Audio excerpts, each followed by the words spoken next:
time to take control of your journey towards chess mastery. Magnus Carlsen introduces Chessable, the definitive solution for studying chess. Move Trainer uses the science of spaced repetition to identify your strengths and eliminate your weaknesses. There's no need to set up a board, remember which page you're on, or keep track of all the moves you miss. Get started now and join our growing community of over 100,000 chess enthusiasts. Chessable. Take control of your journey towards chess mastery. Welcome everybody. My name is Jan Nepomniachtchi, former world chess champion. Are starting a new course here for Chessable. A very special Chessable course. Master your chess with Judith Bolger. You know what? I learned a lot.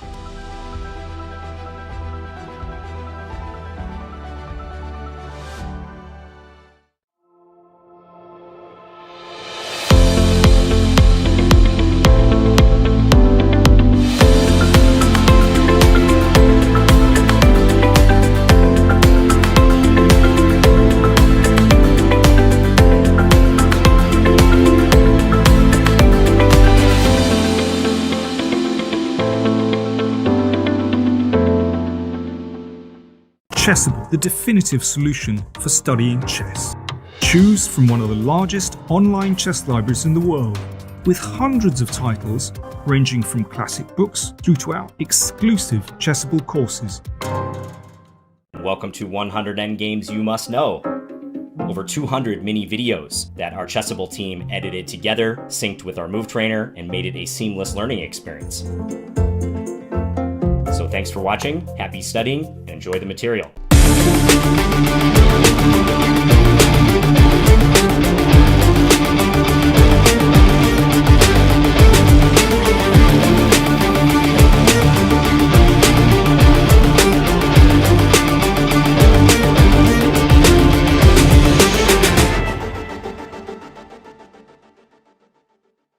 My name is Anish Giri. I am a top grandmaster from the Netherlands. The lines and the recommendations that I give are well suited for players of all levels. So I really explain a lot of concepts, but also a lot of basic things. Now it's your move, don't waste any time. Hit that buy button. My name is Sam Shankland. I was the US champion in 2018. My goal is to keep things as simple as possible, but no simpler. So if I believe there is an easy solution to something, I'm giving it. No questions asked. Thanks much, and I wish you the best for all your studying.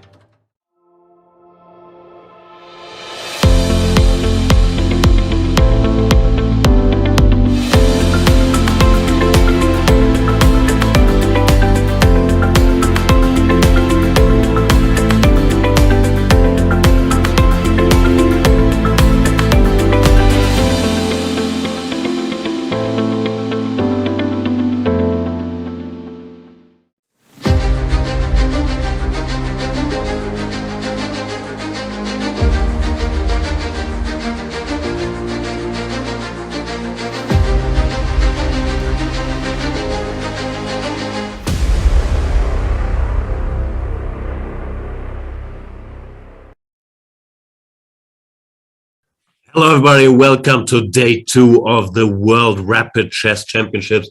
My name is Jan Gustafsson and I'm delighted to be back here watching some world-class chess, and who better to watch it with than world-class expert, former vice world champion, Peter Leko. Peter, good to see you. How are you? Yeah, hello Jan, hello everyone. Yes, very nice to be back after yesterday's marathon day, 7 hours or something like this. It was truly stunning. We saw some incredible spectacles, and we have 3 leaders. What is your take? You are still fresh now. Did you have the chance to follow it? I was traveling for most of it, but I had a chance to click through the games. I saw the last 2 games. Hard to say. We have Magnus Carlsen, the world champion, Jan-Krzysztof Duda, and Jobava in the shared lead. Magnus himself said he wasn't that happy with his level of play, but I recall prior events where he really struggled in the first 2-3 rounds. So here, 4.5 out of 5, he must be delighted, no? Yeah, absolutely. His play was far from very convincing. However, it was really stunning how he managed to squeeze out absolutely everything out of nothing. The very first round against Gagunashvili, that saw, first of all, a very interesting game because Gagunashvili played Magnus style with black, and then how Magnus was grinding. It looked like it's going nowhere. Gagunashvili is holding, and then Magnus won this seemingly completely dead-on endgame. That was some incredible feeling. I think it also gave Magnus the confidence that yes, actually there is no reason to panic. I can squeeze out from this endgame something, and we have seen him do that later on as well. So after all, convincing, not convincing, 4.5 out of 5 is pretty amazing as a start. Okay, yeah. I have a question about that end game because I'm not well educated. I'm not sure if we can put it up on the board, but in the end, Black goes King A3, blundering the rook. And I was trying to figure out, I didn't have an engine. After King A5, it's not made directly, right? There's nothing. Yes, but I'm not sure if we have the game. Yeah, no, don't worry about it. I was just curious if you covered it. Yeah, we covered it because actually Surya was asking me that, King A5, and then I told him that, okay, but it looks lost, and then he came up with some miracle defense, claiming that, yeah, he has seen it recently in some game. But, okay, with few seconds on the clock, I believe also that whenever you mix up your Cochrane defense, then it's already, when your king is on the side and you don't know exactly what's happening and you have 5 seconds on the clock, practically it's lost. I mean, we have seen it in the Champions Chess Tour last year as well. I mean, even the best guys cannot really defend once they are out of their comfort zone there. Yeah. No, that set the tone for Magnus for sure. I didn't follow the other action all that much. I saw Duda was playing very strongly in the games I've seen, just crushing Alexeyenko with black. He's just world class. Yeah, we have to get used to it. Duda will compete in every tournament he's in.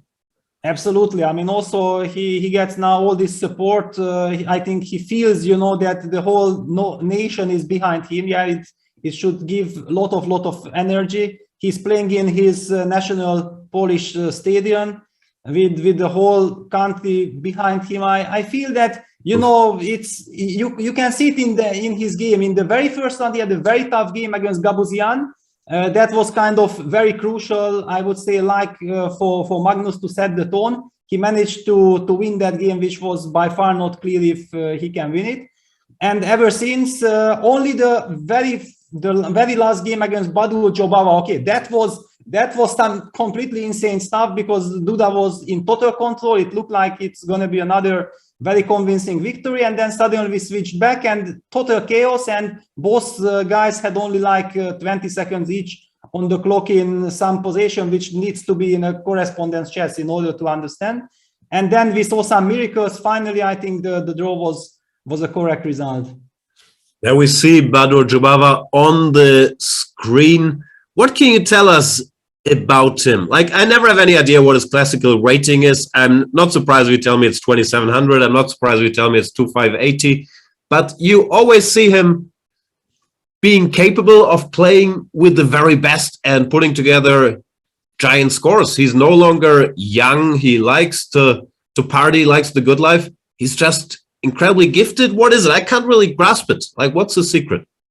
Well, probably actually that he's a wonderful person. It's I feel like, he's also very emotional. He gives his whole heart to everything. And I think whoever knows him knows that, yeah, he's just a fantastic person. And when things are going his way in chess, then it reflects on his game, on his results. He's very energetic. He takes all these happy emotions with him, and especially in faster time control, using the momentum, believing, enjoying what you are doing. I think it gives a lot of energy, and also it makes the top guys a little bit uncomfortable, yeah, because the big guys, they really like when they feel that the opponent has respect and knows that, yes, of course, my opponent is very strong or maybe even too strong. You never get this feeling if you play against Badur. I mean, Badur always believes in himself. And okay, his main weakness, I think, is openings. Yeah, it's the big question, because he's very original, very creative. But in order to control his game, I mean, he needs to get a good position right out of the opening, I guess. Yeah, and it's sometimes his openings, I feel, can be a little misleading because he likes this chaos, or to our boring classical eyes, it looks strange, this d4, knight c3, b3, bishop b2, whatever. But at his core, he's a very classical player, no? He has great technique. He clearly studied the greats and so on. So I think his openings and maybe his persona can be a bit misleading in that he's just a very classical, positional, fantastically strong player. But I agree with you. Too often he starts with, the computer says -1 or something after the opening, and that can't be healthy no matter who you are. Yeah, now it's the big question. Yeah, d4, d5, that do we know? And there we go. Jobava against Magnus, super classical. No bishop g5, no bishop f4, no nonsense. Let's see what Magnus does. Exactly. That's what I'm also, does he go for some c5 or does he go classical with knight f6, bishop e7? I mean, it was, knight f6. Yeah, it was the big question of the match. Yeah, that once we started with c4 and then Magnus answered with e6, and then also all kinds of questions appeared that, okay, what could be in store from Magnus if we play classical? And I'm not sure we're going to get the final answer here, but definitely for this game, Magnus opts for knight f6. Yeah, I'll plead the fifth, but of course Magnus has played all kinds of goofy moves in this position as well. a6, h6. He's capable of doing anything, but so far it looks like both sides just want to play quote-unquote normal chess. Let's see if Jobava sticks to it. Yeah, and I also want to highlight the next game, Jan Nepomniachtchi versus Jan Krzysztof Duda. The battle of Jans. That position looks vaguely familiar. Yes, definitely. I mean, I think Nepo or Jan, I don't know exactly now that he's facing Jan Duda, how I should call Jan. But in general, I'm pretty sure that he would have liked to get some other position on the board. I mean, after playing the World Championship match and then you are fixed on some certain opening, then I believe that you are just so happy in your next tournament or next games to see something different. But Duda actually sticks to what Magnus played. Very interesting to see how Jan will approach this. So in a way, it's a cruel strategy, no? Now that everyone followed the match and, of course, had their engines running and the information is out there, then just to do the same. Come on, Jan Krzysztof. Play Petrov at least. You used to be a big Petrov player, no? Yeah, I can imagine how you guys would have loved to see Jan facing his Petrov. Yeah, just to see how he would have treated it. But it was kind of clear, because yesterday the big surprise was when Duda played Spanish against Alexeyenko. I mean, that when it hit me like, okay, so no more Petrov anymore. Yeah. And we have some other Spanish duel here between Alexander Grischuk and Ivan Chepalinov. This is the little bit older classical stuff. Yeah. I like this. This after bishop d2. This used to be a big position like 10 years ago. No, like people were debating if you go b4 there or if you just castle. Like this, feels like a blast from the past, but still, of course, a very relevant line. The 6d3. I'm sure we both spent some time there recently as well. Yeah, definitely. I mean, one thing that was really intriguing, just it's a rapid event. We will not be dealing so much with the openings, but it was just amazing to see that suddenly, yesterday we saw a4, rook b8 appearing here. It was clearly the influence from the match, what we are seeing now in the battle between two Jans, but the rook was not yet on e1, and it's a little bit different, but it happened in Magnus versus Gagunashvili, and then it also featured Magnus himself played against Alexei in the last round. So it was kind of funny that this rook b8 now appears as one of the main options everywhere. So rook e8. Rook e8, this is still the game between Jan and Magnus as well, no? But now Jan opted for but he takes d5. Not bishop f8. Knight d5 immediately, because I think in that game, first bishop d2 was played, and after bishop f8, knight d5, and then knight takes d5. No, it was knight d5 and then bishop f8. He didn't take on d5. Yes, exactly. Yeah, bishop f8, and then white took on f6 and so on. But now he opts for knight d5 takes, and there was a question yesterday. Suri asked me that, Peter, tell us what happens if white plays knight d5, and I told that, what happens is that now black plays knight b4, white comes back bishop b3, and black plays c5. Known to me from the Magnus Carlsen Levon Aronian match from Elista 2007. It was the first time I have I have seen this motive. And if c3? And if c3, okay, sometimes, now new engines even think about, maybe you can sacrifice a pawn on with knight takes d3 as well.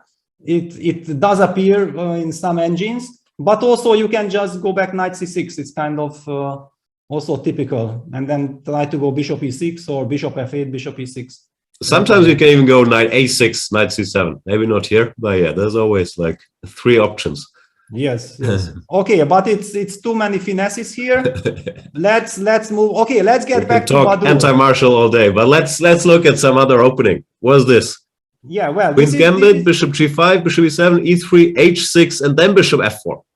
Magnus himself played this once. I never fully understood it. I guess he wants some g4 in some specific line. But I always hated it. It looks so stupid to provoke h6. It must be more useful to have the pawn on h7 than on h6, no?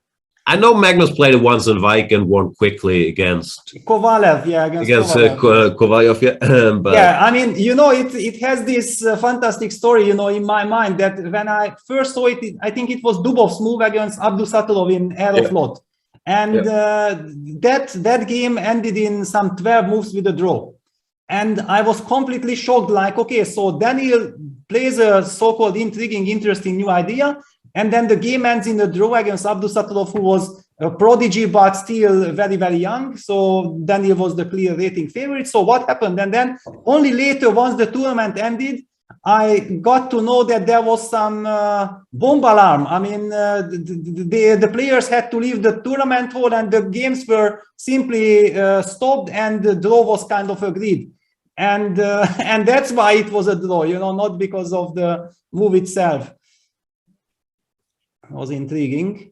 And what do we have? Okay, so this is exactly what happens. Castles a3, c5, d takes c5, bishop takes c5, and now black gets the h6 tempo extra. So what is this?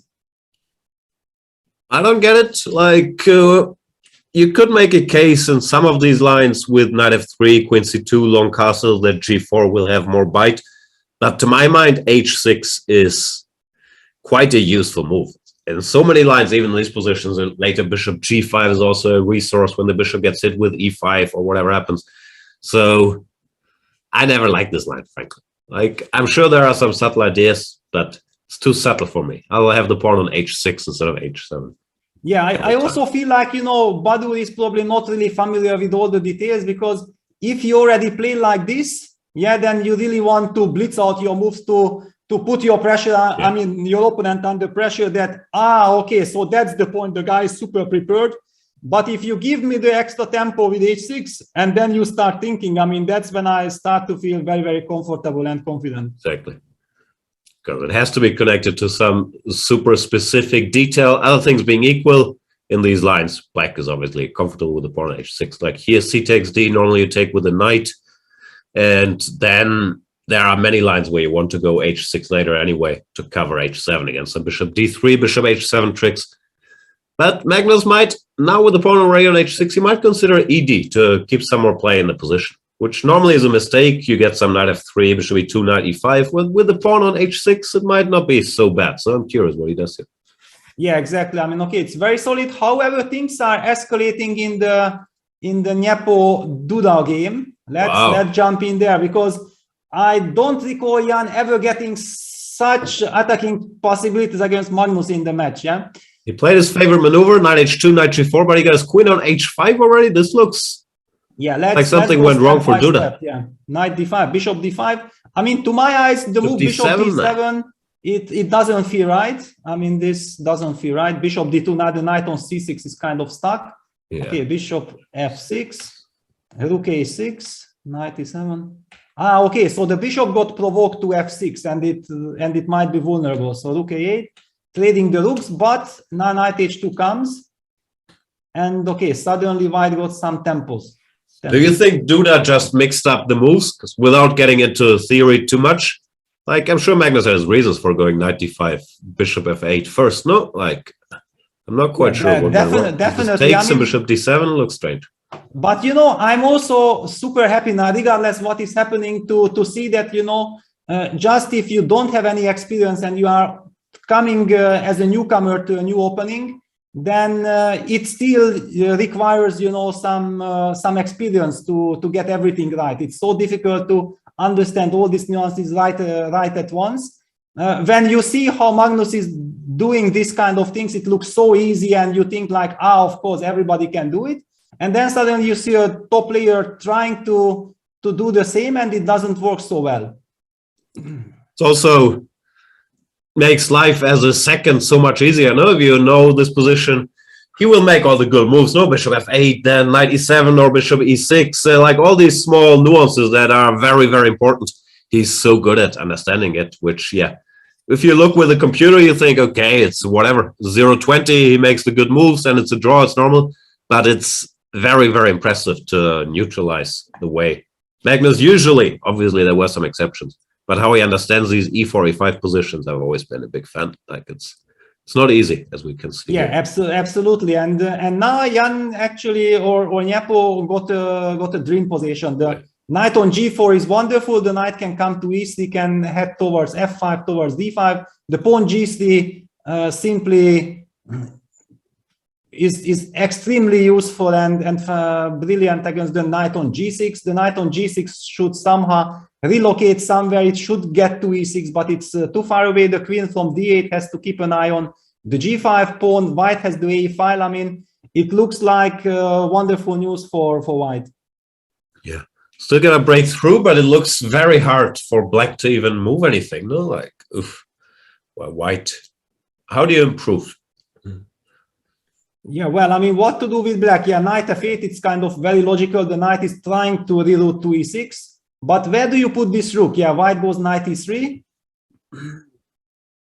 I don't think that, okay, rook h6 is only tempting for a second, but then you realize that this rook might be completely misplaced on h6. Once you put the knight on e6, then the rook is out of the game.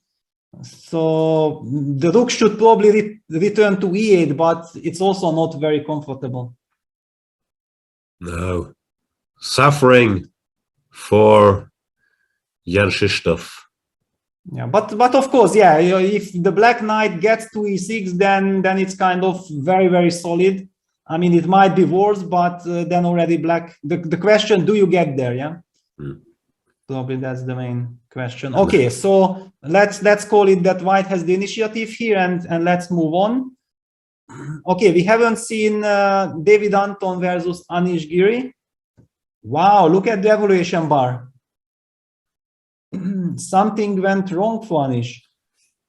What was the opening? This is this anti-Grunfeld with e3. e3, bishop e2, castles, he goes c5. c5 and then dc. Didn't Anton have a game here recently? Like this b4, even this I think I've seen from him. I mean, maybe against Maxim, but in that game... Could be it. Yeah, actually, Maxim, I think, played very well, and he played like you are supposed to play. But I wonder if the move order was a little bit tricky, because he started with castles. So he did not play c4 immediately, he castled first. So it might be that there are some little details here, little differences, and Anish was trying to play exactly the same way how you are supposed to play in the other move order. And all of a sudden here after d5, white can simply take on e6, change on, I mean, trade on g7 and go queen d4 check. And black's construction is very loose now with the knight on e4. How often does this happen, that Anish is in serious trouble after 10 moves? Like once every 1,000 games? It feels like this, yeah. And usually it comes by maybe, I mean, knowing too much and then comparing, and maybe in a rapid game mixing up like it wasn't exactly like this. Yeah. So it's also like a typical illustration that if you know your stuff perfect, I mean, it's very important to know your stuff perfectly. If you are just in the middle of it, it can get very tricky. Now, what did Anish do? So he went king h8, rook d1, he retreats with the knight to f6.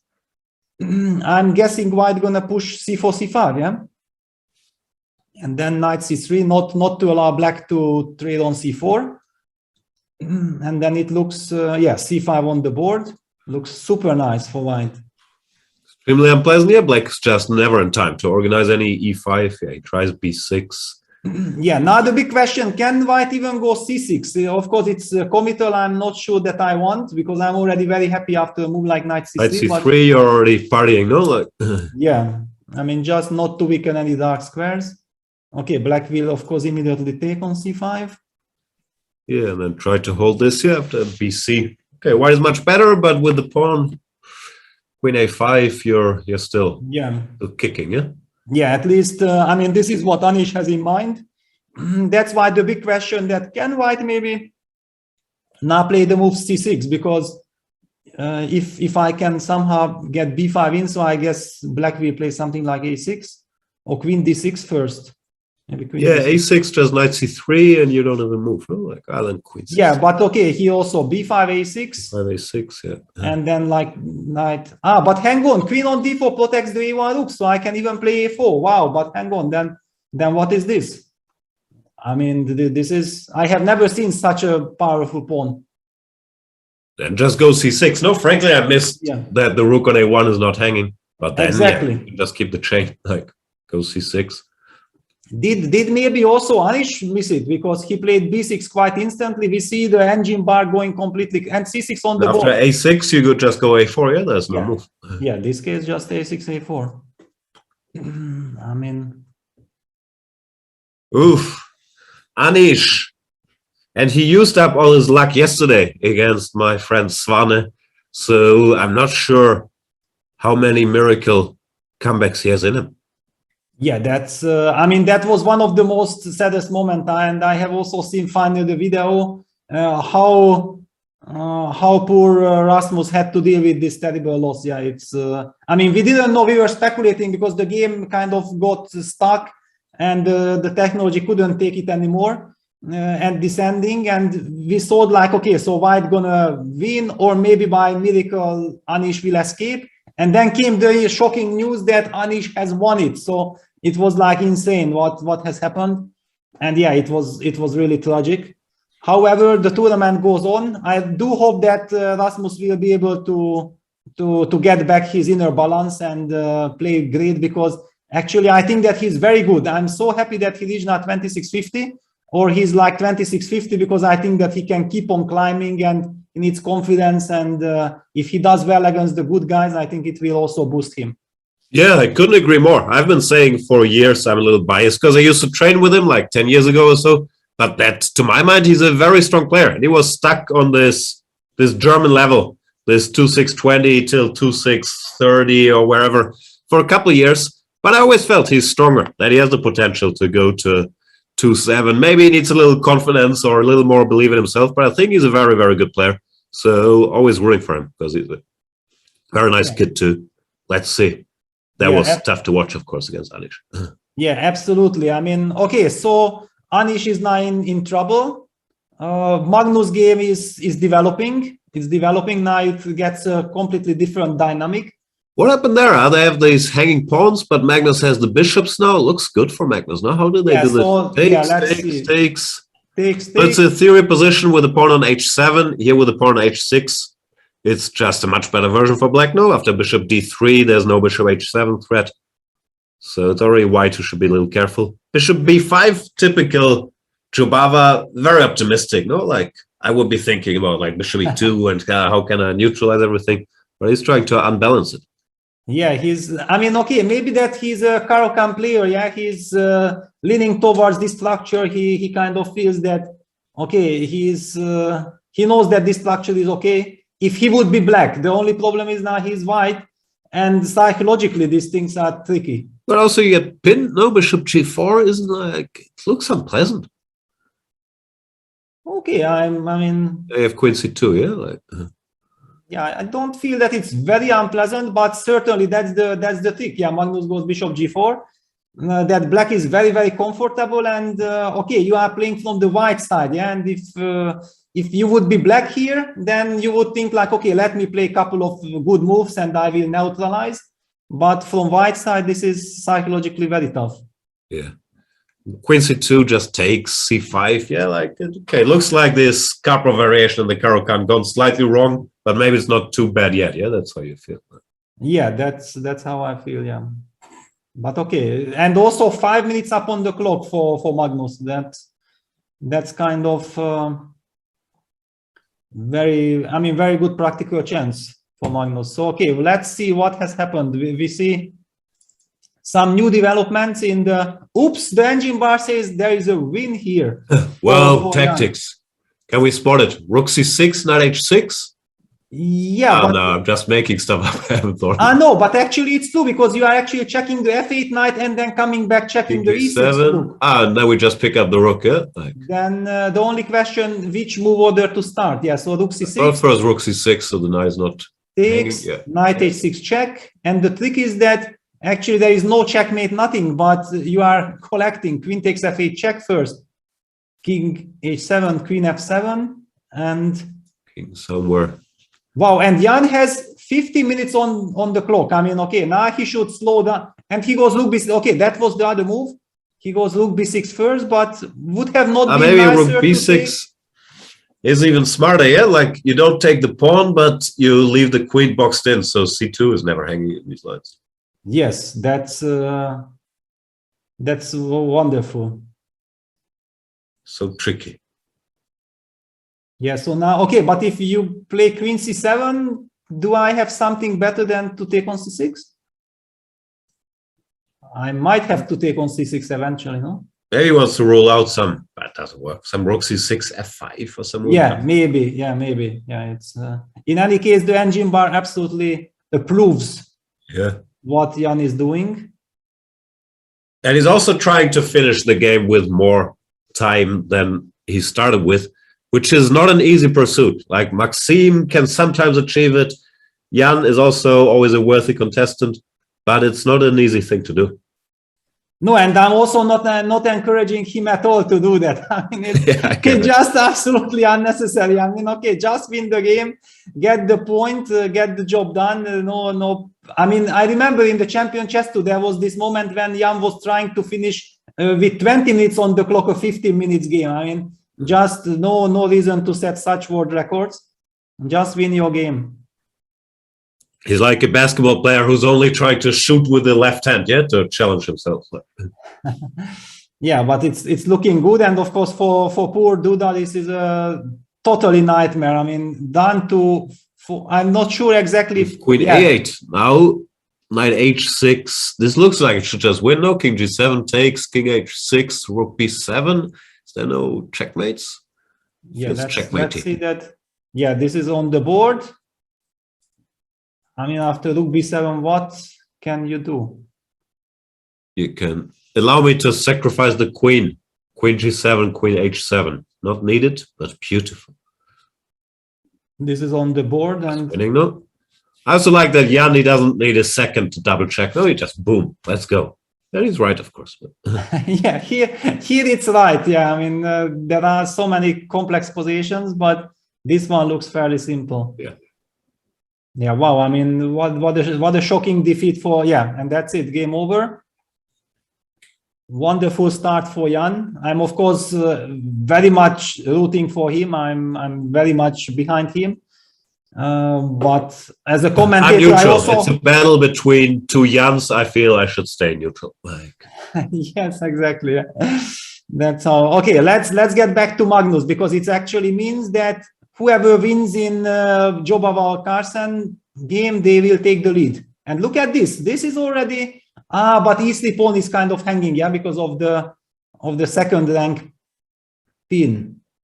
So it means that. So what happened? Bishop g4, bishop g3. Yeah, that was my old school idea as well. Queen f6, queen a4. So that's how rook c6.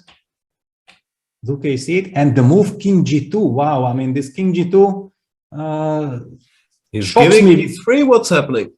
Yeah, I mean, king g2 really shocks me, because I saw the king being on g2 and I highlighted that this e3 pawn is hanging. Yeah. I felt like, okay, maybe white king should move from g2, but okay, so Badur has something in mind. What is it? Maybe just take on. No, I don't get it. You can take on c8 and queen d7. Maybe it's not so bad, but.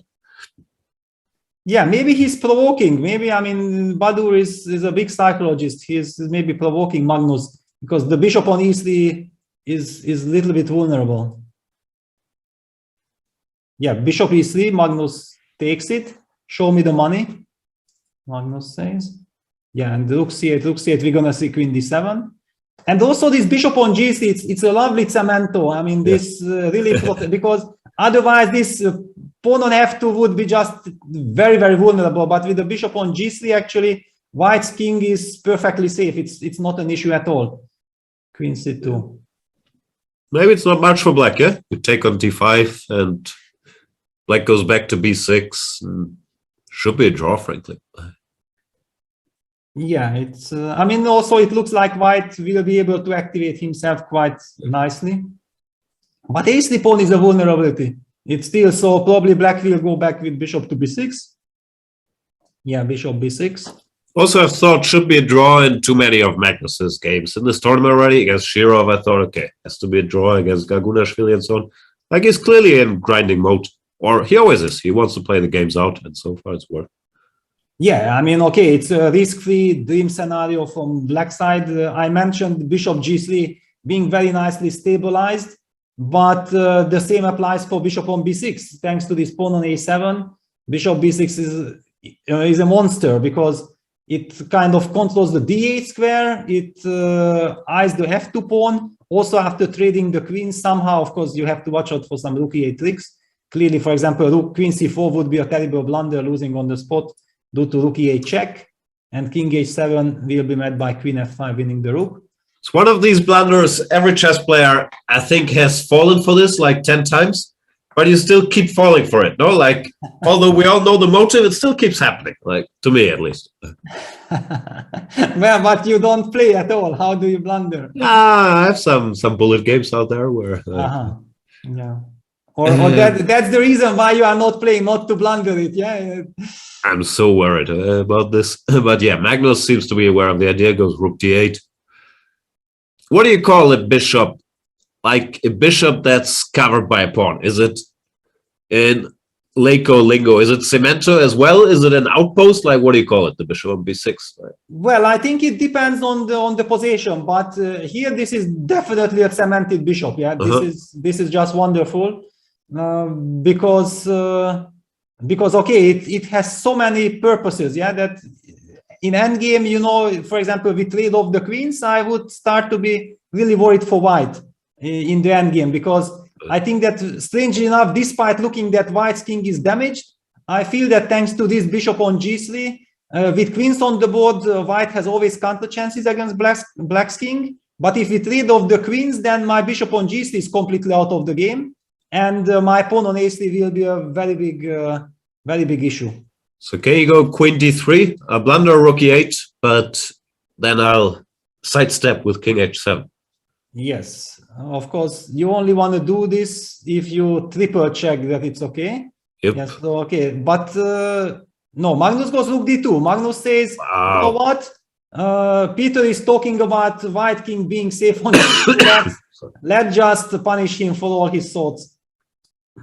Rook d2, actually nice move, because queen on c2 is wonderfully covering the diagonal. So actually black king on h7 will feel very safe. White will queen e8, queen e4, you get what you wanted anyway. You get your good endgame. Yes, I get, but also here very important to note that white probably can't really. White can't play f takes e4 because then black wins the pawn. I know that, yes, black wins the pawn, rook a2, and we have two weak pawns. Yeah, queen e8, queen e4 check is played, and white will capture with the rook and suffer. And suffer, yeah, definitely, because then also black will have some. Okay, f5, then maybe some rook e7, bishop e5 appears. Maybe just play somewhere in the endgame f6, bring the king to f5, play g5, and keep on combining ideas. There are too many weaknesses in white's camp. Is Magnus not thinking about f5? That's also possible. But doesn't seem like there's a point, no? Because after queen takes, white should take with the rook anyway, so why go f5? Exactly. I mean, and you already commit this weakness. I mean, maybe it's not a weakness because the white bishop anyway can never move to e5 due to the f2 weakness. Magnus has a pleasant choice and a pleasant time advantage, 3.5 minutes, so no reason for him to hurry. Yeah. Okay. So yeah, f5 on the board. So Magnus, I don't know exactly There's why. some direct plans. Maybe he has some g5 to embarrass the bishop, and then f4 is a threat. Yeah, it's a very direct move. But somehow, okay, feeling-wise, I would have said it's not exactly Magnus style. But probably he has some concrete ideas. Yeah, even f4 directly is looming. Bishop takes, rook f2, king g3, nothing direct here. Yeah, nothing there. What do you think are the odds? Like 50-50, black win or draw?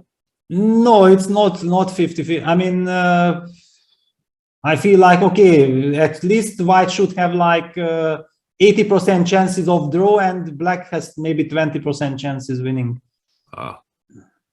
Now that's just by position, or also with Magnus, Preston, and Jobal? Yeah, well, it's you never know, of course. I mean, judging from the positions what Magnus has today, one could say that he's a heavy favorite here, but I think every day is different, and maybe also once you win too many such positions, then it's also time that you will not win one. Yeah.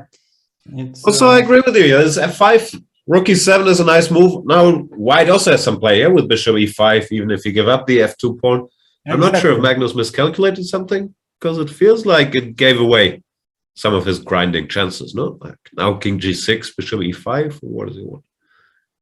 Yeah, I'm not really understanding. Yeah, and now king g8. I mean, I think this is the moment when we can almost speculate that that white is maybe not worse anymore. Yeah. I mean, I feel like also some h4, h5, and then the pawn on f5 will be isolated.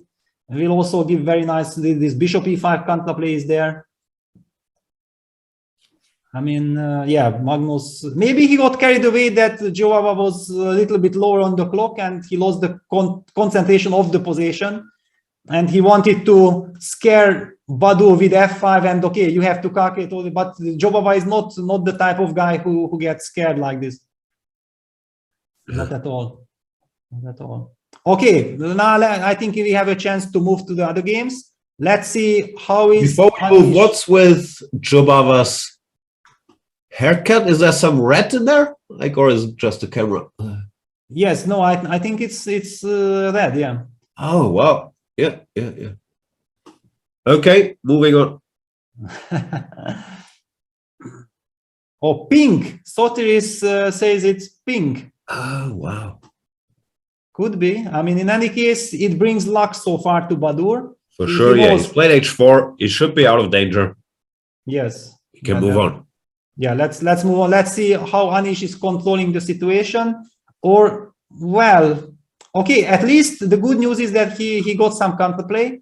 I mean, maybe some rook e2 sacrifice. He definitely cannot afford to trade queens unless he can also combine it with some rook e2. What I'm talking about is something like takes, and then the move rook e2.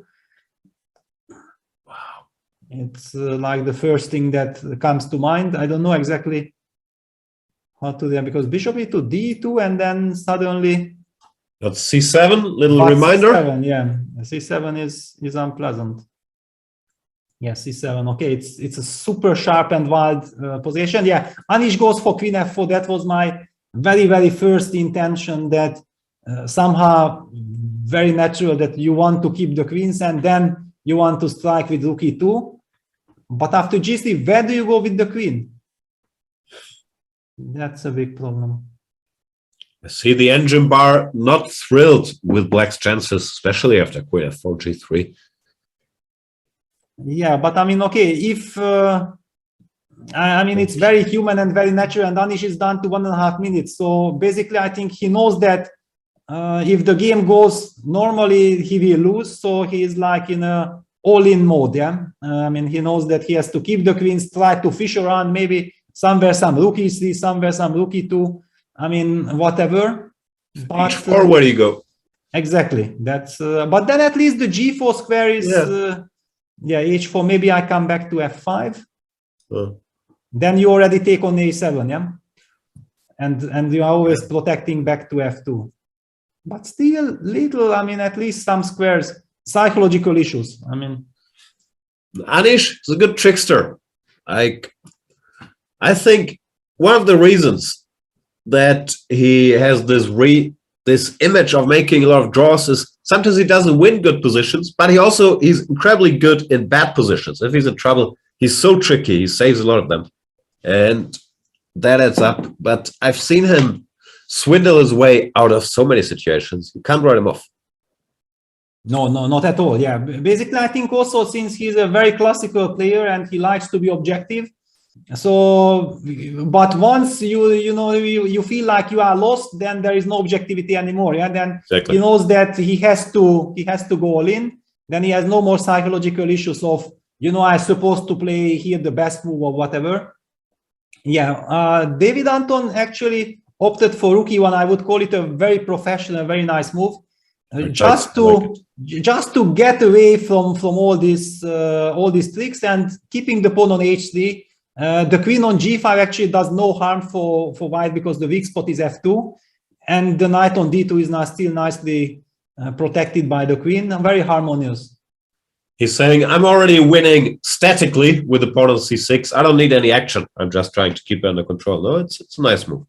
Yeah, very nice. And okay, look at this, queen c5. Queen c5. So, okay, eyeing the f2 pawn, inviting white to capture on a7, but then the b5 pawn is also hanging. Feels like there should be some tactics. No, queen a7. What do you do? Yeah, okay. I mean, let me take on b5. c7. c7. Okay, rook c8. No win yet, yeah. Well, yeah, very, very scary. But I mean, at least once those are not anymore connected pawns, I feel if I'm not losing on the spot, Yeah. But maybe I do. No, I don't see it.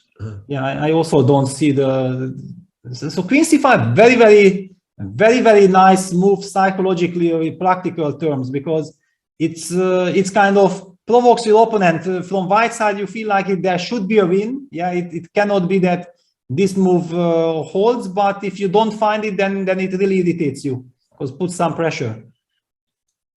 Hitting on f2 as well. So David Anton needing to find something. According to the engine bar, it's almost winning, yeah, or maybe it's winning, but I don't get it. I really don't get it. What's the move? So queen a6, some weird move. Yeah, but that's I mean already maybe too much. Yeah. Finally, queen a7 approved by the engine.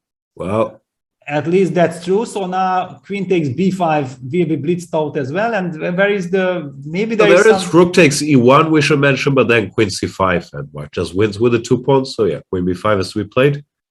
Yeah, queen b5, queen b7. Trying to keep control. So if the pawn gets to b7, it can always be covered by the bishop from g2.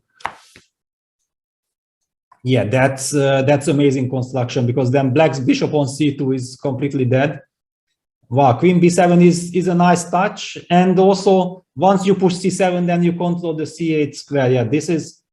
I see the evaluation bar showed like maybe there was something stronger, but I think this is what you need in a practical game. It's very, very pleasing.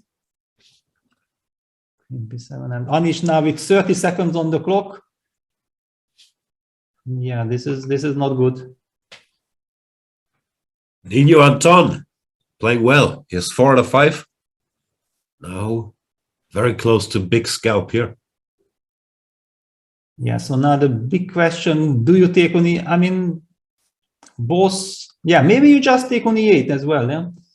Because then cb7, rook e8 will be brutal threat. Yeah. You don't need that rook here. The bishop on g2 can cover it, and the other rook on the a file. Yeah, so, okay, black will need to go knight d7, knight b8, yeah? For example, rook e8, cb7. The only way probably is to play knight d7. Yeah, rook takes e8 on the board. Rook e8 on the board. Yeah, and we have it, knight d7. How does white win this so smoothly? Yeah, because okay, bishop is dead, but the pawn on this is strong. The knight cannot join the battle. And now the clock situation equals out.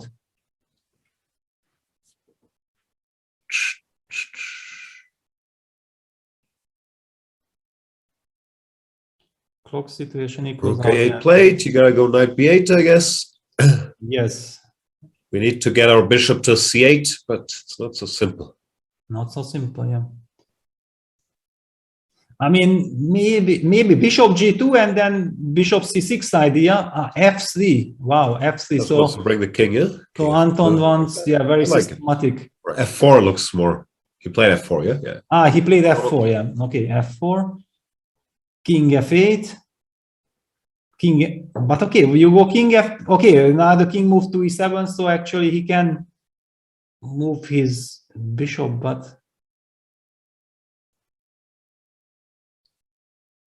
Rook A3. Rook A3. Losing the momentum, yeah? But maybe winning the d pawn. Yes. But okay, if black wants, he has rook d8, rook this, but still, yeah, once the bishop gets to g2, I'm not even such a fan of collecting on d3, yeah? Yeah, knight d7. But now white also has this lovely construction. Now he can go rook c3 and then get rook c8, bishop g2, and then you box everything in. This is lovely. I mean, this really feels lovely. Bishop d3, then takes rook b8. Don't. It's just equal, no? Yeah. Wow. Don't trade the bishops. Oh my God. Anish escapes again. This is insane. I mean, David Anton wants to use the pin. Yeah, so knight c5, rook b5, knight b7, knight e4, knight c5, or knight c4, rook knight b5, a5. maybe even king d6. I have no. Yeah, it will not work. Yeah, knight c5 on the board. I can't believe this. I mean, it's a little bit already too much of incredible luck. Yeah. But, okay, but you make your own luck, no? He keeps making moves. Exactly. Maybe it's skills. Yeah, when it's too much luck, it might be skills. But still, it looks so scary. It looked like, yeah, that's it. And again, a miracle escape by Anish. Shall we look at the finish between Jobava and Magnus? Yeah, let's take a look. Getting lucky there. Actually, Jobava pretty pressure, no? It looks like. Yeah. Is a pawn. A7 is weak.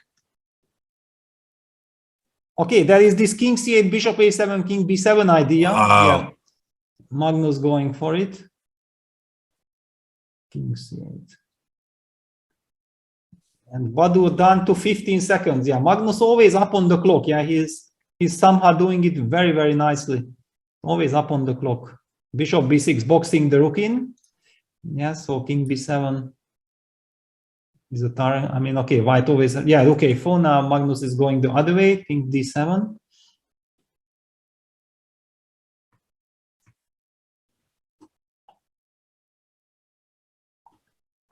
Yeah, however, I feel that from this game, the opponents of Magnus can get some confidence that, yeah, it's because yesterday Magnus won all the so-called nothings, and now it looked like he got a nice position and aha, okay, this is very nice. You're not done. Magnus. Yeah, this was Magnus's, and I don't think that Badur, yeah, with 20 seconds on the clock, he maybe should have not allowed this. It gets a bit tricky. Okay, he gets a4, but black has this bishop d6, bishop b4 idea. I mean, doesn't look like white can play for anything. Yeah, the king is boxed in. The white bishop can't move because of rook h2 checkmate. Still, how is black going to make any progress? Bishop e5, you go, I don't know, rook e4. Yeah, but many times the question is even not how do you make progress. You just keep the tension, and the opponent actually might collapse with little time on the clock. Yeah, it's.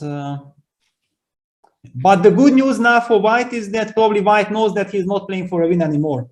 So actually, psychologically, it's now easier because before, with little time on the clock, he wanted to get the maximum out of his position, but he never had the time to really look in. Wow, what happens? No, actually, El Nino. El Nino is back in the driving seat.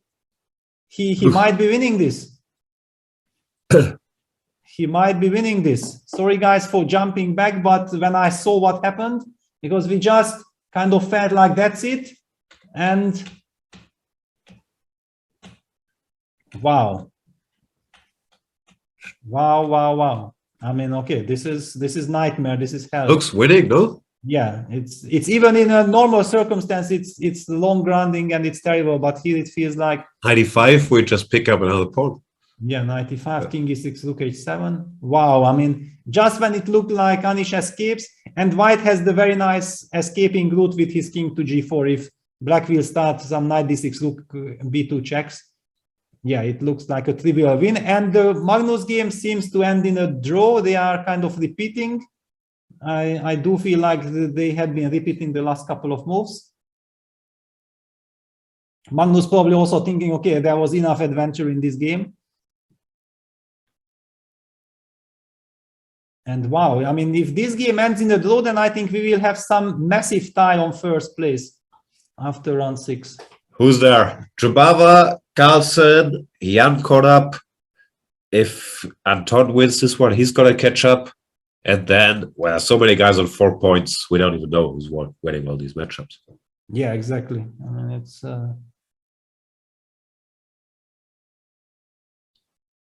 Wow.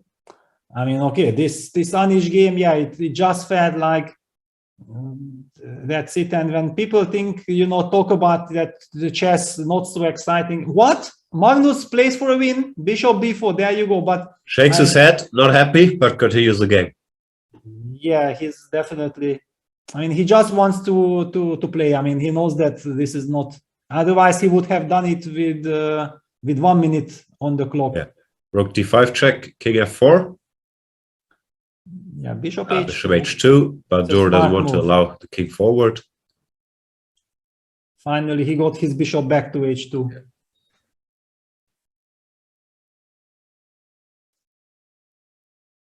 Wow, I mean, okay, Magnus is really pushing it. I feel like sometimes, yeah, also yesterday against Alexei, he opted in the opening for this knight before adventure, which looked very, very risky. Yeah. He's taking a lot of risks.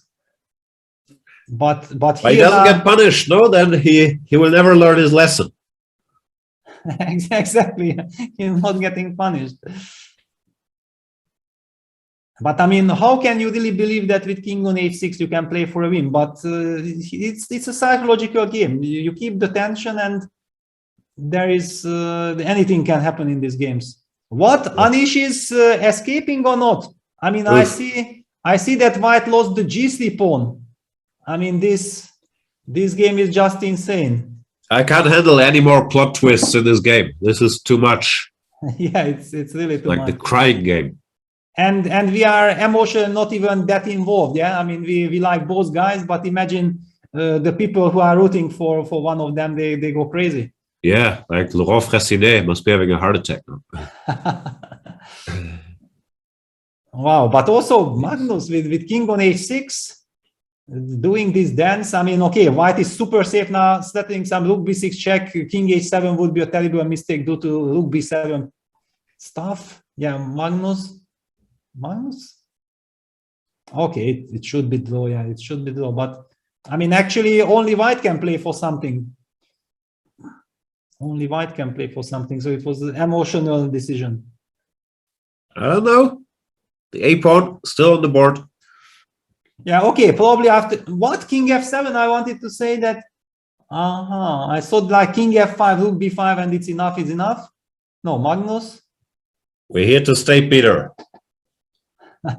Well, we stay here no matter what. But but bishop d6, yeah, this might. Although rook b3. Well, okay. I mean, rook a6. Rook a6, yeah, you don't care that much. Yeah, rook b3, rook a6. Yeah. I mean, finally, at least when it will be a clean rook endgame, then I guess both sides will acknowledge that enough is enough. Takes.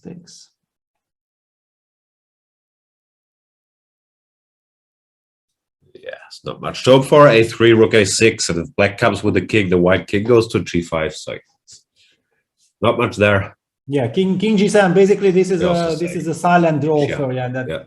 I know I can't win it. Okay, so yeah. King G5, Rook B5, King F4, Rook B4. Yeah. Enough is enough. Enough is enough. Yeah. And Anish survived. Yeah, Anish survived. Wow. Badur, he keeps impressing me. He just plays on level footing with the best players in the world when he's on form. He's just very impressive. Yeah, wow. But okay, so this is drawn. We jump back to Anish. This seems to be a draw because the pawn end game is a draw. So white cannot trade everything on f6. Oof. And I see that Alexander Grishchuk seems to be winning against Chapalinov. He has extra piece, but the knight is somewhat trapped there on d8. Still a little bit intriguing position. That the queen c2 check. What were the last? Yeah, king h2, queen c7 check, g3. I'm expecting queen c2 check, queen g2, and queen c7, knight b7. So that's it. Yeah, actually, I think Chapalinov just resigned or lost because the clock has run out. Gelfand is about to win the Clash of Generation. Wow, Boris still going strong against Hans Niemann. Hans Niemann probably stronger than his 2-3-27 in Rapid. You see this with a lot of guys, no? Because no one ever plays Rapid tournaments. They're especially younger players. They just have way lower ratings than their strength. Yeah, absolutely. I mean, okay, Gukesh with 2050. I mean, quite shocking. And I think the tournament can be very, very lucky that Praga is not playing with his 1950 or something. He would be terrorizing everyone. Yeah. Yeah, Boris having wonderful chances here. I mean, it looks like this construction should win, should prevail. Yeah, takes the pawn. It wasn't necessary, but of course it's very natural to eliminate any counter chances. Yeah, very practical. Feels like, yeah, the combination of the e-pawn and mating attacks should win the game. Yeah, I mean... 5, bishop b3. King on h8. Knight d4 maybe. But knight d4, rook c5 check. Yeah, this... sorry. But no, bishop bc, rook h5 check. And then knight e7 fork, yeah? Oh. That's the killer. I mean, what a harmony in White's camp, yeah? I mean, even if you would love to place a piece on a better square, it's, I think, impossible. Everything is just perfect.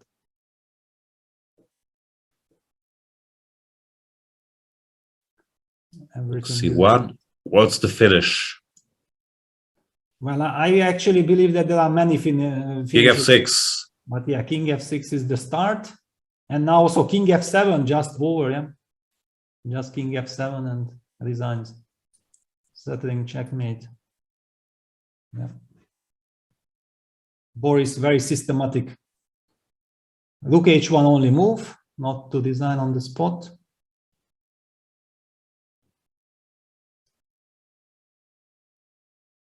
It's the problem with these kids. They keep making one more move, yeah? Like... Yes, but I think Boris doesn't mind, yeah? Having everything under control. Yeah, now e7, king f8. Just keep on marching. Would be nice to see Boris. Can we see Boris like giving Hans Niemann some confused looks? Like, what are you doing? E7 is coming. Nah, I guess we don't have the camera. But it's nice to see Boris play well. No? Like, yeah, absolutely. I'm old enough now that I'm always rooting for the older guys in these tournaments. Yeah, definitely. I mean, Boris on fire. I felt like, yeah, I already mentioned this yesterday, that in the Grand Swiss, he was just too rusty at the start. And at the end, you know, people would have thought like it's a marathon event. And then with all this classical time control, then older guys might get exhausted. No, by the end, Boris started to play brilliantly. I think he got into perfect shape, but it was too late. Yeah. It was just too late. But now he starts wonderfully. Also with his Rapid, often people believe it favors younger players. I'm not so sure. If we look at the past winners of this, like we've seen Vichy win it recently, Ivanchuk, I think, won it, when was it, 2015, 16, one of these years. Sometimes you see the old stars just crushing these fields. Yeah, I remember with Vichy, we talked about this when we prepared against Karpov and we played with Karpov, and Karpov was already not in his prime. He was playing classical chess way too slowly, had opening problems and so on. And Vichy told me that, Anatoly is the most dangerous in blitz. And I said, like, okay, wow, why? Because actually there you also have little amount of time, and also in the classical chess, whenever Anatoly was down to 1 minute on the clock, he started to play brilliantly, perfectly. I mean, it's and here that's it. Why Black's king is boxed, knight f7 checkmate is a threat, and the e7 pawn also decides, so Black is not able to play bishop e6.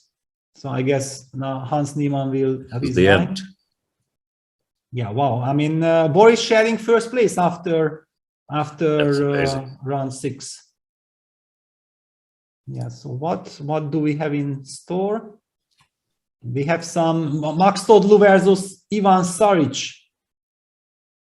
Opposite colored bishop endgame with rooks on the board. 20 versus 30 seconds. Just read out the results on the top boards for now. Jobava draws against Magnus Carlsen. Jan Nepomniachtchi crushes Jan Krzysztof Duda, joins the leaders. David Anton missed some chances against Anish Giri. Draw. Grishuk beats Cheparinov, also moves to 5 out of 6. Tigra Petrosyan loses to Fedoseev. So Fedoseev on 5. Abdusattarov loses with the white pieces to Korobov, another fantastic rapid player, who also moves to 5 out of 6. Yeah, a lot of guys on 5 out of 6. Yeah, it's the typical World Rapid and Blitz event. It's so close. There are such incredible fights. I mean, nobody's safe. Nobody's safe. Yeah. Okay, now Black can play rook e3, but okay, you move the rook to d6. It's very, very unpleasant. Yeah, just rook d6. Then rook e7 back. White might collect the c5 pawn. Yeah, this is what we are seeing. Another guy probably mildly underrated in rapid, Parham Masudlu, former world junior champion, close to 2700 in classical chess. Probably stronger than 2512 in rapid. That's for sure. I mean, in Blitz he has also incredible results in online Blitz and so on. So I can imagine that in rapid also he should be a real force. Bishop f4, Sadic fighting. I mean, this is the position that I feel like it can go on for a very long time. I mean, White clearly has a big advantage, but there are also very, very good drawing chances, in the sense that you can put up good resistance and then hope that you save the game. My general theory, after watching all this Champions Chess Tour and so on, is that usually in rapid, the side with the better position in the end game wins. Doesn't matter if it's a draw objectively or a win objectively. It feels like it's so much easier for the attacker than for the defender. Yes, usually I agree, but it also depends on the type of position. Yeah, that if suddenly it's so much easier to just defend, and the one who has the advantage is struggling to convert the advantage, then with little amount of time it can get tricky. Yeah, let's not put any nuance on my big generalizations. White will win. Well, it's quite a safe choice. Yeah, c5 is coming. Now White has all kinds of ideas like bishop c4, king b5, and then bishop d5, going for rook a8 mate. Maybe even bishop c7. Okay, had to be played. Yeah, now rook c8. Yeah, unfortunately, I was really hoping that the Black will be able to stop c5 by blockading the g1 a7 diagonal, but he never got there. No cemento in the building. Yeah, here this is not cemento. This is not completely hopeless. Yeah. Bishop c6, go for mate. Well, also just bishop this is super professional. I mean, okay, king b5, bishop e4. Yeah. King b5, bishop e5. Rook Wow, h8. even rook First h8. also, yeah, Come on. taking on h5, going That's rook Harry h7. live. Wow. That's just cruel. Yeah, actually, yeah, that's it. Yeah. I mean, after rook h8, you feel like designing. So what do we get next round? It's too many guys on 5 out of 6. Yeah, it's hard to predict the pairings. We could get some big clashes. We have Carlsen, Nepomniachtchi, Grishuk. It's gonna be exciting. Yeah, definitely. I mean, everywhere we're gonna see real clashes. I mean, of favorites. How did Alireza do? I don't know. With a win, he could also join. He's playing against Gareev. Wow, Gareev up there with 4 out of 5. Is the game still going? Let's see. No, it's not going. Everything is finished, but that's why I can't see it here. Ah, here it is. Yeah, Alireza, at least he's completely winning in the final position. Yes, yeah. He won. Yeah, Alireza won, so he's also moving. He's also there. Yeah, he's also there. Yeah, exactly. Wow. Yeah. So what do we have? Vashila Graf lost to Volokitin. Yeah, that's actually quite a big setback for Maxim, because he was already a little bit far away and losing now with the white pieces. Oof. Hikaru won against Alexander Pretke. That's quite an important win for Hikaru. He staying close, 4.5. Yeah. Yeah, he gets closer. Fabiano beating Vidit. Quite an important win there for Fabi as well. Matlakov Rapport draw. And Robert Hovhanessian beat Shakrian Mamedyanov. Wow, so basically Shakrian lost 2 games in a row because he lost to Boris yesterday, I think, the last round. And Alexei Shirov lost as well. So that's against Jordan Van Forest. Wow, Jordan there. You know, yesterday we had this. Did you see the game Jordan Van Forest against Daniil Dubov? I didn't see it. I heard it was a draw, but that's all I know. I was curious what the opening was actually. Well, it was a draw, but you know, it looked like, you know, it's a game between Magnus Carlsen from the white side versus Magnus Carlsen on the black side. It really felt like, you know, these guys are not inspired by Magnus. It was a classical Spanish with D3. It was just hilarious with lot of finesses, and the giant battle ended in a draw. Ah, wow! I'll have to look at it. No, I hadn't seen the game. Yeah, we kind of analyzed it a little bit with Surya yesterday. It was it was one of the highlights for me, because I saw suddenly Daniel play exactly Magnus' style. Yeah, and also Jordan, those 2 creative youngsters. It was very interesting. So Mamedyanov out of the race, former world rapid champion. I think he won when these events were new, like 2012, Mamedyanov won one of those. 2013, was it? Yes, in Hanti Mansiysk. Wow.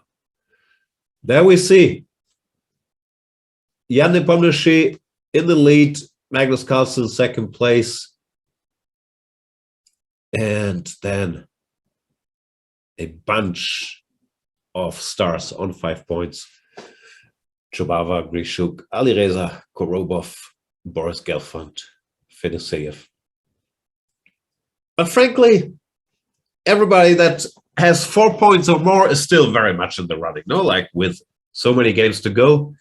If you're on 3.5, you're probably not feeling yourself, and it might be tough to make a comeback. But other than that, how many rounds are left? It's 15 rounds total? No, it's only 13 rounds. 13, yes, 13 this time, of course. Yeah, so that's the 7 left. Big novelty. Carlsen Firuza next. Wow. I think that's one of the games everybody was looking forward to see. Very much so. Was it in 2020? We didn't have the World Rapid. In 2019 they had an incident. Was it the Rapid or no? Was it the Blitz? Yeah, where Alireza lost on time in a way position. It was only in the Blitz, of course. Yeah, it was. Was it the Blitz? Yeah. Yes. And by the way, Jobava against Nyepo, also a very interesting battle there. Okay, I think all the games will be super exciting because the tension is growing. Yeah, it's everybody's now sharing first place, and the pressure is high. If you keep the momentum, everything is fine. If you lose one game, actually there is no guarantee you're not going to lose another one. So the tension is growing on all these leaders. Yeah. And we got Magnus against Ali Reza. What's not to like? What do we do? I'm new to these shows. Like, do you go on break? Do we have stuff to sell? Like, is there any Wesley So courses on offer? What's going on? Yeah, good question. I think you know these things better. Wow, short and sweet. Wesley is 1e4. Simple, aggressive, and impressive. They just chose impressive because it rhymes, no? Although I'm sure it's true. Learn to play 1e4, like 3-time US champion Wesley So, also one of the best theoreticians out there. I should check that out. I've never mastered 1e4, Peter. Is it too late for me? Probably. I think so. I don't disagree. Maybe Wesley can help you. Maybe that's your only chance. Because Wesley, I like his style. He's also going to be very tight. It will be very theoretical. I don't think I have to take a lot of risks with Wesley's repertoire. I'll check that out. There's also 50% off on Chess24 Premium with the code Holiday Play. That sounds like a good holiday play. Yeah, that's a great deal, because actually I do remember, like in the Champions Chess Tour, when we were thinking like, wow, I mean, Wesley has nice preparation, very nice practical and so on. It turned out that he was using many of his ideas from his course. Yeah. So actually, guys, check out, and it looked very natural, very healthy chess. That's probably perfect for you, Jan. It's not the c3, d4 in the Italian didn't look that risky. I think I can do it. Yes, and also bishop b5 Sicilians there. Some of them. I mean, it suits you. I'm sold. Petrov, I know what to do already. Like, I have some draws there, so I think I'm good to go. Yeah, then maybe it's the last time we see you commenting. No, I mean, your new career. My 1e4 career will start very soon. I don't know when the next round will start. What's the schedule? Well, actually, I'm just told that the games start in 8 minutes. In 8 minutes? In 8 minutes, yeah. Okay, then let's go on a 6-minute break, get a coffee, and come back with the highlight, maybe of the event so far. Magnus Carlsen with the white pieces against a certain Ali Reza Firouzja. Thanks for watching. See you soon.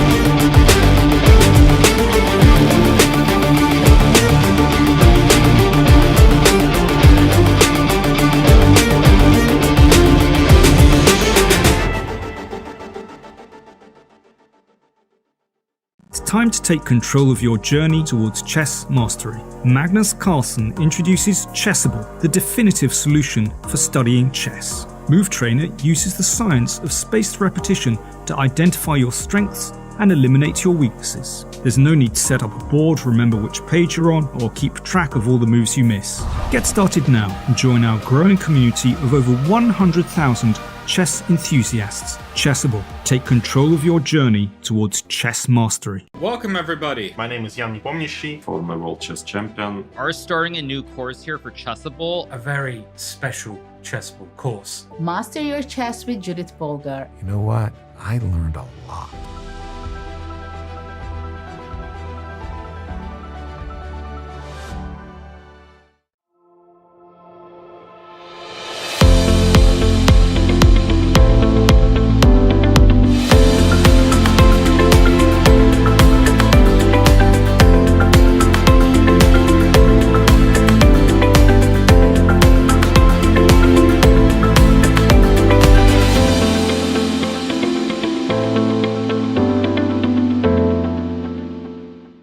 Chessable, the definitive solution for studying chess.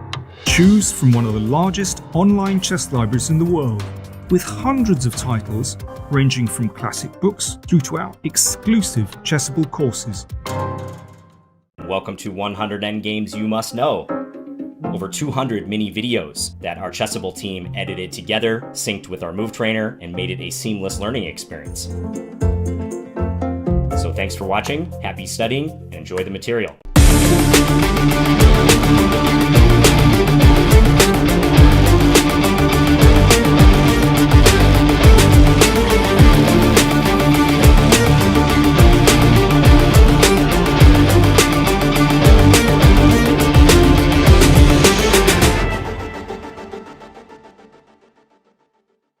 My name is Giri. I am a top grandmaster from the Netherlands. The lines and the recommendations that I give are well suited for players of all levels. So I really explain a lot of concepts, but also a lot of basic things.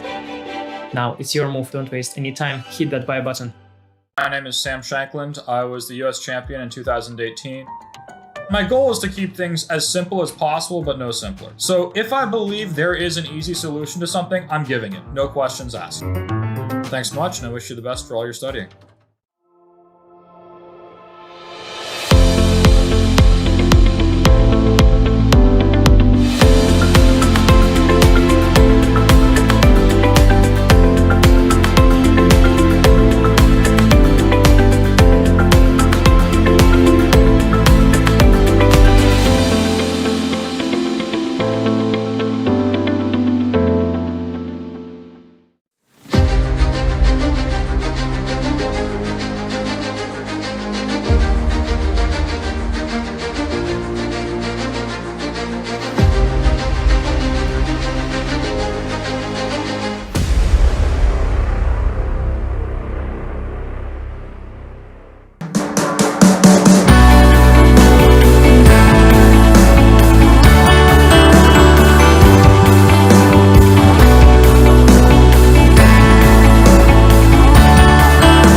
Welcome back, everybody. We are awaiting the beginning of round number 7. Magnus Carlsen faces Alireza Firouzja. Jan Nepomniachtchi with the black pieces against Badur Jobava. Anton Korobov against Alexander Grishuk. Fedoseev against Boris Gelfand. Those are the leaders facing each other. But of course, Peter, Magnus against Alireza, we have to zoom in. What do you expect? Well, that's a good question. I mean, okay, I do expect Magnus to play e4. I mean, so far I think he has been more relying on e4, but he also did the Catalan. I mean, it wasn't the Catalan actually; it was a GC Slav against Dreyev.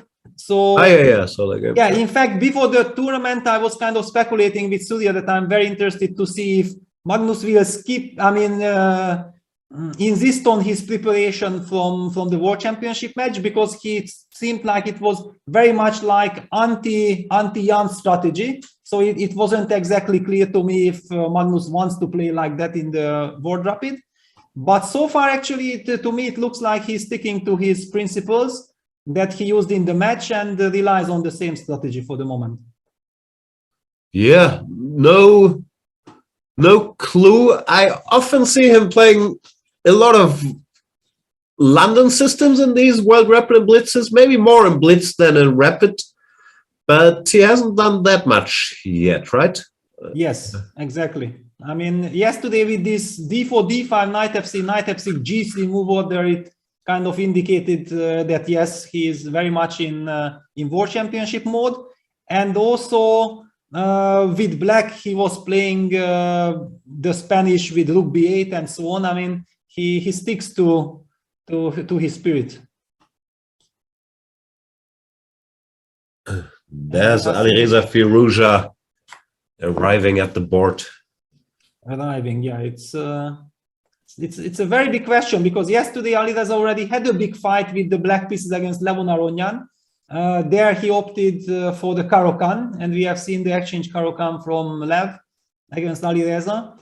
If Magnus kind of feels that Alireza plays the Caro-Kann against the top guys, then he might be tempted to go e4 because after all, this Caro-Kann is still something of a really pleasant one for white. Yeah, that's true. Alireza, he doesn't play these shutdown openings most of the time. No, he doesn't play the Berlin or the Petrov or the Marshall usually. So yeah, if you want to fight, and obviously Magnus will want to fight. Yeah, I agree. in Stavanger, he played Bishop C5 Spanish. And he does sometimes, yeah. Yes. So basically, he was sharpening there. Actually, it featured between Magnus and Alireza this Bishop C5 Alhangelski big theoretical clash there, which ended in this Bishop endgame slightly unpleasant, and Magnus managed to win. Right. It's a big question, yeah. Also, okay, against d4, what is now Alireza really doing against d4? Is he playing the Ragozin as well, or? I'm not sure. I should know. I have a feeling, yeah, he's mainly a classical guy. There are no Nimzo, Ragozin, but he's been mixing it as well, no? Yes. And besides, Magnus, we know from the match that, yeah, he was more leaning toward Catalan structures than his usual knight f3, knight c3 business. Yes, there was yesterday a game between the two youngsters, Alireza or I even don't know because Alireza is now world number 2, if we can call him youngster or world number 2. But he did play against Nihal Sarin and he played with the white pieces, the Catalan. Yeah, so it means that he's also very much also into Catalan territories. So hard to predict. But I like your logic about the Caro-Kann. I wouldn't be surprised if Magnus just goes e4 and says, okay. And look at this. Every single game started, as it seems, only Magnus haven't made his move yet. Who does he think he is? He's not there yet, yeah. Is this the famous board number 1 for the Norwegian TV cameras, or is he playing in the middle of the crowd? Well, I think this is now anyway the official number 1. Yeah, I'm guessing. Okay, it's board number 1 anyway, so no dispute. Yeah, so everything has started. So let's move to Jobava versus Jan Nepomniachtchi. It's Nimzo with Queen C2. Oh, this line. And Joby, of course, Badur is going for this rare line with Ace3, not the main line. Usually this line is used as sort of a memory test, but with Jobava, you never quite know what he's up to, no? Like, yeah, exactly. I mean, he doesn't seem to be the guy who just wants to test something. And wow, C5 92, I'm already out of book. Like, yeah, 92 is definitely super rare. And there we go. Okay, let's jump back because actually it is a Caro-Kann. Yeah, your logic turns out to be correct. If you won a game and your opponent, doesn't play one of these shutdown openings, why not play one e4, yeah? Yes. Now Magnus will think. So many options on the Caro-Kann. Of course, d4, d5, e5 is arguably the most principled. Magnus also usually likes all kinds of Karlsbad structures with like e takes d, c takes d, bishop d3 or whatever. It's knight c3, knight f3. What's he gonna do? Yeah, but this is a little bit intriguing, yeah, that after Caro-Kann Magnus is thinking, then my logic wasn't exactly, then Magnus did not expect the Caro-Kann, yeah? No, I think he expected, but he just thought, okay, if it's Caro-Kann, I'll get a game either way, and I can think about what to do that. Yes. That's d5, attacking the pawn on e4. He's wondering, he could advance it, he could exchange it, or he could cover it with knight c3, knight d2, or f3. Those are typically the options to deal with such a threat. Yeah, what is really incredible that nowadays even moves like f3 became mainstream. Yeah, it's not. Fabi plays it very seriously. Yeah, not a sideline at all anymore. Kind of. In a way, it's logical, though. You build the perfect center. You're trying to keep it. You know, I played it in my childhood. Like when I was 10 years old, f3 was part of my repertoire. And then later, of course, when I started playing against good opponents, then people told me, no, Peter, but you cannot play moves like f3. You have to learn real chess. And someone knight c3, knight f3, yeah? Then I moved to knight c3, knight f3, and then I moved from there to main lines. What? No, this, okay, yeah, this is... No, that didn't happen. Yeah, this is... Bishop f5, allez. Bishop f5, c4. c4. Rare line. Although Yeah, not but- that rare nowadays. All these ideas with H4, H5, or without, they're coming back a bit more. Yeah, like Yeah, and Magnus used it against Fedosiev in the World Cup, I think. yeah. Yeah, so C4. But that is- was it C4 directly, or was it with H4? I think it was with C4 immediately. Maybe you're right. Yeah. C4 E6, knight C3. I'm not an expert here, especially these positions with the pawn on C4. I always found very tough to understand. Because to me, it always looks like you go 97, 97, take on C4, knight B6, put a piece on D5, and you'll be fine. But sometimes you're not fine. It's very confusing to me. Yeah, exactly. I mean, okay, one of the things black is trying to delay d takes C4, yeah, so that white will not be able to develop the bishop immediately in one go to C4. And we do see that white has a little bit of an issue how to develop, because in this structure, not natural that you put the knight on F3. For example, if black takes on C4 instead of knight E7, okay, let's just illustrate what I'm talking about. So takes knight D7, then it's much more common from white to play knight E2, and then maybe play knight E3, knight E4. This is more natural. So if you place the knight on F3 too early, then you will miss. And wow, look at this, Magnus playing H3. Whoa. Half-waiting move. Half-waiting move, yeah. So basically inviting d takes C4, and then he still wants to get his knight E2 set up. But if I go knight D7, what's his big point?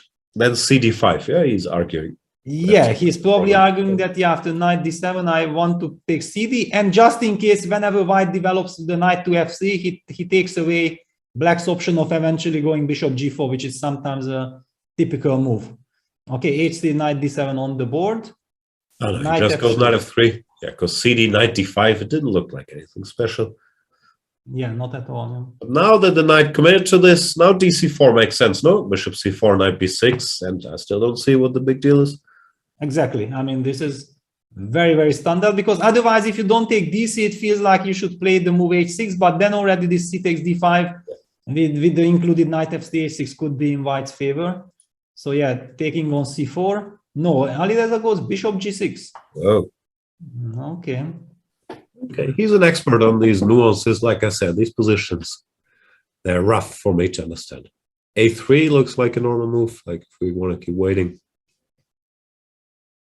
Yeah, I think one of the very first super player was Nigel Short, who was a real specialist on this E5 structure, and I played with him in 96 in Kapdag, I think in the Rapid, and then he played C4 and he played H3, and he just did all these moves, and to my eyes back then, you know, it looked like, okay, what is this? He pushed E5 because I was a classical guy, and they told me, you know, white pushes E5. Black gets his bishop out, so black has a good French, yeah? Yeah. And white should try to punish or use the momentum. And then this whole slow play with A3 didn't fit at all into my kind of way of thinking about this opening. And Nigel proved me wrong completely, that actually white is by no means in any rush playing these positions. Yeah, he was a pioneer there, yes, saying the space matters even if you don't do anything direct. Because, yeah, I think our generation, we grew up with exactly what he said, yeah? This is nonsense. You go bishop F5, E6, C5, unless white goes for some direct G4, knight C3, G4, like all these sharp lines. Nigel had it all figured out in 91 against Karpov already, put him under pressure. Yeah, one really has the... No, actually, that was Vichy. Vichy was playing in 91 in Brussels against Karpov E5. Was Vichy first? It was Vichy. Vichy took it from Vichy? Yeah, it was Vichy, because actually in the match, Nigel Karpov, it was Queen E2 Spanish debate all the time. Yeah, but Nigel was also playing E5 himself. Yeah, so yeah. I'm not sure from... Yeah, and Beastly also a very typical move. Yeah, like, look at this. Stopping DC, yeah, interesting. Yeah, just to be able to recapture with B takes C4 if DC4. Lot of finesses here from both sides. But maybe it gives us the chance. I think they're both freestyling. I don't know actually, but it feels like freestyling, like all this H3, Bishop G6, B3. Yeah, but maybe we have a chance now to move somewhere before this game really heats up. I feel like in the Badur Jobava Jan Nepomniachtchi game, more things are happening already. it's yeah, we have seen it was this very rare line, and Jobava, true to himself, he kind of came up with some rare move, knight e2. I'm not entirely sure that Jan reacted the way how you should. He reacted in the most natural way and how you are usually reacting, but maybe he exactly fell into the trick of Badur. Takes f3. It does look like white got something. Yeah, it looks like a good version for white. Knight b6. Yes. Knight b6. Bishop e3, f6. Okay, black is trying to break as quickly as possible. He has the e4 square. The c4 square is not yet so important because white would be happy to take on c4 castle, and he has very nice attacking possibilities. But yeah, f6 is typical breaking up white. Also just trying to stop castles. No, white can't go bishop e2 and then short castles after fe, fe. Exactly. So actually white needs a nice move now. The big question, what it is. We do see the engine bar saying white is having a lovely position, but with the king on e1, if you just make a neutral move, black might be perfectly fine immediately. Can you go knight c6 or something? Yes, you can. But I was not entirely. I was not so sure it's good. Yeah, I just play rook e8. Bishop d3. Bishop d3. And okay, what is this? F takes e5. No, I want to take on h7 and then short castle, and I have no idea how it continues. Yes, short castle and e4, then just bishop g, and you will have f6, f5, have some attack. Yeah, this looks good. Yeah, this looks good. So basically, yeah, knight c6 probably you have to play. I have to take. There was a question. Can I sack the exchange? It's I was also curious. Yeah, I was. It was also one of the things I was like. Okay, we take it now. Yeah, take it, and I just take it. And the same issues what you mentioned, that it's not so easy to castle once you take f5. This I find scary. Bishop f5, maybe bishop. Yeah, just develop the bishop somewhere. Okay, I'm randomly putting it somewhere. And then rook e8, I mean, with this king on e1, queen on f8, and also queen can come to c5. Yeah. What a bishop f5 with the tempo? Then I thought bishop d3 comes. Then rook e8? But then castle. There you castle. I missed castle. Then I castle, yeah, this is... of course. Sorry. That's why I was like hesitating there. And finally, Jova going knight f3, but after knight f3, okay, I jump back with the knight to e4. I feel like then bishop f5 is coming. Black is getting the momentum. Feels a little slow, no? Yeah. Yeah, but okay, knight c6 was too scary. I believe that maybe our engine bar is not even understanding or appreciating, or we should not be so harsh with engines. Maybe we are just not good enough. Yeah. It's also tough because we don't see the moves, but we see the engine bar. So of course, I always adjust my commentary. Yeah, knight f3, the engine bar goes down. Yeah, okay, feels wrong. Yeah, now black will start pushing. Yes, but I do feel like this is a big relief for black. Yeah, that now he goes knight e4, and okay, bishop f5 is coming. It feels okay. I mean, knight e4. You have to play bishop d3 probably. And then already one of the questions that maybe I can take on e5, and how do you recapture? It's already one of those. Yeah, but if you take with the pawn, then that's exactly what I wanted to achieve, that I should be fine here with black. And bishop f, it's like an Italian, no? Some bishop f5, rook c8. Yeah, it doesn't look too bad, does it? But Jan played queen c7. This little bit surprises me. I mean, queen c7. Okay, he doesn't want to allow bishop d3 so easily. It also made... Yeah, and if bishop e2 maybe has fe and then bishop f5, like it's more ambitious in a way, no? Yeah, it's a very flexible move. Yeah, typical Jan. Also keeping all the options open. So, okay, very interesting, but at least we have seen what happened. Let's go back to Magnus, because I do see that things are escalating. I mean, strategically speaking, things escalated. So bishop g6, b3, black going for knight f5, bishop e2 using the tempo with bishop b4, bishop b2 castles, and f6 immediately breaking white's center, and Magnus opting for a3. So all kinds of different transformation of structures can happen now. Very difficult to assess. Still feels fine for black, no? Yes, but what is your first instinct? How would you react? My first instinct is bishop a5 but I'm not sure if I would go to e7 or a5. I liked a5 because I was dreaming of bishop c7 and then breaking in the center with e5, but maybe it's too much. I'm not sure. Yeah, it's interesting. I mean, I was wondering how much. I mean, what your thoughts are on, for example, taking on c3. I like bishops. It's my third instinct, but only because I don't have any other squares.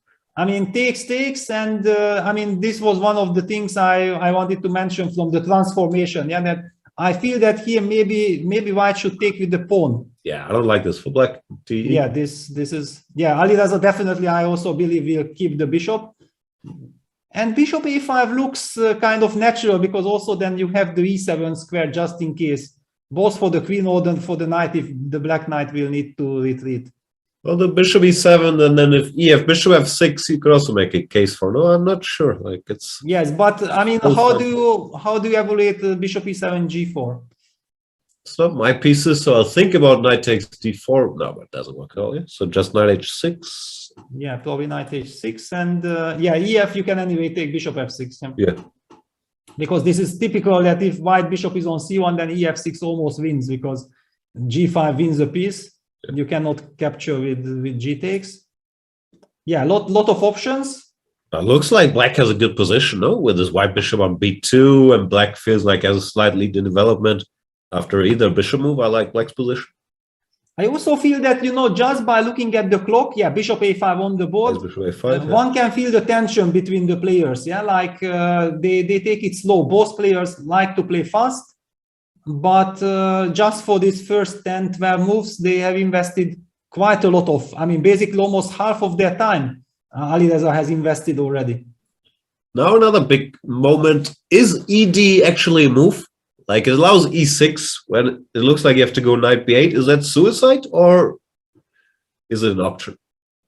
Because knight b6 before, again, something to spend quite a lot of time. Yeah, Magnus is very cleverly inviting black to burn time on the clock, because how do you figure it out? Yeah, e6 knight b8, and then do you go bishop d? I mean, it's a very complex. Yeah, very complex. Maybe it's good for white, but not easy to judge at all. No, these things. I guess. Yeah, and also let's compare it. So what happens if we take with the c pawn, then the b5 square? Yeah, then maybe b4 knight b5. Yeah, maybe something. I mean, this is one of the main ideas, I guess. Should be 8 weird positions. Yeah. Then black Still think black is fine. Yeah, black comes with a6. Yeah, in any case,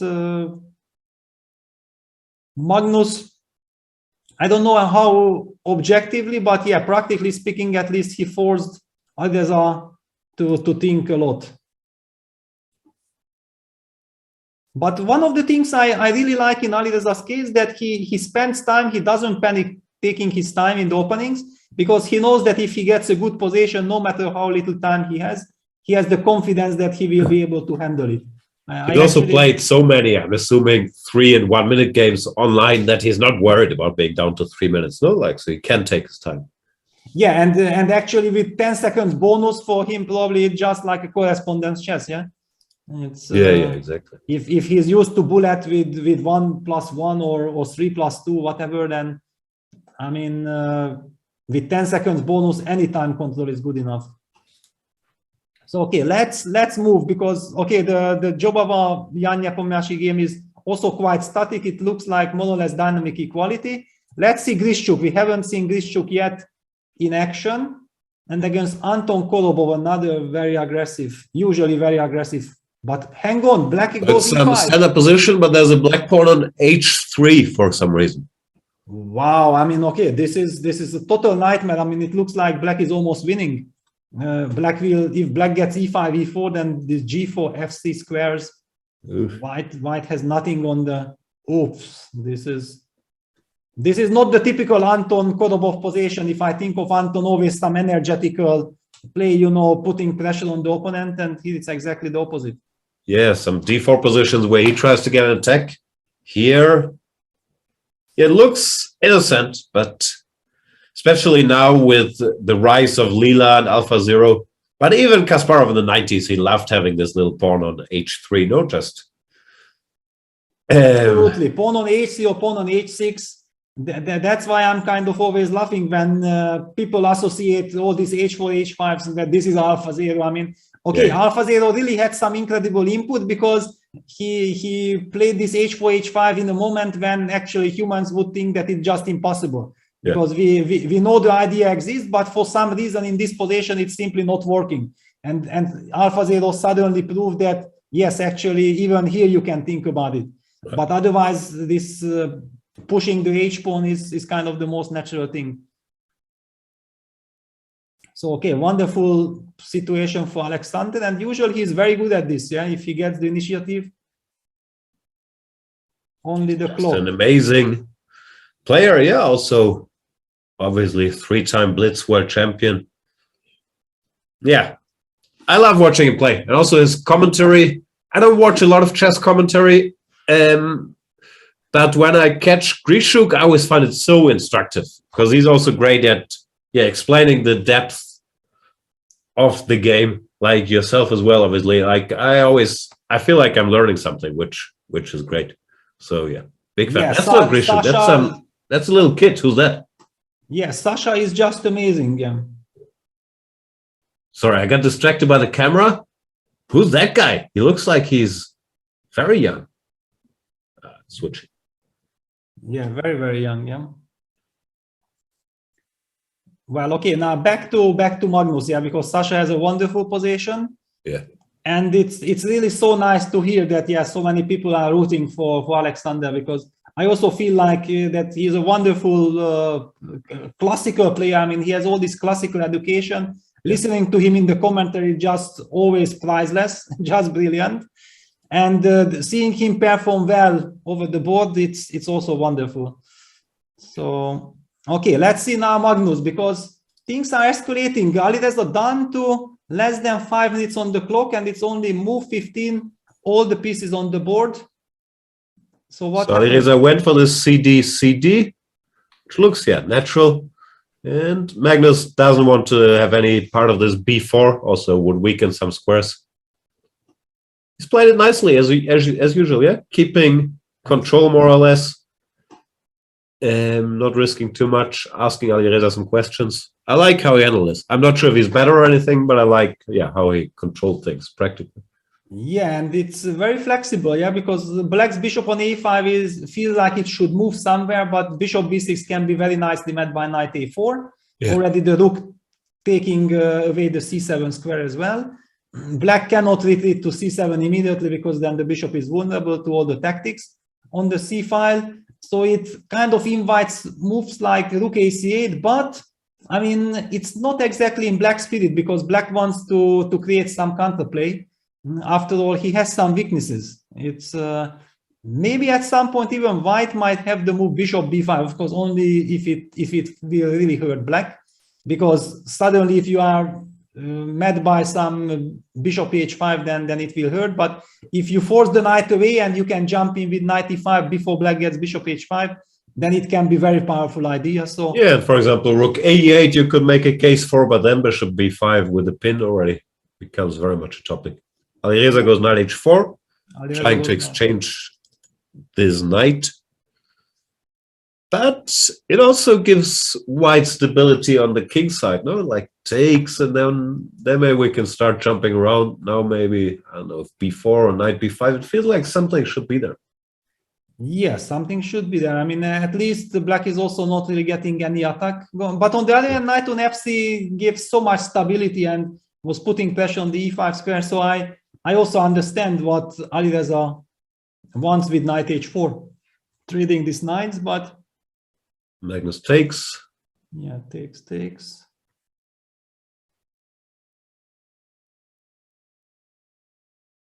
Yeah, there's also bishop g4 to take on g5. Yeah, it was the very first, but okay, then you go bishop f5. Yeah. It's maybe not the end of the... It's loose, doesn't it? Like takes, rook takes, and then queen e2 or something, yeah? Queen e2. Yeah, still this bishop on a5 is a bit awkward. Queen b5 is a topic, like I'm sure it's nothing special. Also, the bar says nothing special, but it looks like black's position is a little vulnerable right now. Yes, I'm in fact not sure if after bishop g4 black has to play bishop f5, but knight d5 was a problem, yeah? I mean, I wasn't sure either, but at least. Yeah, knight d5, okay. Scare you with it. Some h5 moves are possible, but I can't really believe that such things could work. Yeah, in any case, yeah, now, very double-edged. now Magnus has to decide, and he's 5 minutes up on the clock. This is exactly where he can use this. I think it's quite critical, because if white hurries with his moves, makes 2 moves quickly and not according to the demands of the position, actually black can have a very easy play. So investing your time here, if you think it's critical, it's absolutely wise. Yeah. Yeah, b4. Okay, so Magnus b4 plate wants to also makes a lot of sense. Yeah, bishop b6, I guess he wants knight a4, and bishop c7 doesn't work because of knight d5. Bishop d8 looks ugly. So yeah, just building up his structure there. Yes, yeah, and Alireza taking his time. Yeah, because bishop d8. Wow. Yeah. Yeah, did not want to step into this knight a4. And you remember you were making a case for bishop e7, bishop f6. Yeah, he's not trying to get his bishop to f6. Magnus using the momentum. Yeah, bishop g4, because now the rook can't even come. Now it feels even more disharmonious. So what's he gonna do? Yeah, bishop f5 takes, and then maybe he will go passive with knight f8, protecting the pawn, just getting the bishop to f6, because okay, it will be only some temporary passivity, I guess. But white has the momentum now. It's on the board, takes queen e2. The good news for black is long term, especially after pawn to b4, he has this good bishop. Yeah, well, the white bishop still needs to make a contribution, but short term, he has to defend, of course. Yes. Knight f8 plate, he does. Yeah, the good thing about this that, yeah, if black knight is forced to f8, then of course it will be very far away from knight b6, knight c4. So that's why the c4 square doesn't play any big role. And okay, white has all this knight b5, knight d6 idea, so knight a4, knight c5, and then also bringing it back to d3, covering the e5 square. I mean, all kinds of very nice maneuvers. Yeah. Time to jump.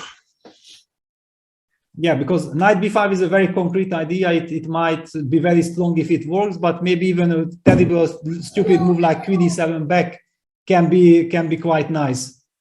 Just saying that, okay, you had only one idea with knight d6, I stopped it, and what do you do next? So knight a4 looks more harmonious. Knight d1, okay, that's the other route. Knight d1, trying to go knight e3. Trying to go knight e3.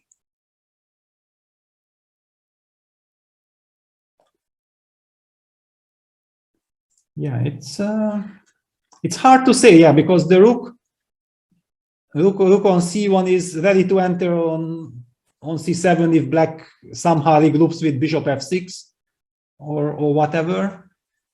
Not easy. And yeah, bishop b6, knight e3.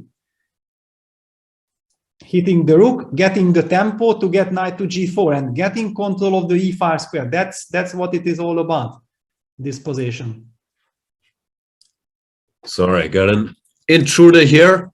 What's going on? Magnus still putting some pressure here with the horsey coming?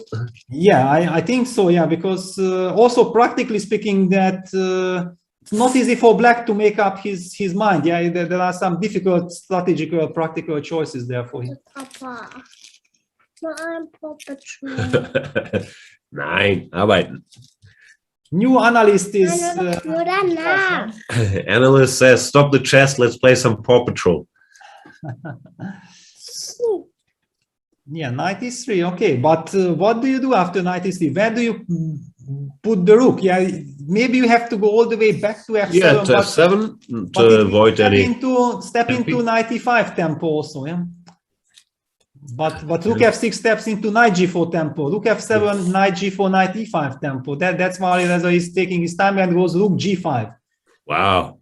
It's it's maybe a desperate move. I mean, maybe Alireza feels like, you know, slowly the position is dangerous. I'm low on the clock. I have to try to create counterplay at all costs. That's how I feel. But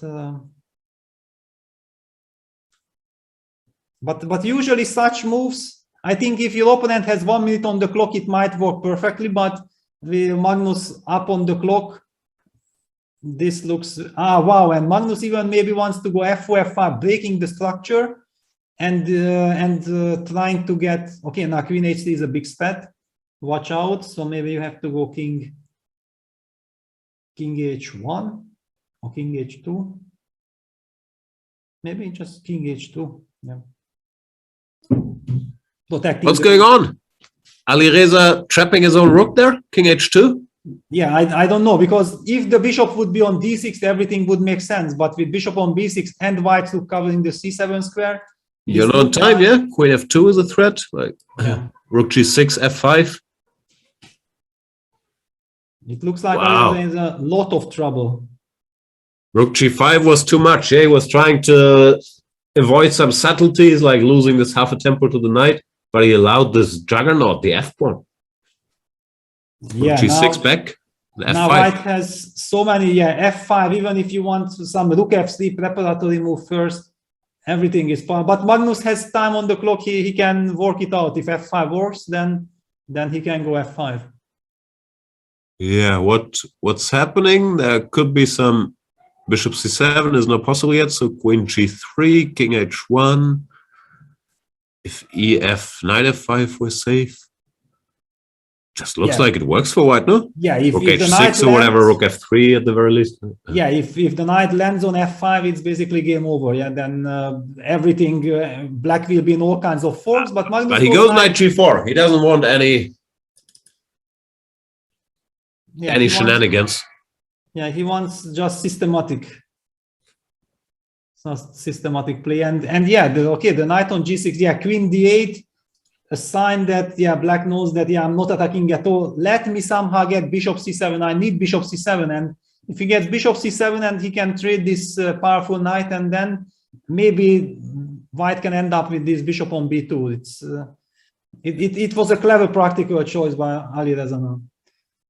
Switching to defense. Yeah, switching to. I mean, he needs bishop c7. He needs bishop c7 at all costs.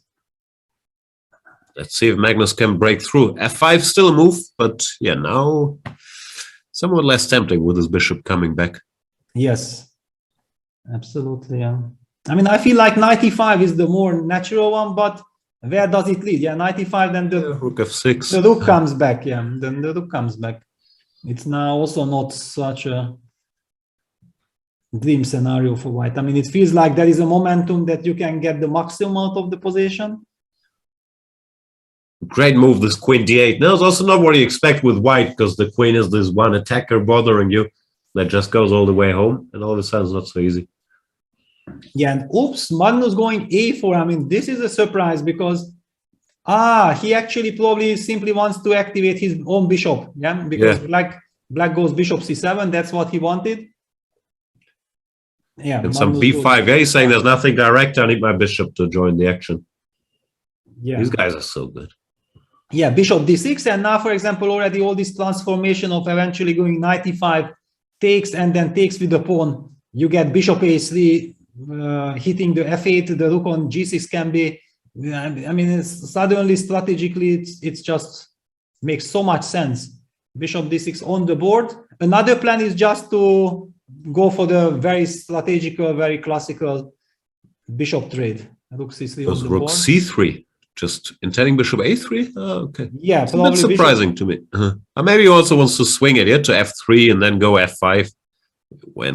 Okay, I don't know. Yes, he has multi-purpose ideas. But yeah, also my question was like, if you play rook f3, I go queen c7, bishop a3, I take, and then queen c2. Maybe I'm in time to create some counterplay.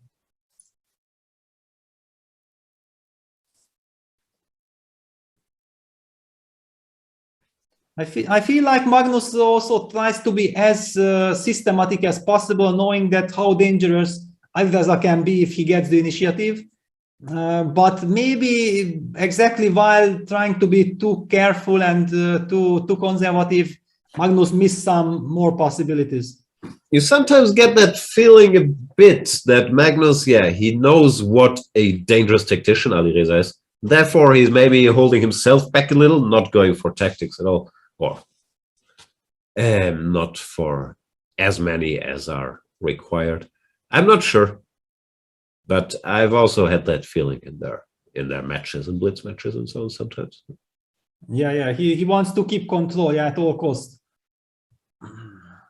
But okay, now finally Magnus is also burning time. Still 3 minutes up on the clock, very comfortable situation, but at least Alireza now stabilized his position, because there was this moment that he was like below 2 minutes and his pieces were hanging in the air and it was so difficult to put up any coordination. But it's now he can exchange his stupid rook in the corner and at least it's clear what goes where. No, this is far from over. Maybe Magnus still better. The engine bar seems to indicate it, but anything can still happen. Yeah, and I think that also Filza is now kind of relieved. Yeah, he's relieved. Okay, here some technical error happened. So of course, Rook c8 and the queen disappeared. That's amazing. Yeah. Wow.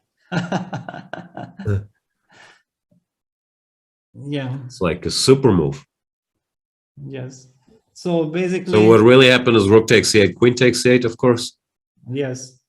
Okay. Till. They entered the moves wrong. Yeah, like there was some. Rook c8. Yeah, rook c4, rook c7 takes. Yeah, basically, I think we soon gonna get it corrected. Something like takes. Knight e5, rook f6 could be easily the position at the moment. Yeah, that's what happened. Yeah. But I mean, that's what we are kind of assuming, that this is the situation. I hope that soon we will be sorted out. That's a very safe assumption. Yeah, sometimes the players are playing too quickly and the engine, I mean, the computer cannot keep track. Or too slowly, like the rook goes from c3 to c8, but the computer thinks rook c4 was a move, rook c7 was a move. Yes, exactly. Yeah, this is now unfortunate. So maybe actually we have to move to some other board till this clarifies, yeah, because we cannot really analyze this like this. We could, but the position shown on the board is pretty good for white. Okay. Now we have it. Now we have it. Now it's back. Now we have it. So let's stick to it and look at this. The evaluation bar already approves what we were saying, that Magnus is losing the momentum. Yeah. But Alireza is not afraid yet. G5. Whoa. G5. He wants to break, but maybe this is exactly what Magnus. Knight G4. Now Magnus can no longer avoid tactics. He's saying, "Okay, kiddo, I know how the knight moves as well." Yeah, knight G4. Setting knight h6 check. Now things are heating up. Yeah, there is no more objectivity in the position. It's a clear street fight. Yeah. Now King G7, but now we have knight e3 and f5. Wow, this could become messy. Finally, Magnus gets the chance to get those moves in that he could have done before. Yeah. You know, he no longer has a choice. He tried to win just on class. It didn't work. So it's a bar fight. Yeah, well, also the big question, but you don't have time for, knight e3 played. Rook f6, I guess, gonna be played. And f5, yeah? That's what we are expecting. Rook f7 played. Oh, yeah, same story. Yeah, rook f7 is more natural, just in case protecting the 7th rank. f5. f5. Magnus does manage to activate his b2 bishop. But black sort of voluntarily weakened his king a bit, no? Queen d7, I guess we go rook f1. And then maybe the bishop can go to c1, play a role from there one day. Yeah, finally now Magnus got his knight back to e3, where it belonged. Yeah, rook f1, getting the f5 square. Yeah, now it's kind of very nice for Magnus. With little time on the clock, it will be so unpleasant for black. Yeah, black will regret big time having weakened with g5. Yeah. Could also have taken the knight, no? Bishop takes e5 and then start. Yeah, he should have done something different, because this is not. I mean, Alireza needs all his magic to keep things together. D5 pawn is weak. Yeah, after fe6, knight f5 check. Yeah, h6 trying to protect there, but I don't feel you can protect this position. h6 also leaves some weaknesses. No, g6 square is no longer so well covered. King g2. Magnus, of course, also so good at making these little Karpovian moves, slightly improving the situation, keeping the pressure. No. And now knight g4 is a move. Now knight g4 wins. Yeah. Yeah, that's the thing. If you in a tough spot, you have to give something. Yeah, knight g4. Oof. Now just collapses. No, king g7, f6. It's a total collapse. Rook h7, knight f6. This is it. Alireza, we see slightly shaking his head. He missed this. Yeah, has to go king g7 back, but now f6 just cashes in. King h8, knight h6, rook h7, and I guess just back. Yeah, this is now just completely hopeless. Yeah, bishop c1. Nothing moves, and besides, white will finally also get his bishop a3. Yeah, also there if he wants to. And the e5 square, yeah. Okay, this is over. Wow, that escalated quickly. Yeah, well, just at the moment when it seemed like Magnus lost control, yeah, black kind of equalized. But this is the problem. This is the price you are paying if you are low on the clock, that you don't have the chance to adjust to new situation. Yeah, Alireza felt like he's under terrible pressure, and he felt like this is the moment I can go g5, and he blitzed it out immediately, and pays a big price for it. Feels like that was the key moment, really. No, when Alireza decided it's time to go for more g5, maybe asked too much of his position. At least. No, I don't think that he asked too much. I feel like, he was under so much pressure before that he was looking for counter chances, and then suddenly thought, okay, now I can create counter chances. But there was already no need to create any, because he had no problems. If he would have had 3 minutes on the clock, then probably he would invest and understand that no, actually there is just no reason anymore to panic. Yeah. It's very tough always. Now there's many reasons to panic. No, I think in such moments, Kramnik already says that there is already no reason to panic, because it's over already. This is the point. 95, it's complete domination. Yeah, but I guess Magnus even will not give the chance to give two checks here, like queen c2. Yeah, because queen c2 then queen e4 check. I mean, who wants to allow this already? Yeah, maybe just play rook f2. Nothing runs away anyway. I think you're right. The hand says no checks. Yeah, rook c1. Yeah. Oh, the horsey. Yeah, but then queen h5. Well, 95, queen h5, g4. Yeah, but queen f8 is queen h5, queen f8 mate is also efficient. Yeah. No, okay, this is just completely hopeless.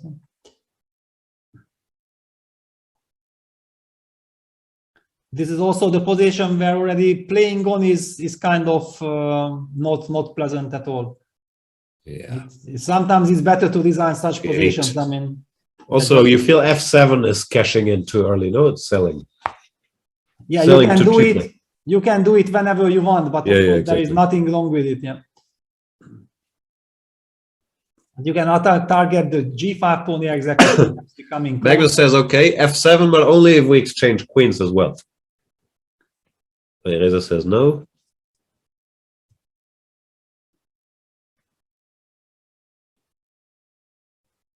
We already have the result there between Badu Jobava and Yanya Pomyashi. It ended in a draw.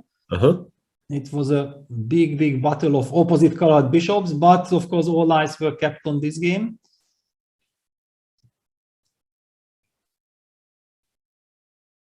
Yeah, now Magnus is just trying to be super professional, no? Just not to rush for no reason. No. I mean, his position is so good, nothing can go wrong. But he seems very focused on not giving Alireza a single check.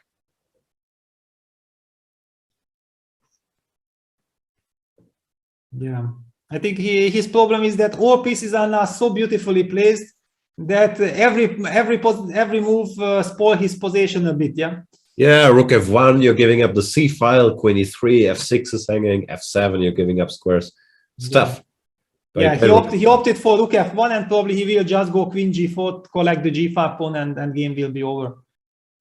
Makes Would be sense. very logical, yeah. Well, queen g4 feels a bit loose. Maybe queen e3 to have everything covered. Yeah, stability, yeah, at all costs. No, but this is a big one, of course. I think every game between Magnus and Alireza, especially with Magnus' recent statements about his World Championship career and so on, like, will get extra attention. So it must feel very good for Magnus. And you got it right. Queen e3, stability at all. Cover everything. Yeah. But I also feel like it's kind of a psychological statement from Magnus, because it's also very logical that the time is working in Alireza's favor. So playing him as quickly as possible and as many games is clearly in Magnus's favor. I see also the motivation in this sense.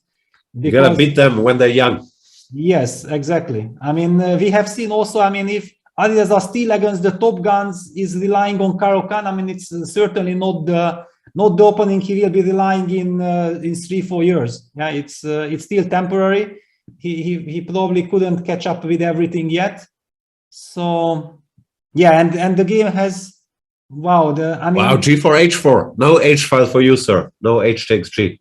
So he's really trying not to allow any checks. Yeah, h4, look h5. Yeah, unfortunately, it's not very dramatic. Yeah. No, still just interesting psychologically. The position itself is so weird. I really hope that the game will end soon, because yeah, I just feel like, okay, Alireza should just focus on his next game and forget this as quickly as possible. Magnus continues with his policy not to allow. Yeah, that's it. Yeah, that's it.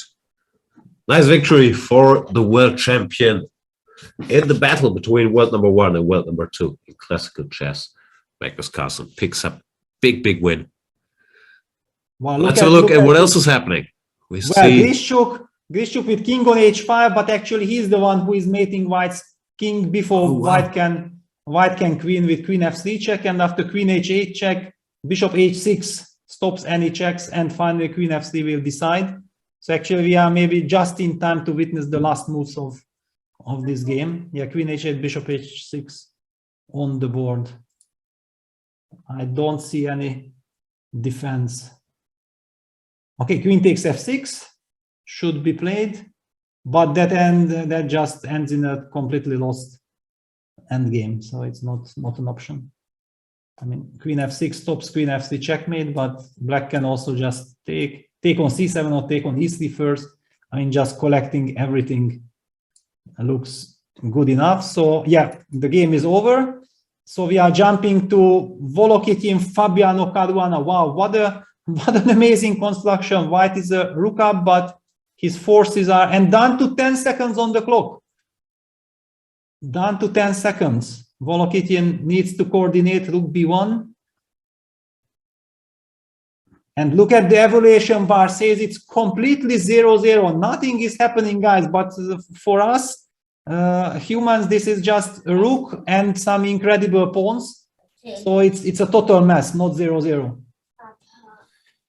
D5. Okay, black can, of course, force the draw with e2 now. e2, king f2, e1 queen, and then take on g3. That's kind of an automatic draw. But can he start pushing? But then white force, he will start jumping back. Fabi down to 16 seconds himself. What is happening here? Well, with so little time on the clock, maybe e2 is practical. Maybe it's no. Fabi goes b3. He insists. Yeah, because now already if he goes e2, then the b pawn will decide the game. So white has to jump. But how? Yeah, the rook takes b3, e2, rook b1. Yeah, just in time. Okay, this is gonna be a draw now. Volokitin also so heavily underrated. I mean, whenever I see him with this 26, 30, 40, I mean, believe me, the guy is like 2700 caliber and a very, very dangerous player. Draw agreed. Final super fight. And that leaves us with Anish Giri against Jordan Van Forest. We have missed out on this one, Jan. Wow. Can My you Dutch boys, you're fighting for draw. Fine, and seems like he's getting there. Seems like he's getting there. Wow. Yeah. But Jordan is somehow unlucky. I feel that he's unlucky playing against so many of his friends. It's always extra pressure. I'm not sure. I think he's completely ruthless. He doesn't care. He's He young will enough. Yeah? use all this extra information he has on Anish and Dubov to hurt them. But now no one gets hurt. Finally no one gets hurt. And what else do we have? Paravian, Yevgeny Nair. This is a big battle because I was part many times of this incredible initiative in Moscow, the Shelkunchik, the Nutcracker tournament. And we have been teammates with Yevgeny, and we have been playing against the youngsters where David Paravian was playing. So actually I feel like, I'm in the mix there. I'm rooting for one of my teammates, Yevgeny. On the other hand, I also have very nice feelings towards David. He's rook e5 check. Wow, wonderful. Old school. That's such teammates I love. When with few seconds on the clock, they are ready to keep cool head and go rook e5, save the team. It's a draw now. Yeah, nothing happening. I like Paravian. I don't know him. I've never met him, but his games, he seems like a very interesting theoretician. He clearly does work and has some offbeat ideas. Often he also tries. Actually, he's the sparring partner or analyst with Daniel Dubov. Yeah, not surprising. Because it feels like there's often some very, I don't know how to say it, creative thoughts, or he's trying to make, I don't know, after d4, knight f6, c4, e6, knight f3, d5, knight c3, he's thinking there's already 9 established moves in this position. Let's try the move number 10, knight e4. He's always plays some interesting stuff. Yeah, absolutely. I mean, I know from myself, I played twice with him with the black pieces, and both times I was 1 hour behind on the clock after move 10 or something. And I'm quite a theoretician. Yeah, it means something. That's why I also said immediately that I have nice feelings towards David, because I always respect this. If somebody can pose me some opening headaches, it means something. But how can someone make them dislike you? If that's no reason to dislike someone, if he keeps surprising in the opening, what is? How can you root for that guy? Yeah, but maybe it's connected that finally the games ended well for me or something. Okay. If it would be a traumatic experience, then who knows? Yeah, but luckily I was lucky sometimes. Okay, we see. So what do we have here? Manuel Petrosyan against Rauf Mamedov. It seems like black is pressing, but maybe it's a draw. Rauf, legend of online chess, of course, also of over-the-board chess, long-time member of these Azeri teams that have won many a team event. Yeah, now MU is back. Yeah, and okay, now white is just checking and then coming back to a6. And this is the typical position where white's king on g2 is perfectly placed. So no intrigue here. It's going to be a draw, and I'm keeping an eye. Do we have some other intriguing? Okay, there is Demchenko. Hang on. I think you mentioned young boy. Isn't Oleg Vastruhin the young boy? I don't know exactly. I don't know. Do we have him on camera? I don't know. I do remember Arshak was telling me something that there is a 12-year-old Russian prodigy, and I'm not sure. Now that you mentioned that there is someone young, I felt like maybe it's him, but I'm not sure. I don't want to miss, however old he is, against Vokhidov. You can't take on g7 because then we win the pawn ending. And if you can't take, what can you do? Yeah, okay. This is just a loss. No, the king on e4 is because black designed. He resigned, yeah. Black designed, and the king moved to e4, so we can move on. Demchenko, Maslow, Vasilis. I mean, queen endgames with little time on the clock, the total nightmare for human brain.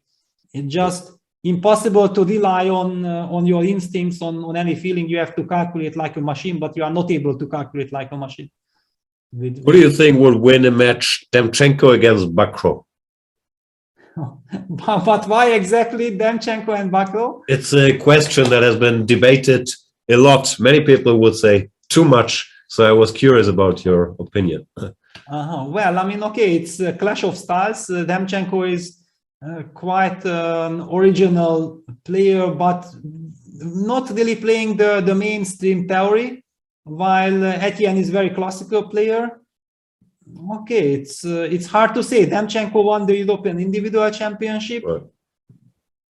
Okay, I mean, I cannot judge this match. It should be played. It should be played. I think it would be a very interesting match.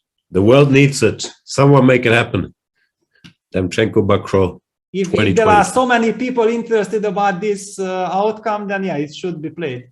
Yeah. So pawn to d2. Dimitrios Mastrovasilis, always been a strong player from Greece, has an older brother who's also Grandmaster, Athanasios. Oh yeah, Dimitrios, he's been around for a while. We had this match, Germany against Greece, I think in 2002, and I played Mastrovasilis there. Right? We're not getting any younger, Peter. Yeah, Queen F4 check, takes, D1 Queen, E8 Queen. I also do remember that I played with Mastrovasilis in 93, I believe, in Bratislava. Wow. You had to beat my story by 9 years. 93, that's amazing. 93 in under 14 World Championship. I think we played, and if I'm not mistaken, it was a Petrov with third move d4. I was playing third move d4. But was Dimitrios or Athanasios? Because I think Athanasios is all right. This is the only thing I don't know. Yeah, because I remember I played against Mastrovasilis.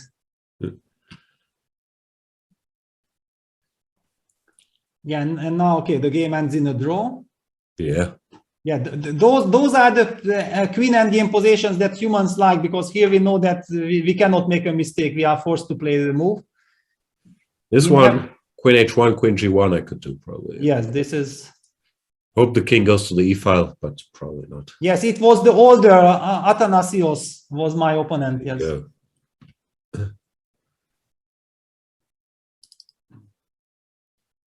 So, okay, this is a draw, which leaves us with only one game left, according to the running games status. Demidov against Holm Christian. Do you know Holm Christian Stuik?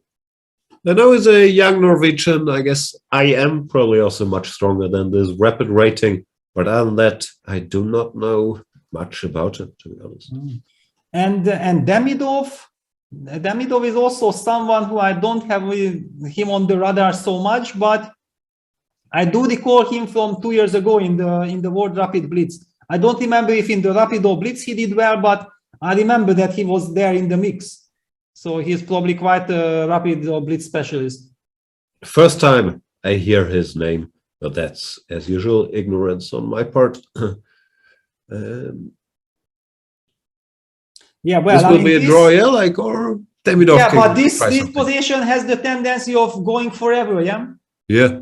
I think this is those dangerous, scary things with opposite colored bishop with rooks on the board, pawn up. So the side which has the pawn feels like I want to play on forever. And according to my theory, that side should win. Yes.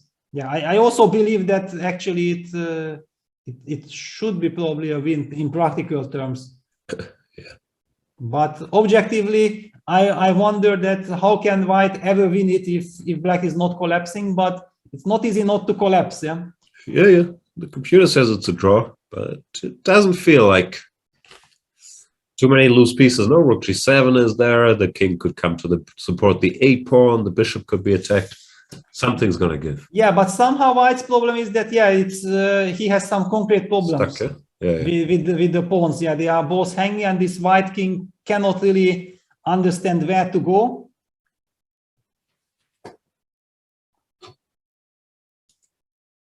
And okay, it's kind of drawish. Yeah, black can also sacrifice his rook and bishop for the pawn if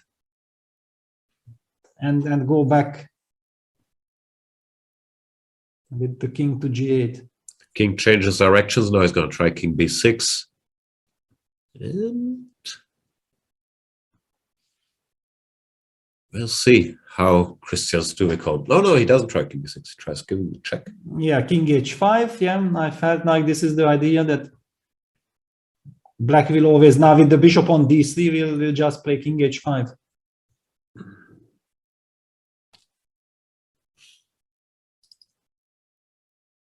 And those are the games that drives the other players crazy, yeah, because they are kind of waiting. They are waiting. It's very nice to have a break, but if the break is too long, if it gets you out of your rhythm, it's suddenly can really disturb. Yeah, you're thinking, come on, Demidov, it's a draw. But hang on, maybe after king g6, no, but you have he doesn't repeat. He goes rook a2. Yeah, this is a terrible practical mistake because always repeat. Always repeat. There might be a chance that it will be somehow 3 times repetition at a later stage. What are the rules? The players aren't writing down if it's a threefold. Does it get claimed automatically, or do you have to claim it? Yeah, unfortunately, if it's not on, okay, now we see some repetition, but now White will not play bishop g7. That's for sure. He will play king d4. Or king b4, yeah. King somewhere. It was too naive from black side to think that with rook on a4, you stop any king move to the 4th rank. But no, unfortunately, yeah, you have to claim yourself. But there was, I mentioned yesterday, this incredible episode between Alexander Grishchuk and Shakhriyar Mammadjalov in Saudi Arabia and Riyadh, that Sasha claimed the draw on three times the same position. And the arbiters checked and said, no, it's a wrong claim. They had to continue the game. Then finally, Alexander loses the game. So Shakhriyar thinks that he won the game, but actually then it turns out that the claim was correct. Arbiter made a mistake and the game was drawn. You know, it was like some incredible story you would never believe. You think that it's only happening in Hollywood movies. Not sure how big a hit that movie would be. Well, I mean, it was quite a shocker for us. Waiting there and nobody really understood what happened, why is this delay, what is the problem. Yeah, bishop g7. Okay, it seems like okay, it's at least White managed to create some new kind of setups. Yeah, but Black seems pretty stable. No, it's hard to Black is get anything going. Okay, if I manage we have to think about a6. But okay, now you go rook a3. Yeah. Yeah, I don't know. I mean, how long we should be commenting this, or we should speak about something else, or because not. Yeah, nothing. What have you been up to? I'm not sure how many match secrets you can tell us. Did you go to Dubai? Were you at home? Like, where have you been? No, I was at home. Yeah, I was at home. Okay, I can tell you that I needed something like 10 days. So around more or less 21st of December, I started to feel like a human again. Yeah, it was tough. Yeah, it was definitely tough. I can imagine that for you guys, it was a bit easier. Yeah, it's always if you are working as a second and there is this, you know, euphoric moment, things are going good, then you get all the energy, you don't feel all the tiredness, all the sleepless nights somehow are easier to tolerate. But for me, finally, it was like the match was over and then I felt like I'm completely dead. I mean, just completely dead. And there was no adrenaline, positive emotion that could, you know, somehow counterbalance the incredible tiredness. Yeah. So how was I saw some pictures, you were lying in Thailand, you know, suddenly playing your computer games after the match was over. No, that was nice because, well, it's not a secret. I like being in Thailand anyway, but I had booked flights to return the day after the tiebreak. And so when the match was over early, like at, what was it, 3 days in Thailand, which was fantastic, like 28 degrees, sun. And yeah, I was having a good time.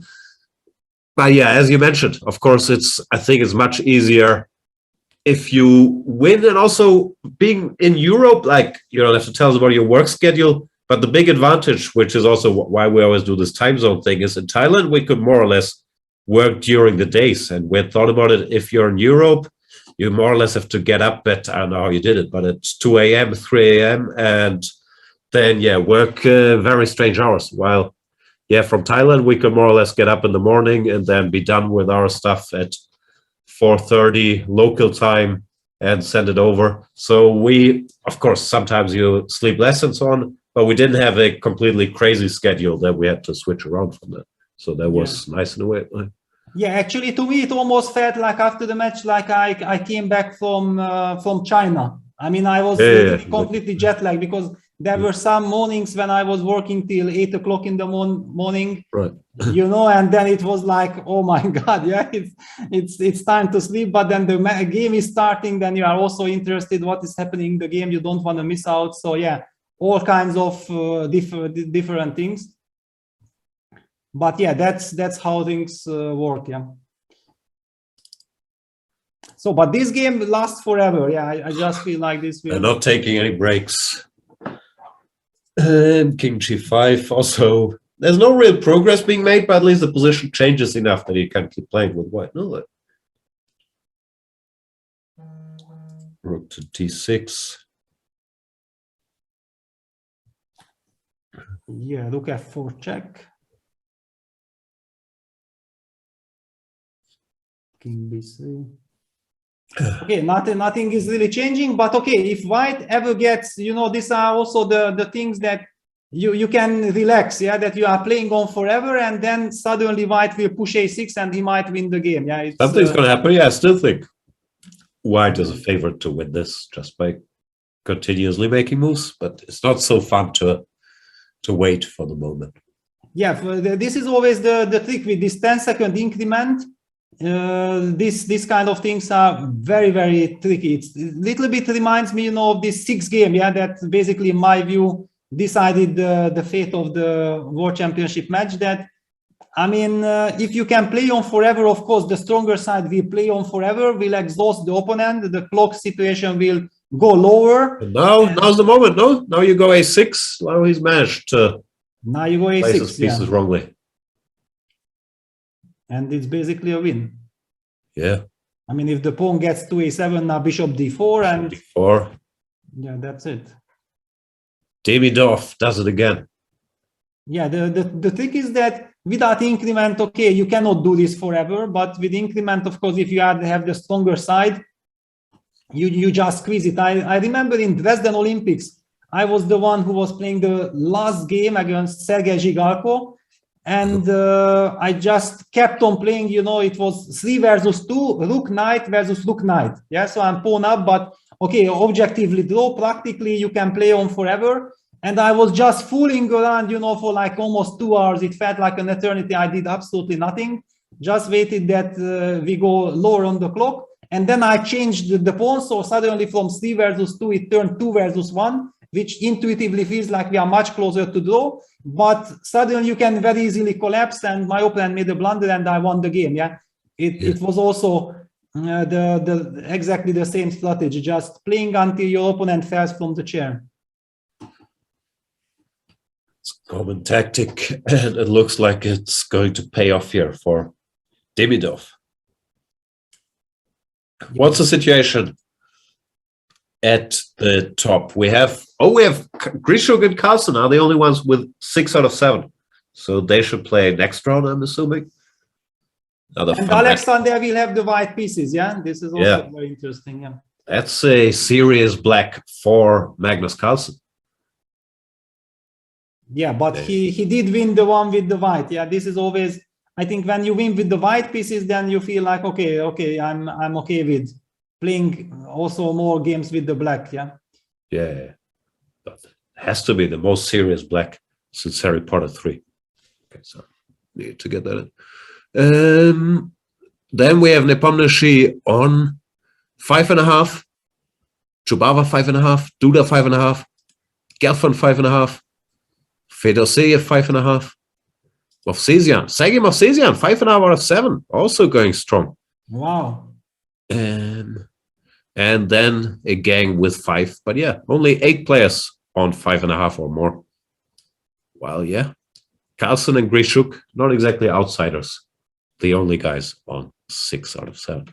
But actually, it means then Duda won his last game. Yeah, he bounced back immediately. Yeah, this is always very, very important after the loss, because one of the biggest dangers in this tournament that if you lose a game, it can affect. I was like stunned. I looked yesterday after the 5th round at the tournament standing, and I see Sergei Karyakin, Hari Krishna, Artemiev, all on -1 with 2 out of 5, plays number 100 something. Yeah. That's when you realize how incredibly strong this tournament is. Yeah, nobody is safe. If something goes wrong, it can go wrong for anyone. Sounds like Game of Thrones. Yeah, now with pawn on a7. This, with the pawn on a7, it's just over now. That's too many. Should be. Too many targets. H7. Could be. I mean, I also felt like, okay, white king can walk towards d4 just to hit this bishop. Yeah, pawn on h7 is. Maybe to h8, take on h7. And this bishop on e3 is wonderful. Yeah, defending both pawns. It's not cemento, but it's still very, very strong. Yeah, effectivo. Effectivo. Yeah. Now actually, rook e5 check. Rook e6. Rook g5. Rook e6, yeah, that's it. Yeah, rook e5 finishes the game. Although I'm not even sure you want that, but yeah. No, rook e6, yeah, then rook you e6 take and takes, we have a check, bishop f2. Yes, then it all makes sense. Yeah. Then that's it. I mean, poor Christian Stuvik, it will be very, very unpleasant to lose a game like this, but I think he will learn a lot. I mean, from, rook e6 on the board. I mean, you definitely learn a lot, and next time he will be the one doing this to his opponent. That's the way. And from my experience, being tortured doesn't mean you won't get tortured again. Yes, but if you will get a chance, you know how to do it. Yeah, that's true. You know how to do it, and you know how it feels. Yeah, when they do it. Yeah. Yeah, bishop f2 check and game over. Wow, it has been a marathon game.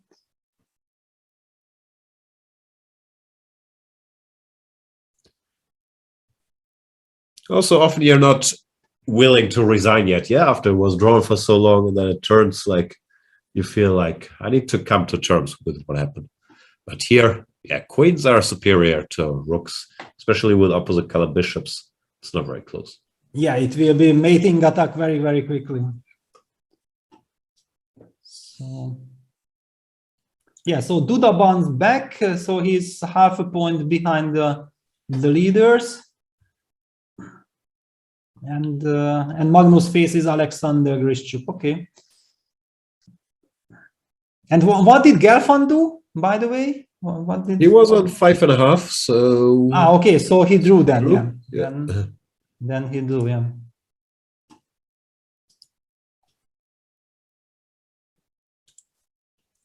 Here comes the bishop. Here comes the bishop. Demidov. Let me Google Demidov. How old is Mr. Demidov? Mikhail Demidov. I would guess like around 26, but I have no clue. I'm just guessing. Yeah, 30, almost 30 already. Almost 30, yeah. Born in 1992. And Christian Stuvik is probably like early 20.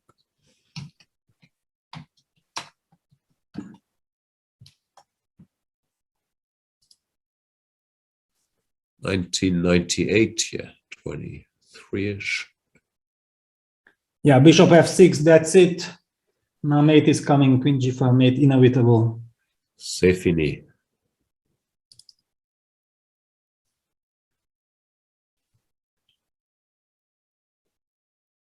Yeah, so we have, black resigned. We have only finished 2 runs. With this game, it felt like eternity, yeah? I mean, it's, you lose reality where you are in the tournament. Yeah. Time flies when you're having fun.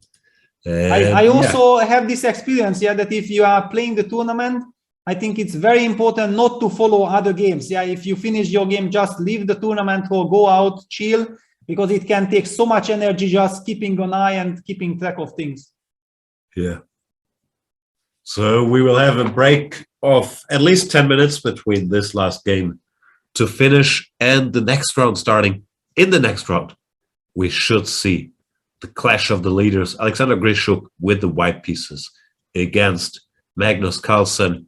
Let's hope for some fascinating anti-martial. What could be more fun? We'll be back with all the action in a couple minutes. Thank you so much for watching. In the meantime, check out the special offer today, the Wesley So short and sweet 1E4 chessable course. It might be too late for me, but is it too late for you to become simple, aggressive, and impressive at the same time? It'll be easier if you're simple, if you're one of the three already. Like you only have to add the other two. So check out the 1E4 course by the three-time US champion, Wesley So also. Enjoy your break. We'll be back in a couple minutes. Bye.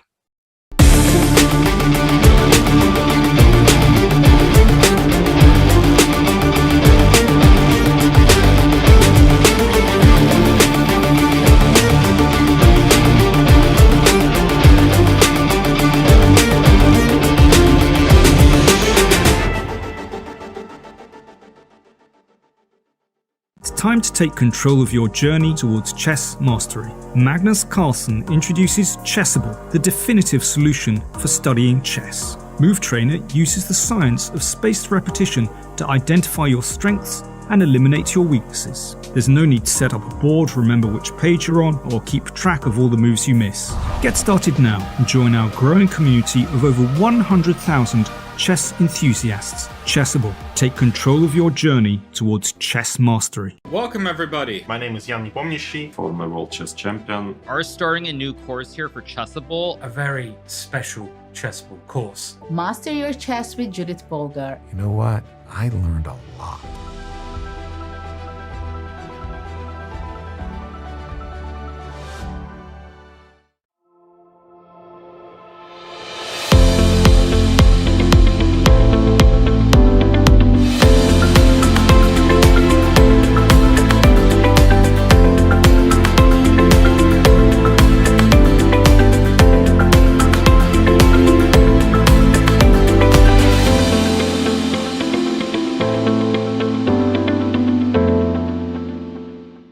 Chessable, the definitive solution for studying chess.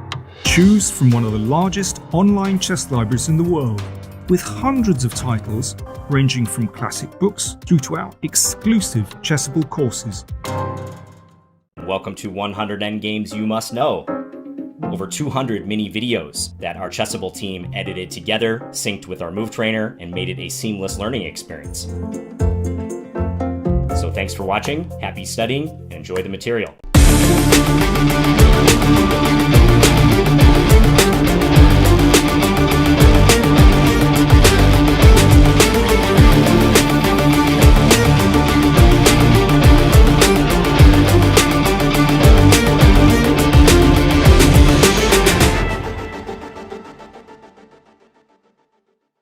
My name is Anish Giri. I am a top grandmaster from the Netherlands.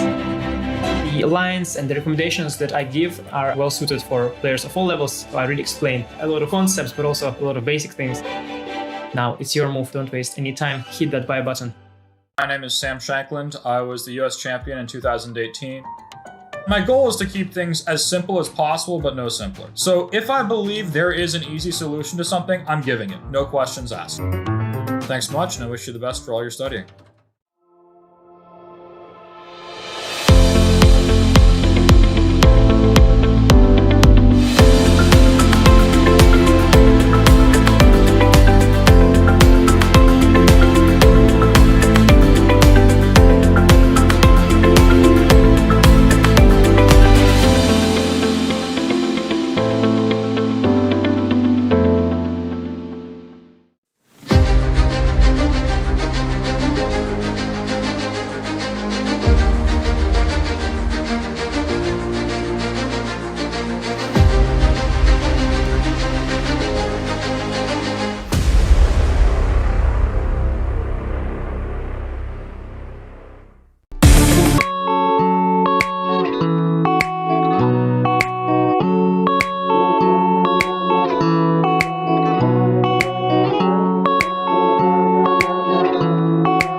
Sit for your sit.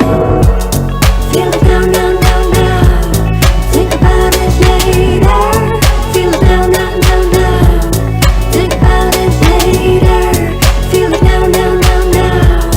Think about it later. Feel it now, now, now, now. Think about it later.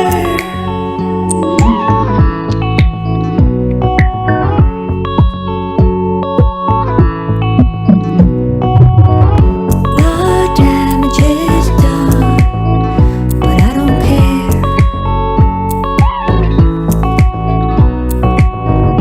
You're worth the cost, but I don't care. All I ever wanna be is eyes for eyes, lips for lips, skin for your skin, sin for your sin, eyes for your eyes, lips for your lips, skin for your skin, sin for your sin. Feel it now, now, now, now. Think about it later. Feel it now, now, now, now. Think about it later. Feel it now, now, now, now. Think about it later. Feel it now, now, now, now. Think about it later.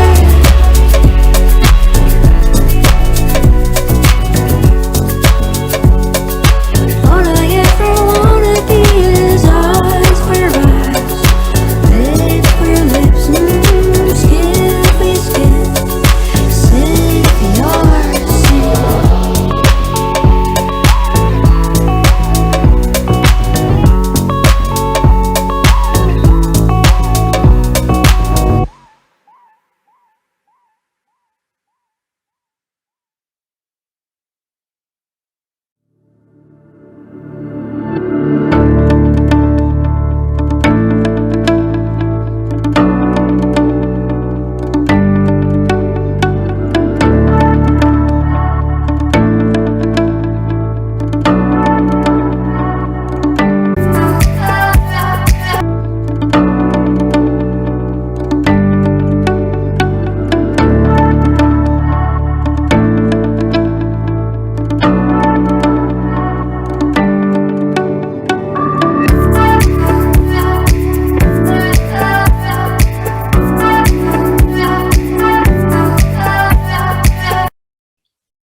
Welcome back, everybody. Round 8, is it, of the World Rapid Championship is about to start with a bunch of great pairings. Alexander Grishuk and Magnus Carlsen, our co-leaders, facing off on board number 1. And we see the first moves coming in. Once again, a classical Queen's Gambit. Last game we saw Bishop G5 by Jobava. Is Grishuk gonna play Knight F3 or C takes D5? We know Peter wants to find out what Magnus has in mind if he will play the World Championship preparation. Go CD5, Is there any? Alexander. Don't disappoint me. Yes. And CD5 yes. plates. Okay. There we go. How's he Principal gonna guy. recapture? Yeah, principal guy. ED5, Bishop G5. Yeah, let's go. Okay, let's go. Grishuk, he's also curious. No, he wants to see what Magnus Exactly. plays. Exactly. Let's see. And okay, now also against Sasha, it's clear that Magnus will rely on his most solid stuff. So let's see it. Let's see it. You can stay silent, no problem, Jan. We all understand everything, but we can be curious. So Queen C2. Queen C2 played, because after E3 there's this move Bishop F5, which sometimes they want to avoid by shuffling the move order around. Yes, this is like some Berlin defense against D4. Yeah. I mean, a super solid construction. I mean, we know that there was this incredible game Magnus won against Kramnik, I think 2013 or something, by using first 92 novelty. But I mean, the line itself never changed the reputation of being super solid. So pretty tough. Queen C2 aims to avoid Bishop F5, but it gives Black bunch of different ideas. And now seeing Magnus spending his time, I think he's choosing. Yeah, it's clearly he's choosing. And there were also some ideas with Knight A6, some ideas with G6. Now you can also start playing with Bishop E7. That's also a different kind of nuance because White has committed Queen C2 already. instead of having e3, bishop d3 first. Yeah, so all kinds of different things. And as Jan already mentioned, that Magnus many times, especially in Rapid, was playing the a6 systems as well. So basically just trying to get the Carlsen structure at all costs. And he should be very familiar. But Alexander is one of these very, very principled guys who I think will ask some questions. Very curious what's going to happen. The line I learned as a kid, I'm not sure if you did as well. So I think instead of h6, knight a6, e3, knight b4. And I was taught that queen b1 is important. Then you provoke g6 for some reason. Then you go queen d1, and you're supposed to be better. I haven't checked this with a computer, but I do recall this is what I was taught. Yeah, this is some very old, old finesse. I don't know, maybe it's some Suetin book or something, but yeah, this is my knowledge of knight a6. Anyway, we're getting something else. Yeah, we are getting something else. And there we go, knight e8, the first real surprise. In a sense, surprise that it's probably not the most theoretical move, but I mean, whenever Magnus has a chance of getting his knight to d6 in these Carlsen structures, he's a very big fan of. And in this regard, I'm not completely surprised. I was also taught as a kid, d6 is the best square for that knight. So maybe Magnus, he read the same books there.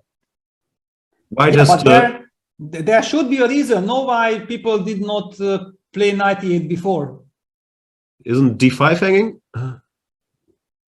That's also a nice spot. Yeah, that bishop e7, queen e7, knight takes d5, cd5, queen takes c8. Okay, I'm expecting that this is some computery stuff that should have been checked by Magnus, or maybe Jan himself. But okay, we are not asked all the details.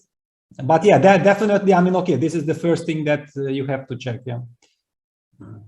I wonder if black can black actually go for all this glory with knight c6, queen takes 8, queen b4 check. Okay, at least luckily I have this f1 squares, queen takes b2, and then I move my rook. But maybe also my the queen is trapped, not trapped. just knight d6 or some. Knight d6, bishop h7, but okay, knight f6 maybe. Knight f6, yeah. And okay, black is kind of winning, yeah. So all kinds of stuff. First of all, when your opponent invites you to take on e7 and on d5, you immediately feel that you smell some red there. You just don't want to go there.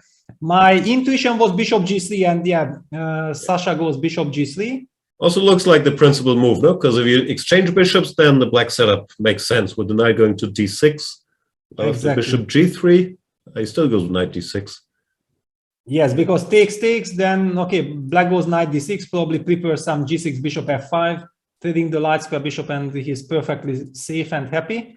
Now bishop g3, knight d6, white usually wants to go knight e2 if he has a chance, but there is also some argument of trying to go knight f3, knight e5 if black wants to, maybe black wants to go g6, bishop f5. A lot of things to deal with. Yeah, knight e2 on the board. And rook e8. Magnus, take it slow. Just rook e8. Okay, one thing is clear, that now that the black knight reached d6, white definitely does not want to castle long. Yeah, white castle short. And wants to go f3, e4. Magnus makes sure that he is just in time to remove the bishop, hitting the e3 pawn, so white is not able to get the typical f3, e4 in. And we are slowly getting a first touch, first feeling of what Magnus more or less has in mind in this position. So now he has to figure out how to bring the knight out, or you mentioned this is plan of g6, bishop f5. But yeah, there's knight d7, knight f6, or maybe a5, knight a6 are the potential routes for the knight. Yes, this one. Also typical some knight. I mean, it's a super flexible setup, but also white has so many ways, and that's why you have to burn time. I mean, this is a position you cannot play just by hand from white, because then you might lose all your chances of fighting for advantage. And knowing how principled player Alexander is, he always wants to get into the essence of the position, to understand exactly why do I do what I'm doing. But doing that might be very tricky because Magnus might end up being way up on the clock. Also, Magnus knows that about Sasha, of course. Yeah, like he probably quite likes giving him a position that's new, like, and making him think about it, because yeah, that's what he does. Yeah, he's a maximalist. He wants to figure out what's happening. So let's see. What do you think? How much time will he spend on the next move? Yeah, well, actually, it's a big question. Yeah, one of those typical plans for White, but usually it was after trade of the dark square bishop that White goes rook a1, knight c1, and then insists of playing fc4, sometimes reinforcing the d4 pawn by going knight b3. It's a little bit awkward looking square, but just doing the job of protecting and then pushing e4. If White gets e4, then everything perfectly makes sense. But of course, it's super slow, and Black is very flexible. There are all kinds of knight jumping to a6 will come with the tempo of settling knight b4. I was even not sure if moves like b6 are completely out of question. Wow, I mean, Bishop f4. Whoa. If you would have asked me, Peter, mention 5 legal moves on White that comes to your mind, Bishop f4, I can honestly say Bishop f4 would have not one of my candidates. For and sure. Magnus blitzes out Bishop e6, also interesting. Yes, very interesting. I mean, basically almost indicating to Alexander that, you know what, your move was first line of the computer. I know this, yeah? I expect this. So please spend 5 more minutes to find the next computer first line, and I'm going to answer it instantly. I think it's quite a shock. I think this is quite a shock moment now for Alexander, because with Bishop f4, he at least felt like, I want to take Magnus out of his comfort zone, and Bishop e6 answered instantly. Yeah, it's a surprising move. Yeah, so it means that Alexander, yeah, basically he wanted to make sure that after g6, he's going to have knight g3. Yeah, that's, and fighting for the f5 square. But, I mean, basically, if Black is not playing g6, then White knight on g6 doesn't really do that much. Okay, I'm not such a big expert in this structure, but still, it feels like White is losing some time. Yeah, not so easy to decide on a plan yet. Typically, with the knight on d6, there's minority attack. This plans with b4, they're off the table. So, yeah, as you mentioned, rook a1 and then f3, e4, combined with knight c1 or knight g3. Looks sensible. But yeah, basically, it's a complicated and sort of fresh position, because we're used to these structures without dark square bishops, but with these bishops on f4 and f8, I guess one hasn't seen it so much, no? Yeah, well, actually, when I see this knight e8, knight d6 position, it reminds me very much of what Magnus did in the anti-Marshall with rook b8. Yeah, that's some completely fresh, new direction in a classical position. And basically, it's so difficult to figure it out. In a practical first game, definitely, but even once you start analyzing, you don't know exactly, is your opponent going to repeat this knight e8, knight d6, or he will pick one of the next hidden systems? Those things are driving the seconds crazy, because you are never exactly sure if it's going to be repeated. Yeah, you just never know this. Yeah, that's the advantage of Magnus's approach. Although I can tell you, it's also not that much funner, I would guess, if you know an opening is being repeated, but it's a good opening. Yeah, there's not so much you can do about it. Yes, exactly. So it's in a way, it's different approaches. Yeah. Yeah, and very important, of course, to feel all this. Okay, so the moment the game is a little bit slow, yeah, Alexander goes f3. f3, wow, that speeds it up. Yeah, that speeds it up. Yeah, just Alexander felt like maybe the commentators want to move to some other game. Let me create some action. Yeah, f3. White is trying to break with e4. Don't know. Knight's very, very tricky. I mean, I would even not rule out if moves like knight a6 are possible. I mean, it's things are changing. Yeah, it's not anymore static. Maybe going for some tempos. Knight a6, settling knight before. I'm inviting bishop takes a6, b takes a6. Once you get rid of your light square bishop, then all this e3 e4 play doesn't look so impressive to me. I will have counterplay. I might be able to break with c6, c5 at some point. It's all very, very messy, very complicated. Of course, very committal decision. I don't know if I would be playing from the black side. I would consider knight a6, but maybe I need a classical game to think 20 minutes before deciding. But Magnus is inside this position. I think for him, making those decisions should be much more natural and easy. See, he's taking his time now. Yeah, finally. We But have hang on. Let me move to Jan Nepomniachtchi against Boris Gelfand, because suddenly I see some very awkward queen on d1, some crazy pin. Yeah, it looks very, very scary. I don't know and Boris did his thing. Yeah, like he's saying, I checked all of this in 2012 for Vichy. Not so many things have changed. I kept it updated. Show me the money. Yeah, so let's just very quickly see. It was Rossolimo with bishop b5, e6, d5 takes, d4. Actually, it's one of the lines that Magnus used against Gelfand from London candidates. Yeah, bishop e7, c4, takes. Knight takes d4. Knight takes d4. Yeah, because while this 95 plan was on vogue, I'm not sure. Yeah, exactly. I think Black was more or less playing 95. He opted for takes, bishop d7, knight c6, bishop c6. And Jan, I think just probably hurried too much, blundered with knight a4, because this knight a4 ran into queen a5. Whoa. That's how things escalated. Yeah, knight c6, rook d8. So you just lost 2 tempo here. What was his intention? Knight a4, queen a5, knight b6, but doesn't even make sense. No. Yeah, no, I think that he just forgot about queen a. He thought like, okay, he's gonna come knight b6, and okay, bishop a4, queen a4 is check. Maybe it was a little bit this rush decision, which I'm always talking about, that no reason. Yeah. And now suddenly, okay, he first has to stabilize, and now he has to forget about any advantage. He has to stay alive, and okay, Black has a golden Caro-Kann, d takes e4, French, whatever. Draw agreed. Draw. Okay. Wow, timely draw for. This is the best thing could happen to Jan in this moment. Yeah. Yeah. This is the best. Okay, so let's move back to Magnus. Now I'm kind of relieved also, because suddenly, it hit my heart. I mean, okay, Jan was playing so beautifully the tournament and everything smoothly, and no reason to blunder like this. But he Magnus played knight to d7, bishop e6, knight d7, and rook a d1. Now white can prepare e4 slowly.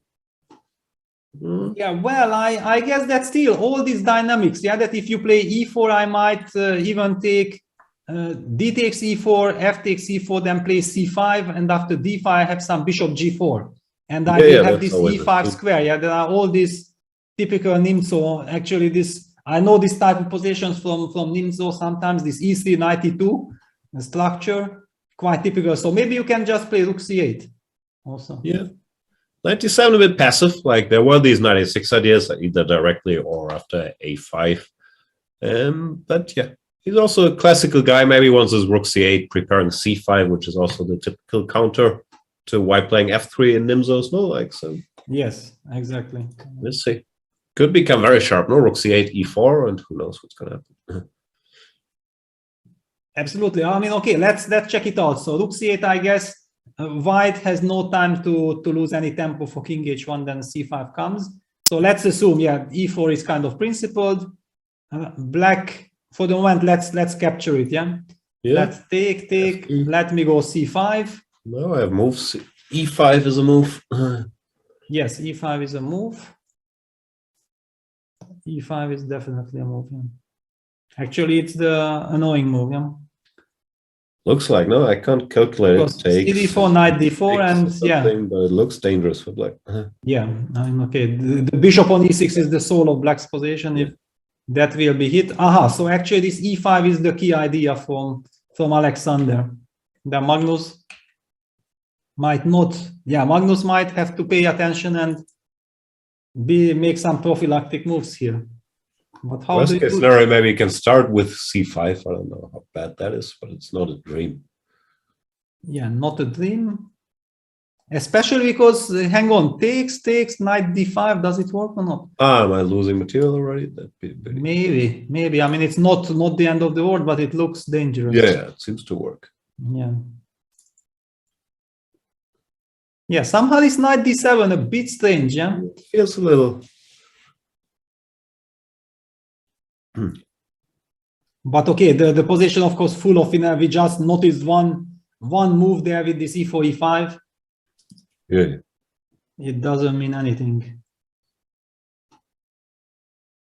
But yeah. Carlsen also taking time. Yeah, it's not like he's blitzing out the plan, and that's that.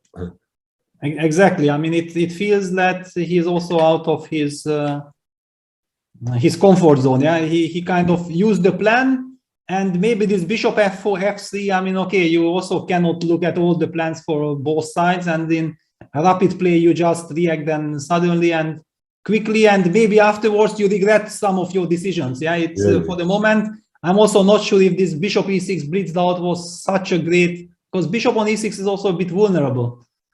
Yeah, it also gives white a freer hand to go for this f3. No, if not, at least you have to consider some ideas against the e3 pawn. Yes. So yeah, not sure. We'll see what Magnus does. But for now, it feels like also the engine bar seems like white. Good outcome of the opening for Sasha. He got surprised, but he came up with his bishop f4, f3 quite quickly. And he didn't want that much of a time. I mean, basically, Alexander with 8:20 and taking control, it's still more than enough time for him to have the control. Yeah, he's ahead on the clock. Yeah. Okay, so maybe we have, while Magnus is thinking, let's go to the Duda Mosesyan game to see what's in store from the Polish hero. Yeah, Krzysztof. Okay, this is old school. Yeah, this is a classical Slav with e3, bishop f5. Looks like a position from the 2000s. Although, as we said, this line never went out of fashion. We've seen it in the last candidates, Twingiri and Caruana, something very similar. So this has always been around. Yeah, so many finesses here, and yeah, so many nuances.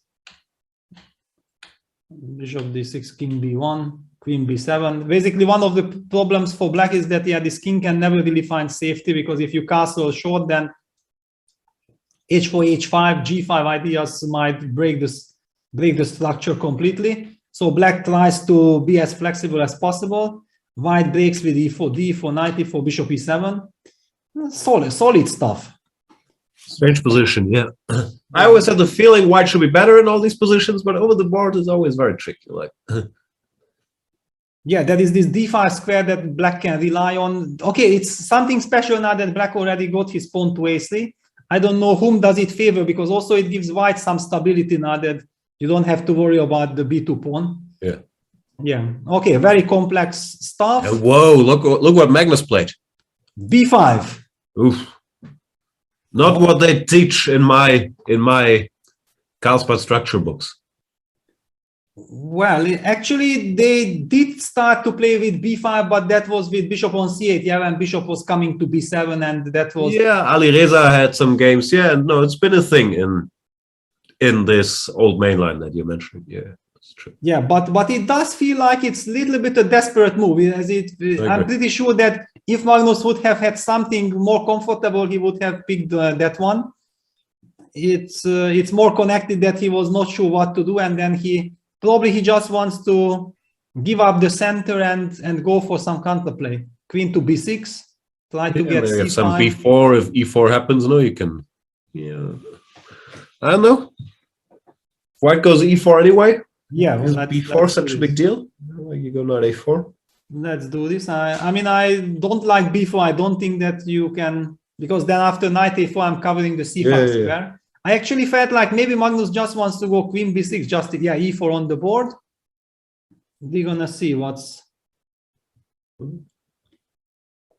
I mean, queen b6, and I'm not worried yet of e5, because the bishop on f4 is misplaced and king is still on g1. That's e4, it's nothing. Yeah, and then c5. So basically, maybe you should just make a move like king h1. Looks very normal, yeah. Very normal. And then the question, do we have time to play rook c8 or not? Because sooner or later, black will need this break.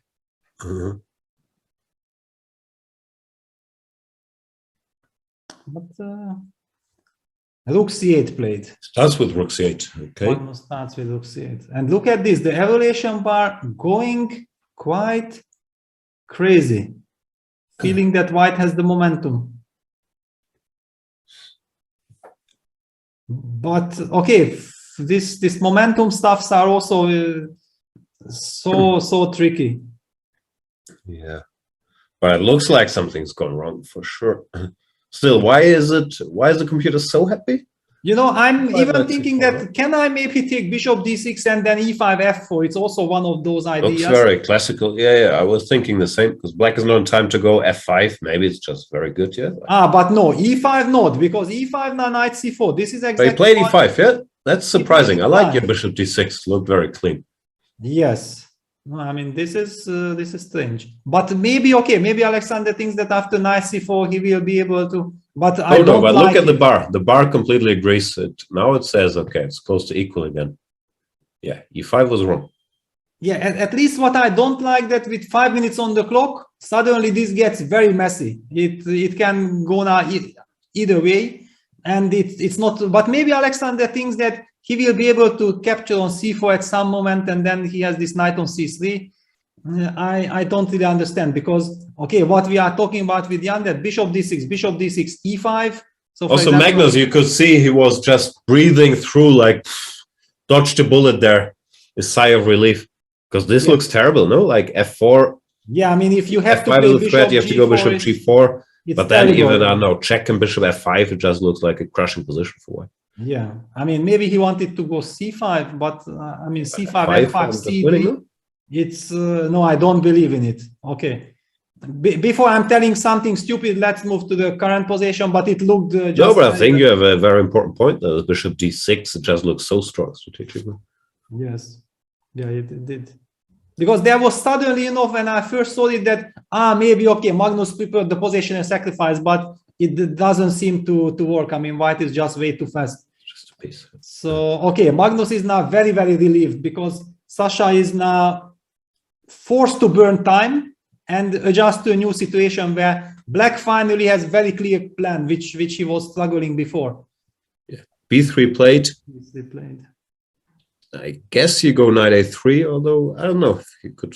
Yeah, bc is a threat. Yeah, bc, bishop h7, I'm sure f5, so you have to go. But then knight a3, c5, and try to light the board on fire. Yeah, no, it's completely out of control. Yeah, now knight. Okay, no, he goes back. He doesn't want any goes back. Okay. Craziness. Still wants c5 or b4 followed by c5. Yeah, this bishop on f4 is such an idiot. No, that's why it was so nice to exchange it, because then you can just push f4, f5, standing there in the way. Well, still, of course, the whole position depends on move play. Yeah, if white is able to regroup his pieces and get f4 in, then it will be winning. But we just get the feeling that black will be faster and will be in time to get c6, c5 in. Yeah, no, I'm not saying black is better or anything, but this is why this bishop takes d6 was so nice, to get rid of the bishop and then gain tempi to push all these pawns as avalanche. Yeah, the tempi, winning the time, yeah, that was the key factor. Yeah. And now Alexander down to 3 minutes, so it's quite unlucky time management that Alexander has decided to spend quite nicely his time, and exactly the move e5 he kind of played in 20 seconds, a little bit way too early. So now also Magnus's moves are clear now, no? He goes b4 and c5, and then you think about it, Mr. Grishuk. Yeah, that was the reason why he wanted knight b6, so that he covers the a4 square, and moving the knight back to b1, allowing c6, c5, but damaging the pawn structure with knight a4 is also not really an option. Exactly. So not an easy choice. I'm even surprised seeing the engine bar still saying that white could be better here, because I really have the feeling that black has the momentum, practically speaking, definitely. Yeah, the engine bar knows nothing about momentum. Yes.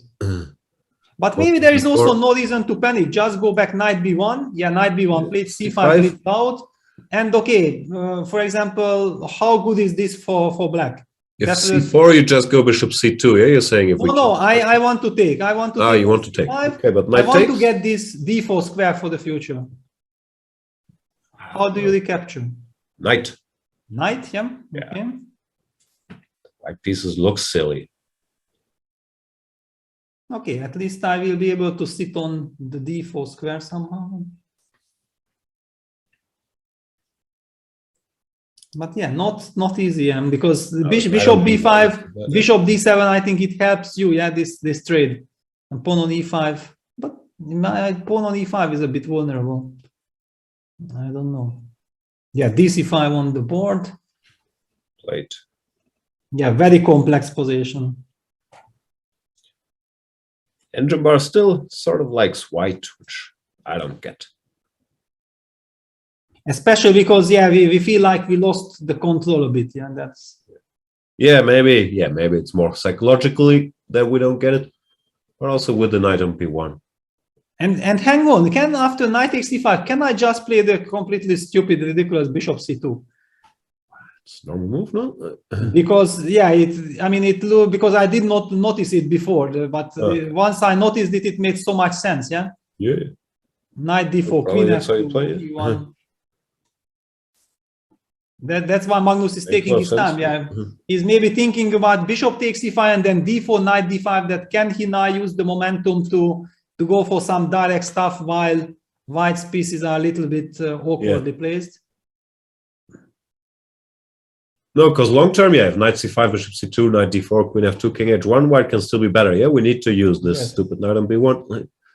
Open it up somehow. I'll be back in 1 minute. Sorry, I have to. Yeah, good. I mean, I really feel that this might turn out to be a very, very dramatic game. Yeah, Magnus going for bishop takes e5 check, king h1, and f6. Simply, the position is so complex that with 2.5 minutes on the clock for Alexander, it will be very, very difficult to keep the control of the whole game. And black has the potential of really getting a counterplay. On the other hand, white has a very solid, stable structure. I mean, for example, even after ef6, I'm guessing queen f6, something like ef6, queen f6. It looks like black is super active, but one should not underestimate this lovely pawn structure. White's king is very, very safe, while black's king on g8, isolated pawn, and the knights are not really yet doing something. If black pushes d5, d4 to get knight d5 and then knight e3 or knight c3, that's wonderful, but pushing d5, d4 comes at the cost of weakening the e4 square. And then imagine suddenly white knight from b1 landing on e4 with tempo. Yeah, so all this you have to judge. All this has to be worked out to perfection. But with 2 minutes on the clock, working out all this imperfection, it's almost impossible. So ef6 on the board, it had to be played, queen f6. Oh, well, he took with the bishop, yeah? Yeah, took with the bishop, and now we saw Magnus breaking with f6 immediately. And hang on, so don't tell me Sasha wants to grab the exchange, because he's trapping the rook. He's actually trapping the rook with bishop c7 or bishop b7. But, okay, bishop b7, rook d8, bishop c7. But might not be the end of the story. You still have these silly pieces on b1. It's just the beginning, yeah. Yeah. But still, nice spot. You know, I was talking about structure, finesses, and all this, and then suddenly, boom, bishop a6. You know, just completely different spirit. But generally, I think Magnus likes material as well. Of course, he'll keep playing well, but I think he won't be thrilled to have to justify being exchanged on. Yeah, also one of the good things for white, that now that he moved the bishop, he got access to the d4 square. Yeah, that it's not just the exchange, but if he managed to get something to d4, then everything is under control. Wow, did Magnus miss bishop a6, or it's part of his plan? Yeah, that's a big question. Let's read his body language. Hard to say, especially not seeing his face. Sorry, I have another guest here. My kids just got back there. Very eager to check out the situation. Yeah, difficult. Frozen. Really difficult to say, yeah. But judging by how he's reacting by not reacting, it means that probably it's a little bit of a cold shower. Because otherwise, especially if you are about to lose an exchange, you really want to blitz out, like show that, yeah, it was part of the plan and I don't mind. And in fact, thank you very much for giving Also, me isn't this rook chance. cd8 strange? Like, don't you want to provoke the bishop into b7 first before allowing this? Yeah, but maybe, you see bishop f7 now, maybe somewhere he wants to hide this bishop on a6. I don't know, I'm just speculating. Bishop f7. No, but it seems like he missed it, yeah? He also, the way he's moving his hand, it looks like he's annoyed and he's thinking, okay, time to fight back. But Yeah, definitely is annoyed. The problem is that, yeah, this knight on b6 is not joining the battle. stuck. He's a little bit stuck. But let's not forget, white still has this terrible knight on b1. Of course, it will be very nice putting the knight on d4, but then the queen cannot really move from d2. While you don't move the queen, you cannot really move the knight.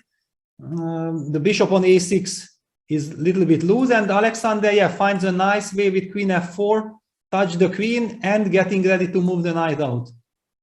Makes a lot of sense. It's a nice move, yeah, queen f4.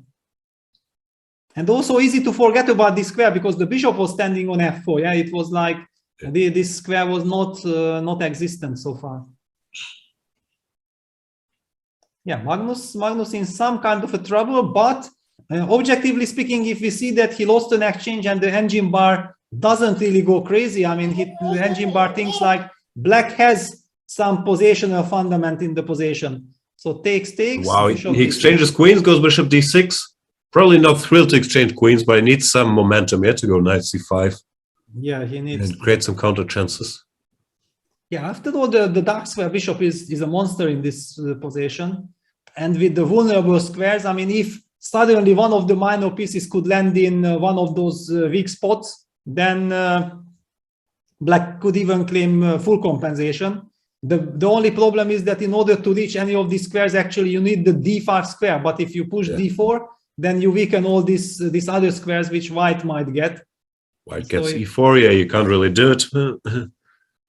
I don't know, maybe you just play slowly, knight c5, a5, a4, pretend nothing happened. But of course, white is better.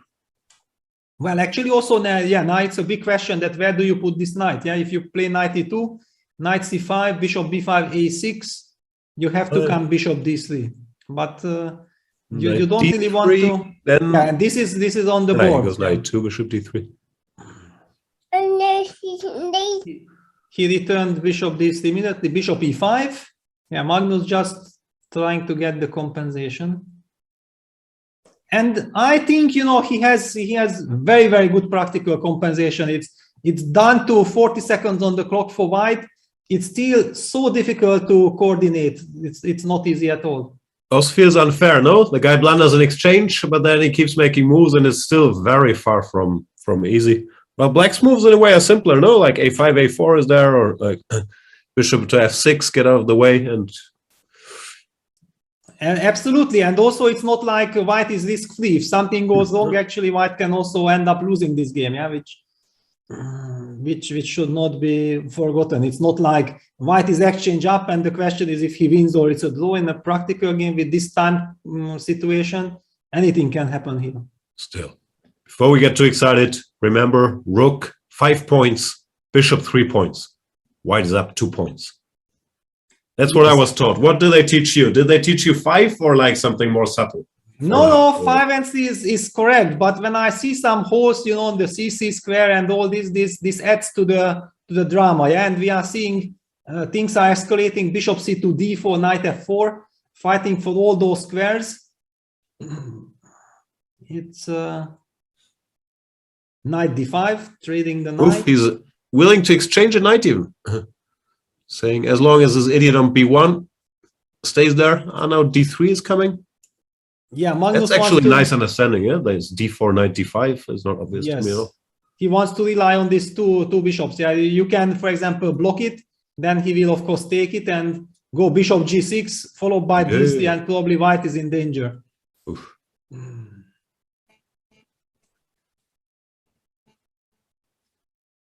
Yeah, and Alexander, down to 15 seconds. How do you make a decision here?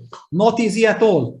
You feel it's maybe bishop e4, maybe bishop e4 on the board. Bishop e4 had to be played because. Oh, Magnus doesn't take it. That's a surprise. I thought he was going to take. No, but then f takes e4. That's what I wanted. That's your point. Fe4, yeah. And now, okay, knight d2, but still, d3, bishop c3 comes. Full compensation. Oh, mess, yeah? That's my Jonas. Yeah, knight d2. d3. Huh?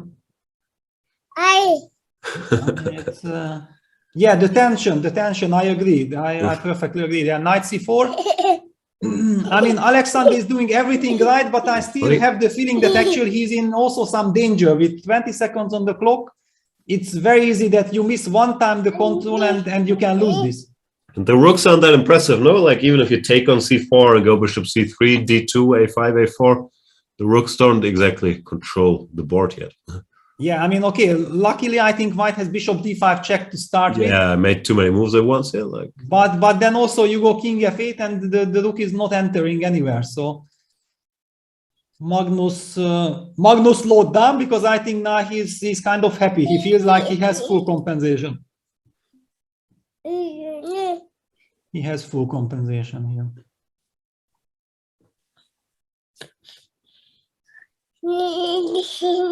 You can also start with bishop c3. Yeah, actually, if you want the same things. Yeah, bishop c3 on the board. Magnus starts with bishop c3. I'm expecting rook e3. It's kind of practical because maybe you can just sacrifice the exchange back. Also, you don't even have to take on c4. You can start with d2 and then take where it's appropriate. Yeah, well, if you want to push d2, yeah, then. Oh, yeah. You do. Yeah, very tense moment. It seems like Magnus had this phase where he was just frustrated and making moves quickly, trying to get some practical compensation. Now he thinks, okay, now the position is unclear. I'll start taking time again. And yeah, exactly. I think he also smells blood here because yeah, exactly. Yeah, it's white is. I mean, I would be very scared with white here with 20-30 seconds on the clock. If suddenly something escalates, it's yeah, d2 on the board. How to untangle? Yeah, it's not easy. I mean, because you also can bring the king. Yeah, king g1, bishop d4 at least exists or takes first. Yeah, rook e2. I mean, rook e2 was the move I felt like I would also automatically play rook e2 just so that I'm hitting d2. I'm kind of inviting you to take on c4, and then things clarify.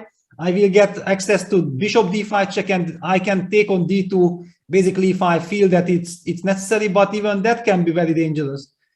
So I'm not sure.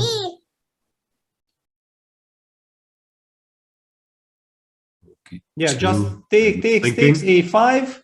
What is this?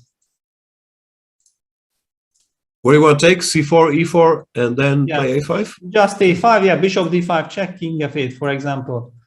Because, I mean, I'm coming with a4, and this rook takes d2, okay, takes a4. I still have this incredible knight with the pass pawn there. Yeah. Feels potentially dangerous. I mean, maybe we are missing something, but it looks very promising for black. Very curious what he's going to do. Yeah, he takes on c4, and I guess he's gonna play a5. What do you take? The bishop? Yeah, he also takes on e4. Yeah, he wow. takes on e4. Wow, okay. That's surprising. Giving up his super knight. Well, basically it means that he calculates some very long lines, yeah? Thinking he has enough here, like this, with the rook on d1 being passive. Yeah, and the back rank issue also, yeah? The rook can never move, then rook e8, rook e1 checkmate, and the pawns are marching. If the king comes, yeah, king g1 played, Yeah, king a4, G1. king f2, b3 takes a3. Is this winning already? Yeah, I don't know what is happening, but it's super risky for white. I feel like maybe king f1 finally can step into rook e1 check as well, but yeah, king f1. King f1 played. It's also very committed by Magnus to take this bishop on e4. Like, if this doesn't win, he can also be worse. No. Yeah, but for the moment, I'm trying to understand how White wants to defend. So he relies on some rook behind, but then rook e8, rook e1 might come. So what's the move for black? You go b3 or what do you want? Yeah, I don't know. Yeah, because there is some line like b3, ab, a3, then I can go rook e6, a2, rook a6, rook here, and then I can take on d2 and maybe play 3 versus 3. Rook e6 also have rook a8, maybe, no? Yeah, I don't know. I'm not really understanding the. I'm also not sure if the evaluation bar is correct. It drives me crazy. Feels like it's stuck there, no? I don't know. Yeah, I feel like it's black can only better, and this engine bar drives me crazy with thinking that white is still better. I Maybe just it's cannot frozen. believe. Feels like it's shown that for a while. I just cannot believe. Yeah, BC on the board.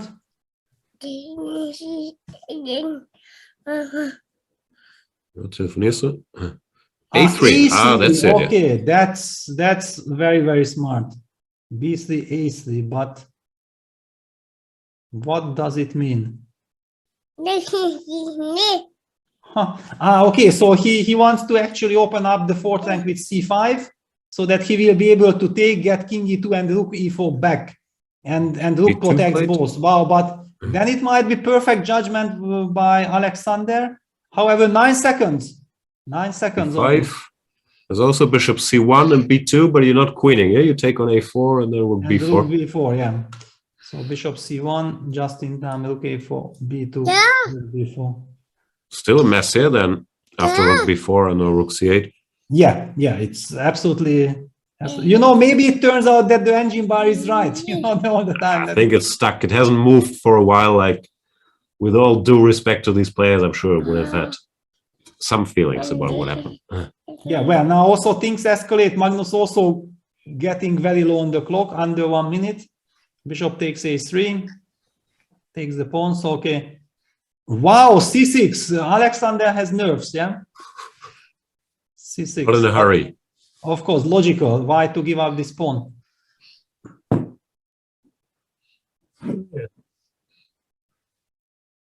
But maybe just a draw. I mean, can I just play bishop C1?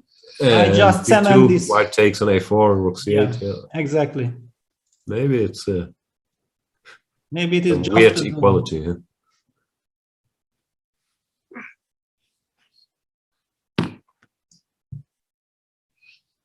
B2, rook B4, then rook C8, king E2, and then rook takes D2, and it's gonna be draw. Wow. And we have a phone. Hey, don't leak all my notifications. Wow, I mean, if this turns out to be true, then kudos to both players. I mean, navigating this hell of a position with so little time. I mean, what a construction. Let me highlight this. Rook D6. What D6 Magnus is for win? Magnus no, it's the same, yeah, like C7, rook C6, king E2. Yeah, okay. And then white gets 3 versus 2, and then Engine Bar claims that, you see, guys, I have foreseen right all along. Yeah, what was all this excitement about? You can also see Zasha looks a little less tense because he understood he can't lose anymore. Yes. Takes Magnus shaking his head. Wow. Looks like Magnus disappointed. He missed. Like this. No, okay, but it's actually almost the same. Maybe that it's 3 versus 2 that he has to defend here. Okay, I mean this we know exactly that no matter how much time they have, this will end up in a draw if there is increment. So maybe it's a good chance to look around what has happened or what is happening. I mean, Duda seems to be winning against Movsesyan with 2 pawns and a lovely bishop on e4, very nicely protected. Yeah, this is an elemental win. What else do we have? Chigayev, Mamedyarov. Okay, it's from the lower boards. Wow, Chigayev winning. Yeah, Chigayev might be winning. Tournament. Mamedyarov in Pawns are just queening, yeah? H6, G6. H6, G6, and the knight. Look at this knight is dominated by the bishop. Oof.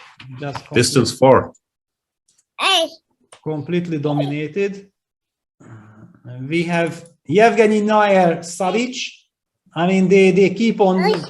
I mean, we see these guys, they have very long battles all the time. It does look like a draw.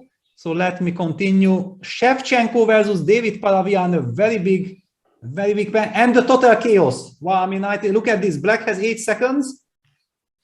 Looks like he is doing very well, but this is total madness. Queen C2. Shevchenko also a fantastic player, the big hope of Ukraine chess. He was played well in his European team thing, no? Exactly, yeah. He was one of the, with Volokitin, the driving force behind winning the gold medal. Knight B2, stunning resource. Knight B2, fighting for... Bishop takes. Yeah, then queen takes H5, king G8. But how do you hold this? Doesn't work out. It might not be enough, yeah. No. Everything protects the F8 square, so the knight. Yeah, it seems like white is winning. Paravian. Let me see the results thus far. Yeah, rook d6 played, but I mean, okay, black has also bishop d4 covering the d file. It looks like it's over. Doesn't look like. So yeah, big battle. Yeah, every board. And okay, now we just jump back because I think the game is about to finish in Alexander's Magnus case. This is a typical 2 pawns which go nowhere. Black's king just very nicely blockades. White's king has nowhere to run. Black will start giving millions of checks. So basically it's time, yeah, and the players agreed to a draw. Magnus looks shocked with what Grishuk has to tell him.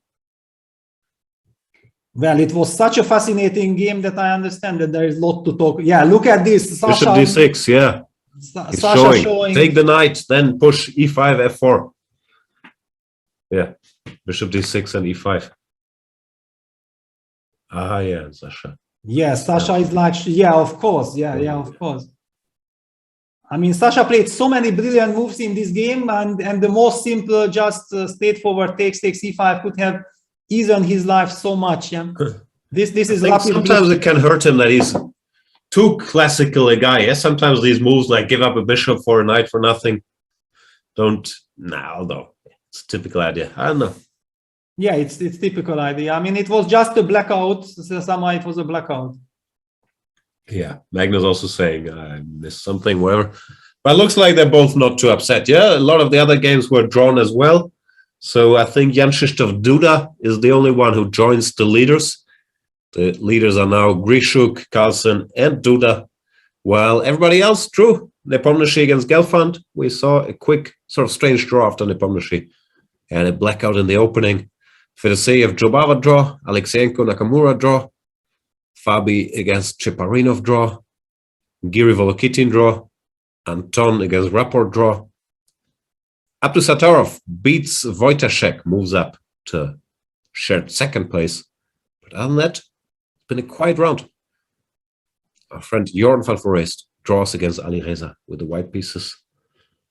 Yeah, this is what we have been talking with Jan during the break, that actually due to these different ratings and so on, there can be some very tough pairings for someone like Jordan van Forest is standing +3. He has some incredible performance. I mean, I would think like around 2,900 or maybe even more than that.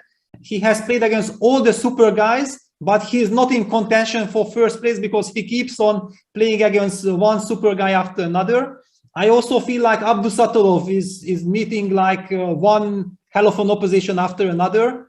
It's because of the ratings. Yeah, the guys that don't have established rapid ratings, like both Jorn and Abdusatorov are super strong, but their ratings are Jorn has 2,560, Abdusatorov has 2,590. So they get paired up to 2,750 every round. Yeah, like stuff. Yes, absolutely. I mean, I even during the break, let me just get this page, because I was really shocked whom Jordan has faced so far. So, okay, first round, Asadli, who has played this Gashimov Memorial. Okay, that's one of the weaker players. And then from round 2, Nakamura, round 3, Dubov, round 4, Rapport, round 5, Sargisyan, round 6, Shilov, round 7, Giri, round 8, Firuza. I mean, just some incredible. Stronger than Vaikanze, probably, yeah? Yeah, absolutely. I mean, so +3, brilliant result, but he's only in striking distance, but still 1 point, I think 1 point behind the leaders. Yeah. However, showing praise Duda, who after losing this game against the Nepomniachtchi, won 2 games in a row and is right back in the lead. Yeah, absolutely. I mean, okay, but yeah, Duda is this type of players. I have noticed that he actually doesn't really collapse on a loss. Yeah, and this is very, very important because we have seen so many guys after losing, disbalancing and so on, but he bounces back right away and he's in the mix. Yeah. He's very much in the mix. He might be facing Magnus Carlsen actually in the next round. Yeah, it's almost certain. Because Magnus, very likely. I think Magnus as the highest rated player gets the opponent, and then it should be Duda versus Magnus. Yeah, because the system, the way it usually works is the highest rated player, you choose an opponent for first, and then you choose the opponent with the most points, and then you worry about Grishuk. Usually Grishuk then gets the highest rated half a point behind, yeah, something like that. Yeah, so it means that it will be Magnus Carlsen with white against Jan Krzysztof Duda. Wow, I mean, I think whole Poland is going crazy now for the next possibly game. Grishuk Nepomniachtchi. Should be a fun last round of the day. Yeah, but I feel like, Jan is a little bit unlucky. Yeah, like yesterday also he was one of the, I mean, he got Duda immediately. I mean, there were so many other pairings. Okay, it worked out nice for him, but if he suddenly now gets Grishuk instead of many other guys, it's also a little bit unfortunate. Okay, but last 2 games he played against Jobava and Gelfand. Which opponents would you like for him? Okay, there were some other guys, I mean, okay, Gelfand, I told you from the beginning that Gelfand, I'm not saying they're weak players, they are fantastic players, but there's no easy opponents once you're up there, no? Yeah, usually not, but I mean, Gelfand in great shape, it's, I think, one of the best, and he knows his stuff very well. It was clear that it won't be easy. Found this Queen A5. Yeah, okay, Queen A5 wasn't easy, but giving the choice for white to fall into it, that was already critical. Okay, we are seeing some rook end game here, not the most exciting of rook end games, but still some intriguing stuff. It's not clear if this is such a dead draw. Who's playing for a win? Sarana, yeah? Yes, I mean, okay, there are all kinds of rook d5s. Good luck calculating this pawn end game if it's a win or it's a draw. I don't want to. Yeah, best guess is it's a draw. I understand you that you don't want. Pawns. I think the finesse was probably that after rook d5, oops, they are moving too fast. I wanted to show that after rook d5, rook d5, e5, yeah, just wait, and if king e4, then king f6. Yeah, that. Carsten Müller would be very excited about the corresponding squares. Yeah. So okay. Well, the tournament is super tensed, and it's getting more and more tensed. But I can't really believe that we are already about to see the last game of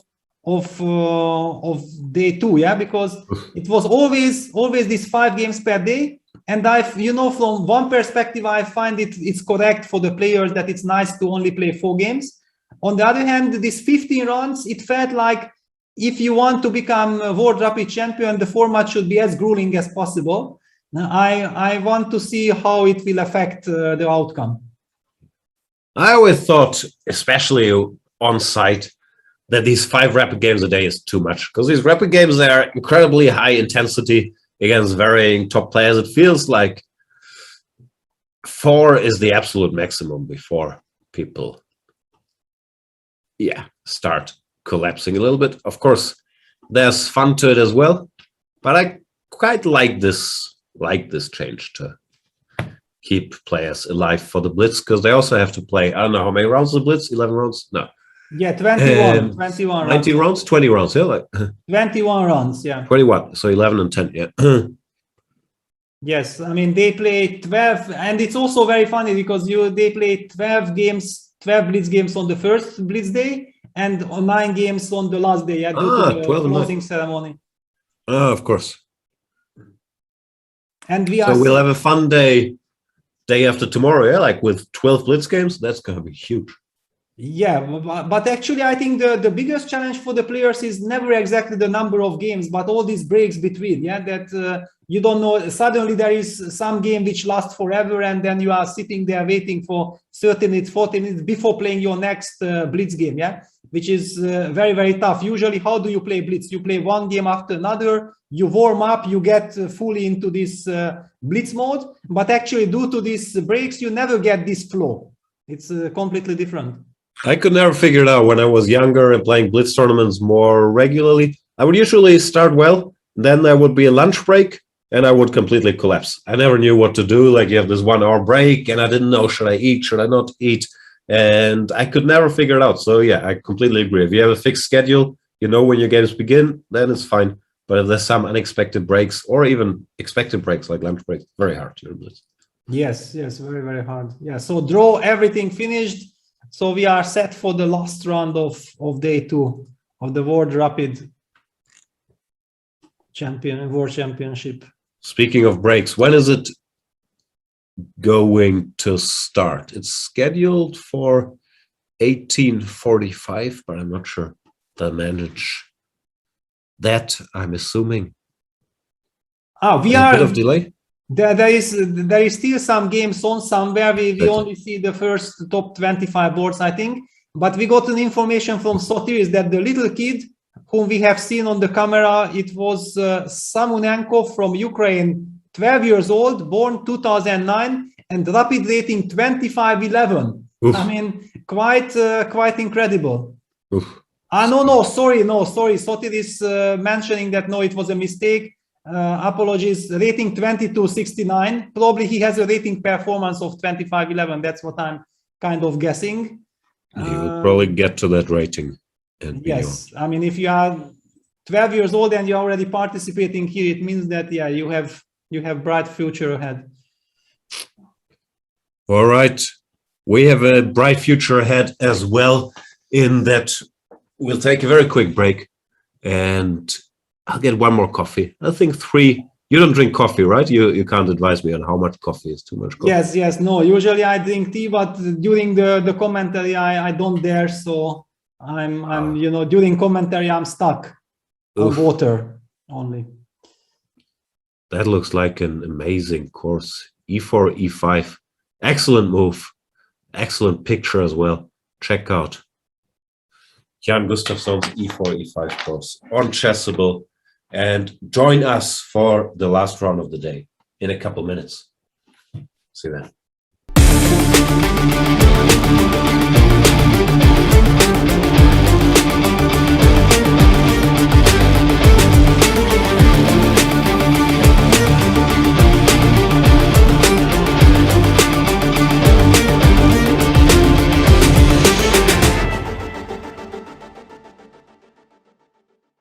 It's time to take control of your journey towards chess mastery. Magnus Carlsen introduces Chessable, the definitive solution for studying chess. Move Trainer uses the science of spaced repetition to identify your strengths and eliminate your weaknesses. There's no need to set up a board, remember which page you're on, or keep track of all the moves you miss. Get started now and join our growing community of over 100,000 chess enthusiasts. Chessable. Take control of your journey towards chess mastery. Welcome, everybody. My name is Jan Nepomniachtchi, former world chess champion. Are starting a new course here for Chessable. A very special Chessable course. Master your chess with Judith Bolgar. You know what? I learned a lot.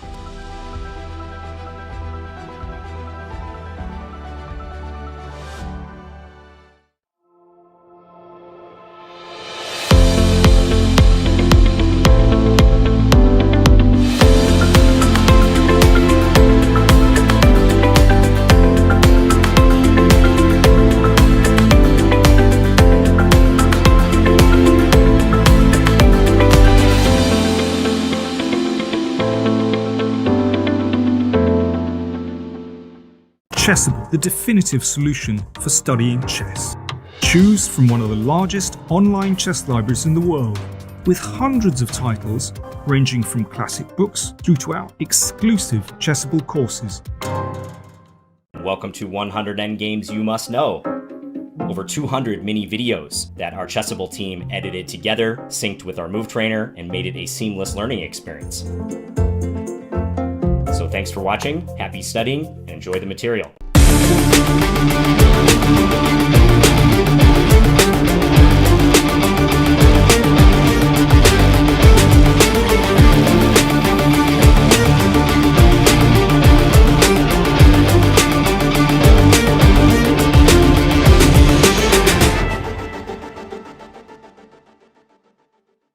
My name is Giri. I am a top grandmaster from the Netherlands. The lines and the recommendations that I give are well suited for players of all levels, so I really explain a lot of concepts, but also a lot of basic things.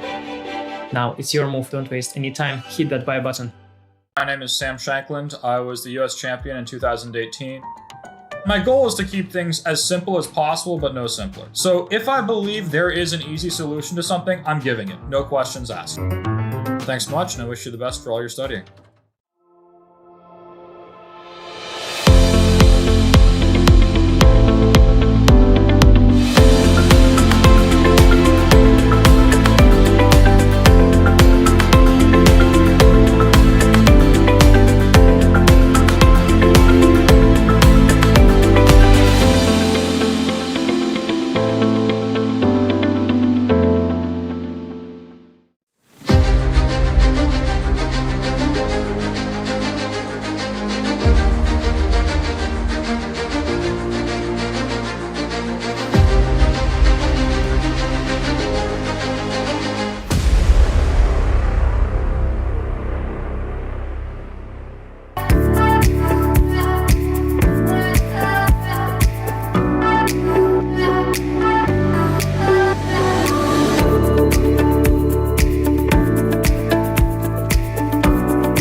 time to take control of your journey towards chess mastery. Magnus Carlsen introduces Chessable, the definitive solution for studying chess. Move Trainer uses the science of spaced repetition to identify your strengths and eliminate your weaknesses. There's no need to set up a board, remember which page you're on, or keep track of all the moves you miss. Get started now and join our growing community of over 100,000 chess enthusiasts. Chessable. Take control of your journey towards chess mastery. Welcome, everybody. My name is Jan Nepomniachtchi, former world chess champion. Are starting a new course here for Chessable. A very special Chessable course. Master your chess with Judith Polgar. You know what? I learned a lot.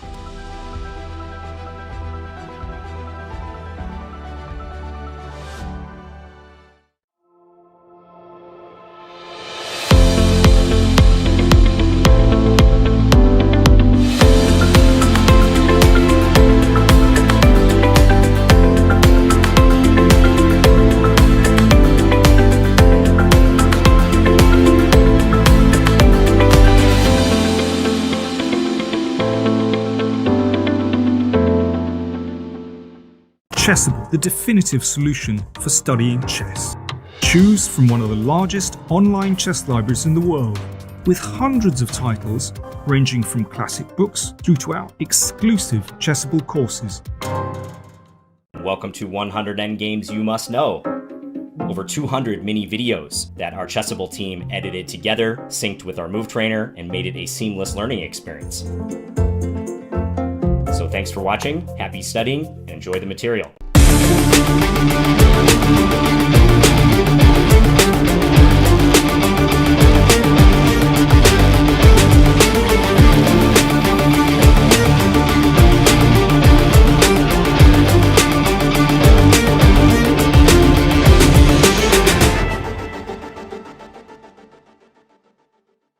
My name is Giri. I am a top grandmaster from the Netherlands.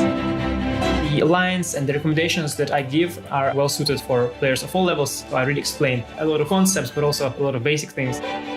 Now it's your move, don't waste any time. Hit that buy button. My name is Sam Shankland. I was the US champion in 2018.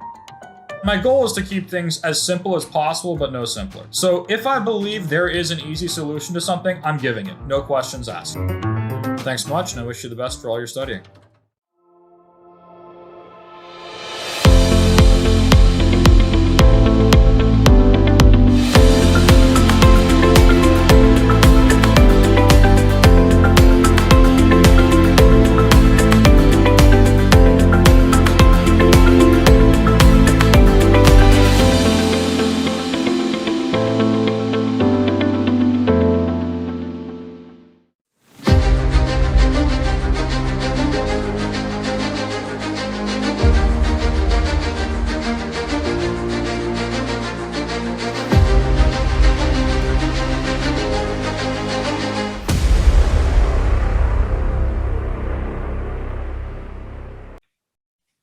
Welcome back, everybody. We're getting ready for the last round of the day. Round number 9 of the total 13 rounds in the World Rapid Championship is about to be played. Magnus Carlsen will face World Cup winner Jan Krzysztof Duda, the man who beat Magnus in these World Cup semifinals. Our other co-leaders, Alexander Grishuk, is playing against Badur Jobava. And then we have Jan Nepomniachtchi facing Timur Gareyev. Peter, this is a pairing to your liking, finally? Well, yes, in a sense that, okay, it's nicer than to face Grishuk, but, I mean, we have already seen how dangerous Timur is in the tournament. And you know, usually it's always, I don't like this due to superstitions reason, when you feel like, okay, this is not a nice pairing, I think that's exactly the most dangerous moment. So yeah, it will be a hell of a game. Did you see Gareyev jumping out of that plane with a chessboard? Well, I saw the picture. Yeah, I saw the picture. Yes, definitely. I think everybody has seen it. And yesterday he played an incredible game against Fabiano Caruana. That was a stunning game. It looked like he's about to crush Fabi. It was the round 5. But then after some incredible adventures, Fabi survived and it was a draw. So yeah, Gareyev, a very, very unpredictable player, but certainly I stick to it that facing Galeyev with black, it's nicer than facing Grishuk. I would agree. Magnus Carlsen facing Jan Krzysztof Duda, also now playing a murderous row of opponents. Carlsen with the white pieces will be looking to separate himself from the pack. Currently, it's Carlsen 6.5, Duda 6.5, and Grishuk 6.5. So it's another big game. Yeah, very big game, and also this last game of the day is very, very special because you carry all these emotions with you. Yeah, so for example, if you finish on high tone, it will be so much nicer to get a nice sleep when you will be much more fresh for the next day. So it has really really a very important role now for all these leaders. Yeah, if you win now, you can have a nice dinner, then you relax. Well, if not, it sticks with you. It's the same with tournaments, no? If you lose the last round or you mess up a good chance in the last round, you're not having a fun trip home.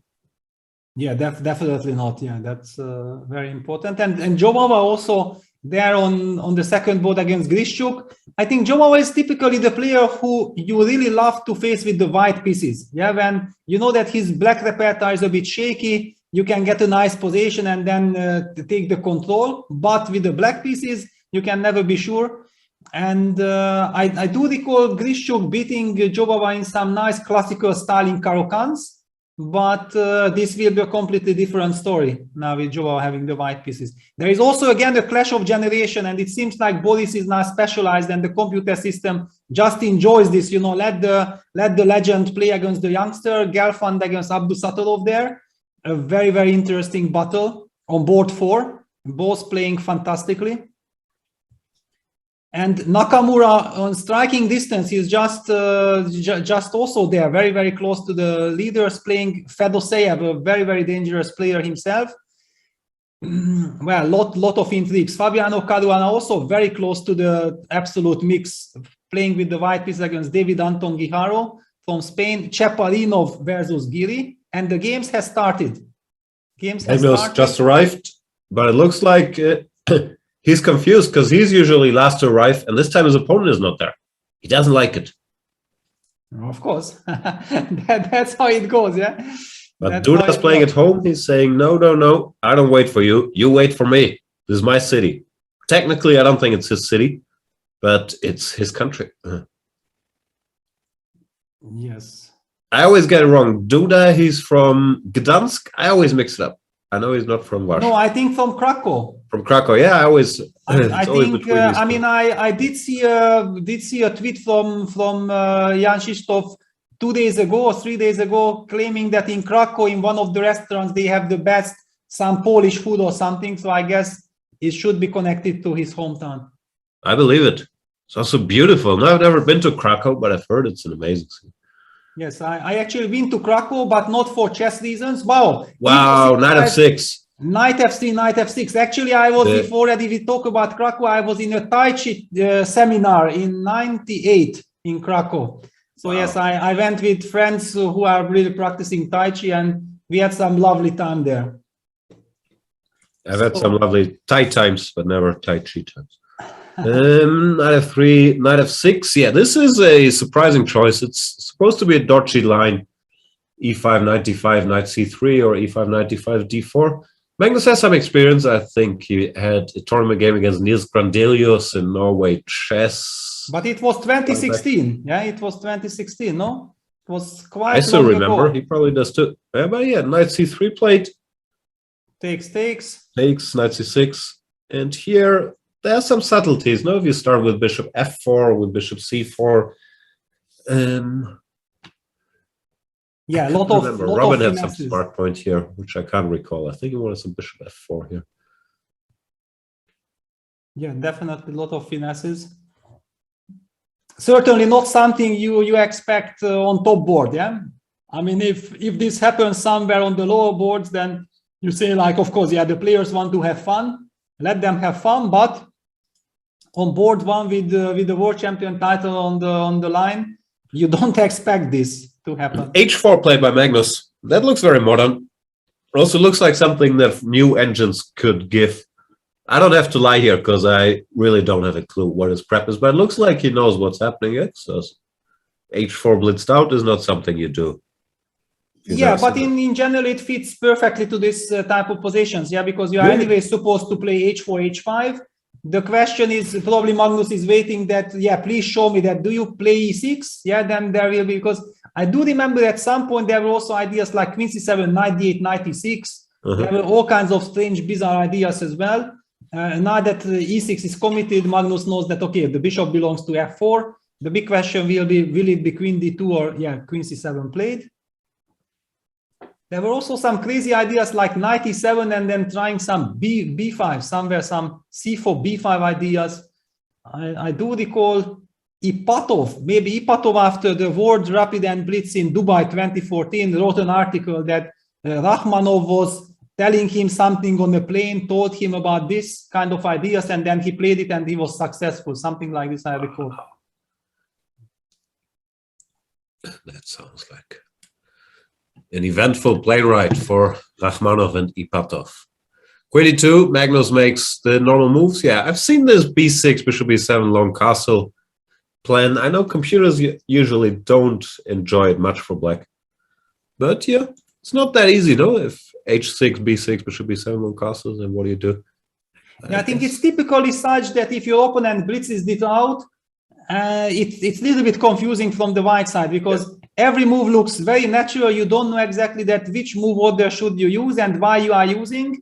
And if you play a move and then your opponent blitzes out and then you say like, ah, yes, maybe I should have started with the other move order. But Magnus doesn't seem to care. He sticks to his plan. He plays bishop d3. Does it mean that he wants to get his bishop as quickly as possible to e4 in order to avoid any kind of b6, bishop b7, knight e7 regroupings and then the bishop controlling the long diagonal? That's what I'm kind of guessing. Also, probably it's just the best square for the bishop, no? Gotta get the pieces out. Yeah, but still, I mean, not having played bishop f4 and queen d2, it would have been so natural to castle long, yeah? But he does still do this bishop d3 first, b6. I'm curious if will he play long castle at all. I'm guessing he will. Looks normal, no? Looks safer than short castles. Yeah, 4 pawns in front of your king. But you're right, he goes bishop e4. Yeah. Before committing to either direction. I mean, in general, my feeling is that that Magnus is not exactly the right player against whom you should play such experimental stuff, because we know that Magnus loves playing so many rapid blitz, bullet games and so on, and he always likes to experiment. So in my view, I cannot really believe that Magnus did not have a period when he was intrigued by this line. He probably played this, no? This looks very much like something he saw in some old Larsen book and then he played himself, no? Like, I don't know actually, but it feels likely. Yeah, but I mean, look at this, all these move orders and then bishop d3, bishop e4 and c4. It does indicate to me like Magnus knows the position. Those are not the moves that you can just intuitively in 10 seconds decide over the board. Yeah. I think he knows what he's doing. I think he knows what he is doing. So let's, now Duda is taking his time. Let's just very quickly, and look at this. Jobava is playing classical chess. Jobava is playing classical chess. Now feels almost unfair, no? If you play Jobava, you expect, come on, at least go to bishop g5 and give me the center. And then we'll start playing. Yeah, it's a classical queen c2. Nimzo. That's his new thing, yeah? Queen c2 Nimzo. Yeah, and d5. Okay, we did see that Jan played castles and then Badu went for the e4 adventures and had some small idea, but here he absolutely stick to the most classical way of treating this line. That takes bishop e6, knight f3, bishop d4, castles, knight c5, knight e2, playing for some very small little pressure. What else do we have? Okay, there is the game Timur Galeyev against Jan Nepomniachtchi, and here also we see that it feels like these guys, you know, these creative guys, now that knowing that they are having a good tournament situation, they don't want to play those completely crazy chess that they are famous for. Look at this. What else do you want? He hasn't touched his E or D pawn. He's moving around with the queen, and you're complaining it's too normal again? Well, I mean, look at this. This is like just a very normal stuff. Going for the two bishops. Yeah, he first takes the two bishops. Now goes back queen a4, fairly classical standard stuff. I mean, nothing with h4, h5 or whatever, yeah? Let's see Boris. Let's see Boris. So Boris... Rook b8. Is he going to take on c6? Well, I mean, okay, just so that the people can catch up. This is a classical Catalan with dc4, bishop g2, knight c6. Queen I was a4, still in there, right? Okay. bishop b4. Oh, this line. I've seen this line. Boris usually he has some fresh ideas in all these Catalans. Yes, yes, he's always superbly prepared. Knight c3, rook b8. What's the line? They usually play the castles, and then rook b8, queen b5, or how does it go? Or was knight c3 rare? Yeah, good. No, I think knight c3 is... this is normal, yeah. But, a rook b8, a3, b5, or what's his point? Yeah, a3, b5 was some kind of a... But hang on, I have the feeling that black. I mean, I don't think that Gelfand can mix it up. He's just too much of a professor in all these lines. But is Abdusattorov now doing the right thing, or is he mixing things? Maybe he has a fresh idea, but knight c3, I think you're supposed to go bishop d7, at least in my days. Yeah, okay, now we got the answer. Yeah, definitely Abdusattorov has mixed up everything because White got the dream of all dreams. Yeah. So usually you need to spend a tempi, queen b5, queen c4, maybe you get it, but then you get hit by b6, bishop a6. Yes, and normally it was like White was playing these positions without the pawn on d2, and even then was actually trying to get advantage from that compensation. So yeah, it's a very big chance for Boris actually to climb even further, because he got his dream position, he has a lot of time on the clock, and he knows that this is wonderful. This is a plus-minus position. It's not plus equals. No, I think I know what happened. I think usually instead of knight c3, you go short castles, or it's another line at least, and then rook b8 is the move. Then there's all the theory with, I don't know. Yeah, all these queen b5s and so on, yeah? b6, nonsense like that. Yeah. Well, if you start with knight c3, rook b8 doesn't work because of a3. Yeah, I think it was a6 or something like this. Somewhere also bishop d7 was yeah, bishop d7. Yeah, I don't know, but yeah, it's a little bit strange. But okay, back to Magnus. Now we have seen that, yeah, exactly. Now Abdusattorov mixed something up. He has to suffer there. Gelfand having a very good chance. Wow, dude has a knight on b7. What happened there? I went knight a5. C4, yeah, c4, knight a5. Yeah, that's the position we left. Okay, you need to trade off this bishop, and maybe with knight on b7 he insists that in the long term I might be able to play d6, but you have to watch out. Then you give the e5 square. Yeah, long castle, queen c6. Well, Magnus plays queen c3, so g7 is also hanging. Now he can double on the d file, or rook on e1.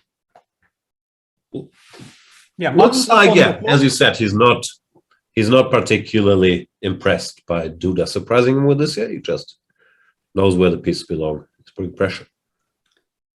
Yeah, I mean, I simply, have this impression that Magnus has experimented himself in all this kind of strange, weird stuffs, and definitely drawn his conclusion that, okay, if I ever face this, then I will play like this, and that's it.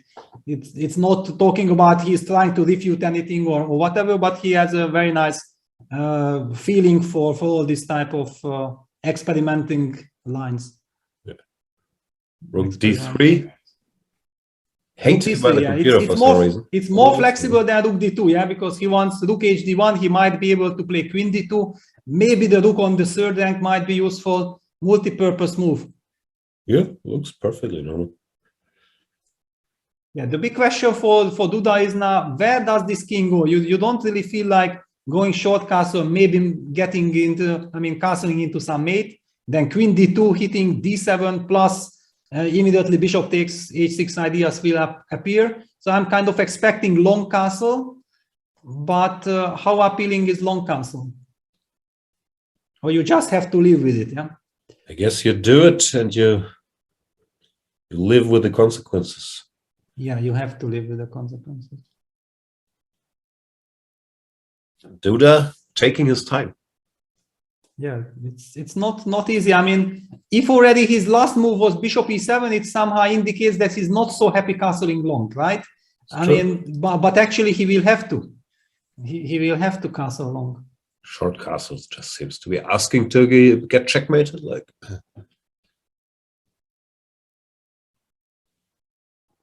yeah, absolutely. I don't know. It's a tough. You know, this is the situation when you are using this experimental stuff. You definitely, because we have seen that for the tournament, Duda actually has now prepared Rui Lopez. Yeah, he had been a Petrov player, but for some reason he switched, or maybe he assumed that now people are focused on. He did not want to play Petrov against Jan. Now he did not want to play Petrov against Magnus. He did not want to play the Rui Lopez after it backfired against Jan. And then maybe it was just, you know, like impulsive decision that, okay, let me play something. Play some nonsense and get a game, yeah? Yeah, offbeat, yeah. I mean, certainly one has the feeling that he is not fully inside these positions. But maybe it was simply that this bishop d3, bishop e4, bishop d3, bishop e4 plan surprised him. Could easily be. I'm also still not sure how bad Black's position is. How does White improve? Like, if I go long castles, I guess you go rook hd1. Yes, long castle, rook hd1. It's hard for Black I mean, to come up with a plan. usually we know that whenever we castle long, we would love to play king b8, but exactly in this position, I'm not sure if king on b8 will be so much better. The pawn on d7 is vulnerable, so king has to stay there. But Duda actually goes different. He goes queen e4. Asking for a commitment, yeah? Bishop g3 or g3. Yes, he wants to clarify the situation. Where does this bishop goes? And by the way, I think now we can already mention for sure that the engine bar froze because it keeps on showing equal in every single position. I think it can't be right. So please ignore it. Yeah. Knight a5. That was the idea. The Duda wants to get his knight to c6. He uses the tempo. But does this mean that he's ready to move his queen towards the king side? Wow. That's a queen on h7, or what is this? b3? Or maybe he wants to go queen b7 and then knight c6 back to get harmony like this. But still, it looks very artificial. Okay, let's say b3 knight c6. How bad is it? Like b3 knight c6. Okay, first I kick you with rook e1. Yeah, queen f5. Yeah, queen f5, and then you get g5 ideas. Yeah, actually looks smart what he's doing. looks smart. Yeah, because somehow, especially after g3, the knight on f3 is a bit loose. Yeah. Long castles g5. Wow, I mean, nice queen e4. What a great resource. Magnus looks a bit shocked as well. Yeah, because it was so pleasant for White that this knight was on b7, right? Yeah. It was so easy to just chill, enjoy the moment, and now with the knight on c6, then even the rook on d3 will feel uncomfortable due to knight before double ideas. You have to lose tempo. Magnus taking his time. It looks like beast is almost the most natural move, but maybe he's considering that then rook hd1 is a critical move. Maybe just to ignore the c4 pawn and go after the d7 pawn. Yeah, probably. Black goes long castles and you're stuck with the same. Okay, but then at least I know that you castled and I might be able to play knight d2 instead of playing b3. Is that something? Maybe it's something. It's allowed. But anyway, queen f5. Yeah, queen f5, g5. Somehow it feels strange, but very harmonious. Yeah, the queen can't really get touched there. Very annoying, yeah. And also now White's queen on c6 is kind of stuck. I mean, if the queen would be on e2, it would be so nice to create something. But yeah, wow, it's... What a maneuver, no? Queen e4 looked so dumb, but it's actually very smart. And then knight a5, gating time. Magnus not happy. Yeah, and it is a position. It is a position. Rook hd1. Rook hd1 on the board. Long castle should happen. I'm not sure if you can make a case for rook d8, but it still feels like long castle.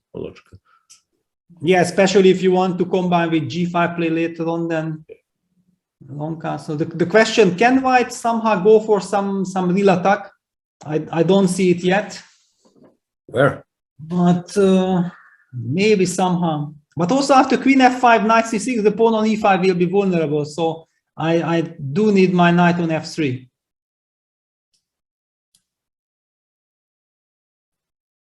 Okay, so hang on. So if you play long castle, let me play b3. And you play knight c6, right?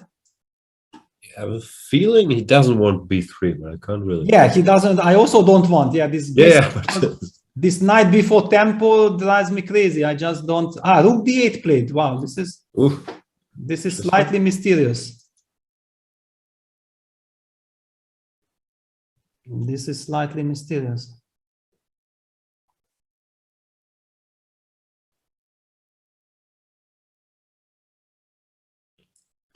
Rook d8.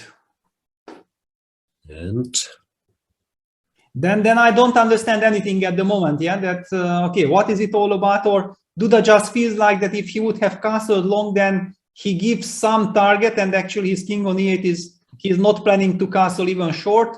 He just wants to go for this g5 idea. Maybe it's super smart.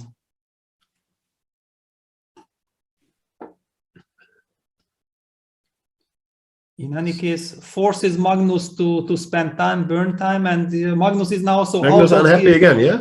Yeah. Okay, he had some point after long castles, which now doesn't work. Clearly doesn't want to play b3. Yes. Yes, suddenly the problem is that probably Magnus had in mind, you know, exactly how he wants to put his pieces, what his strategies are, and all of a sudden it's a completely different situation now with queen e4, knight a5. Yeah, maybe this rook d3. I said the computer doesn't like it, but I don't understand why. It was exactly because of this. Yeah, like you start with rook he1, black never gets this setup. Yeah, Magnus wanted too much. He wanted to save the move rook e1, thinking that he will double, and yeah, that's it. It's counterplay. Yeah, and in the rapid play, this is so annoying because maybe objectively it's not so important at all. But when you feel like your opponent has a plan and suddenly you are stuck, it's so frustrating, so irritating. Well, the black moves, at least the next two moves, are super easy. Knight c6, knight b4 is a threat. Queen gets attacked, you go to f5, and then you start thinking, where does my king go? Can I go g5?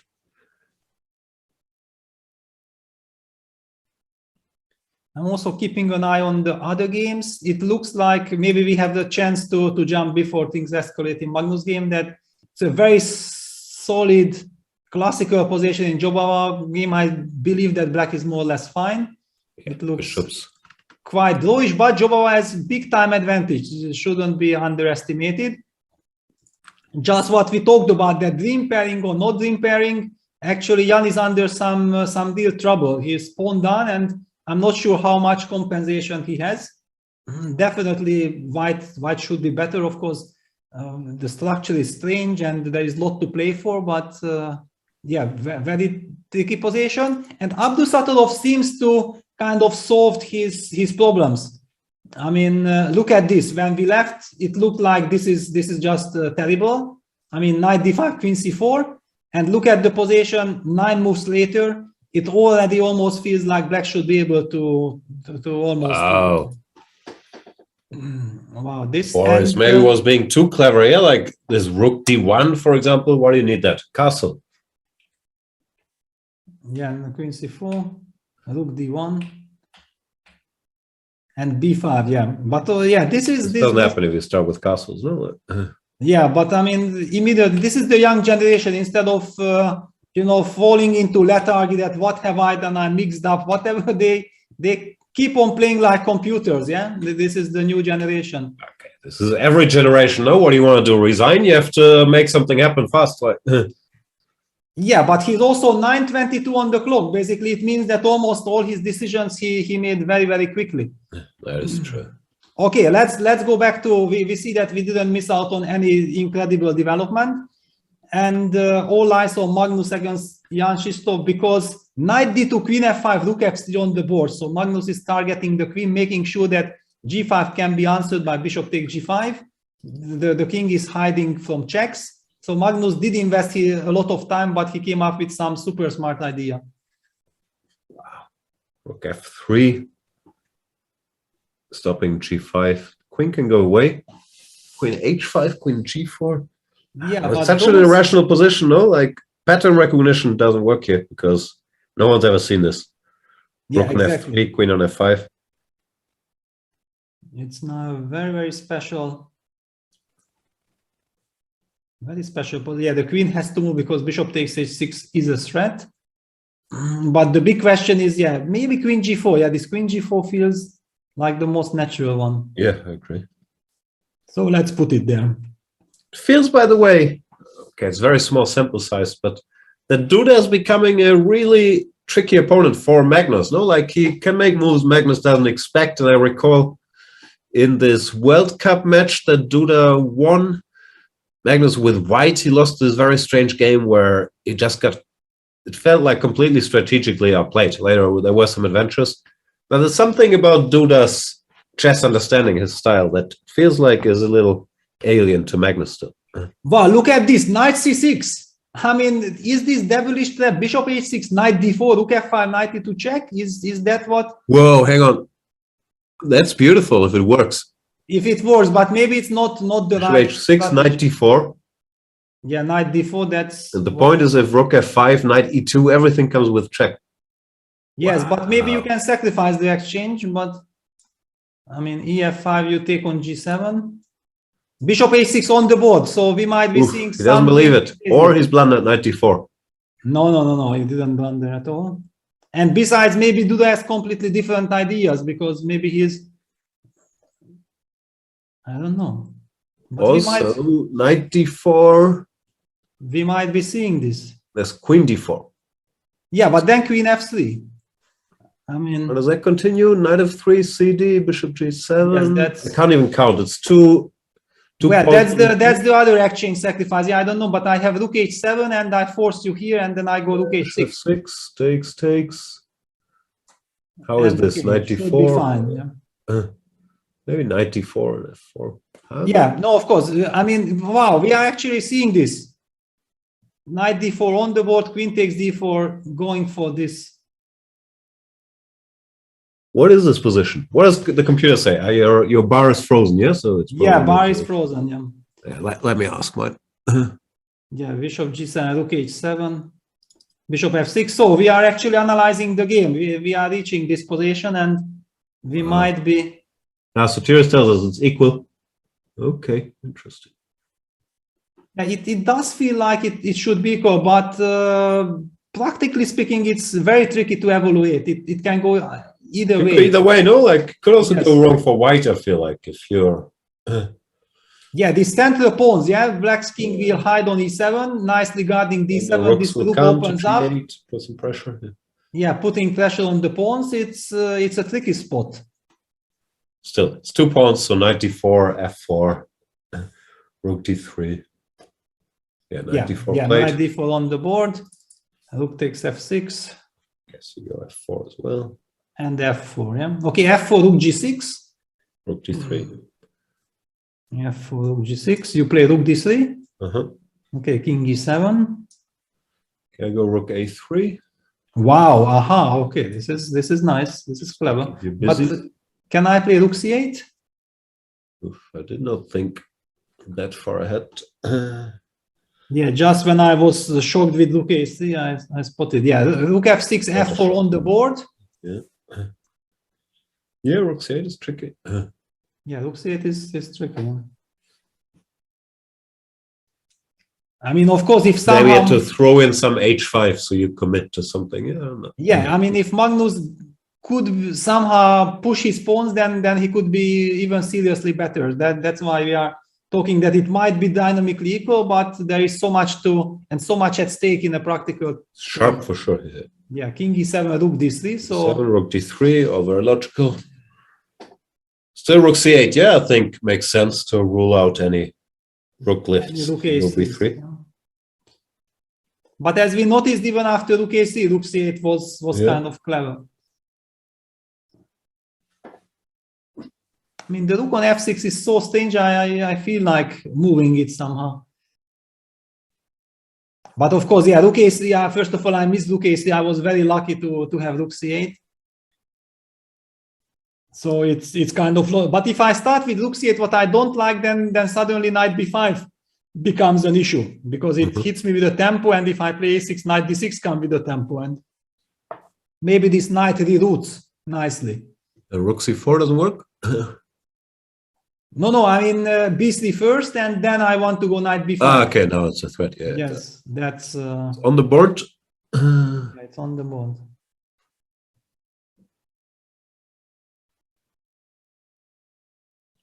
Rook g6 played? G6, yeah. I mean, I want to make sure that this pawn is staying backward. What does white do? Bring the king? Yeah, h5 feels too loose somehow, yeah? Rook g4, I'm worried I'll lose all my pawns. Right? Yeah, well, I think if the king could fly to f2, it would be very nice to move the king, but if it will not be able to reach it, then maybe it stays halfway. It's... But yeah, knight b5, then you go rook g8. You give the pawn, and you create the counterplay. Knight e2. Okay, a little bit defensive. Oof, retreating. Little bit defensive. I mean, strange. No, you could go king d2 and wait for rook g8. Well, yeah, exactly. I mean, it almost feels like Magnus wants to set up some fortress.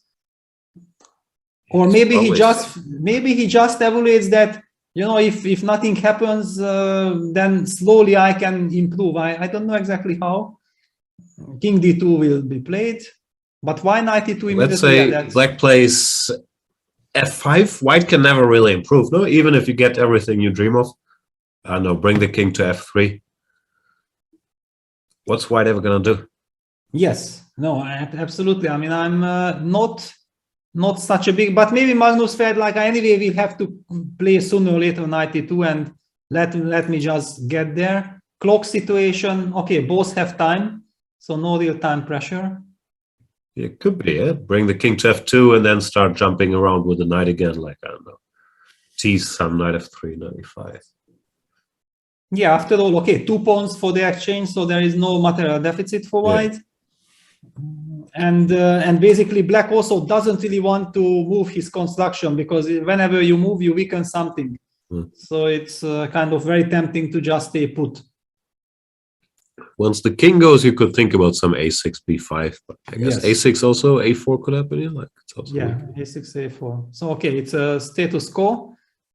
And what do we have? I mean, things are escalating. This Jobava-Grishuk game did not remain peaceful for too long. What is this? White should go e4 to gain the piece, but then rook e8, and I can't calculate. It's a total mess, and Alexander has 1 minute on the clock, and Badur has 8.5. So basically, some kind of a provocation.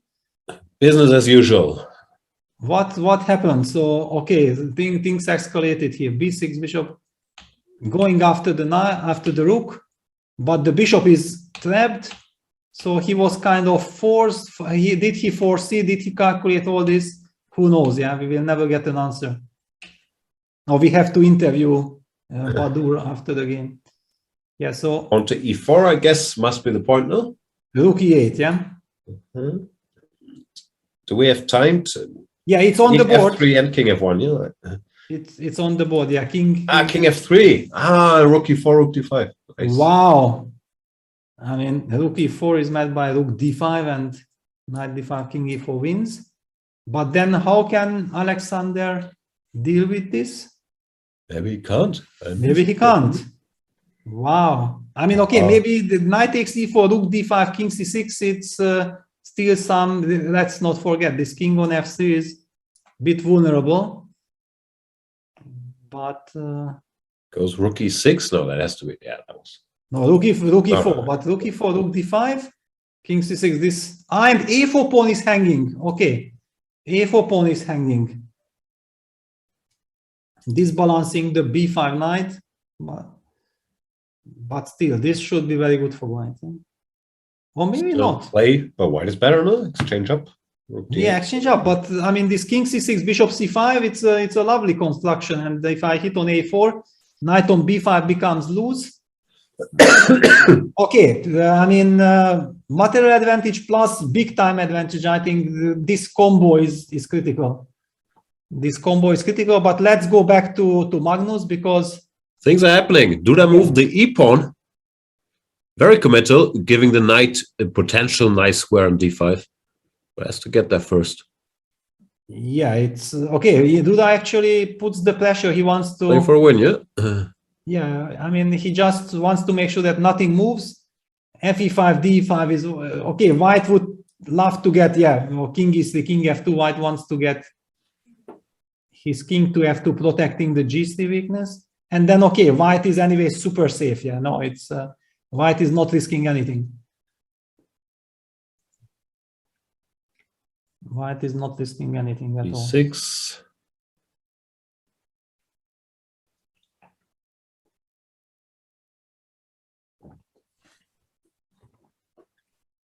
So yeah, white is not risking and black is not risking. Yeah, king f2. King f2. So 3 minutes versus 6 minutes. Yeah, 3 minutes time advantage for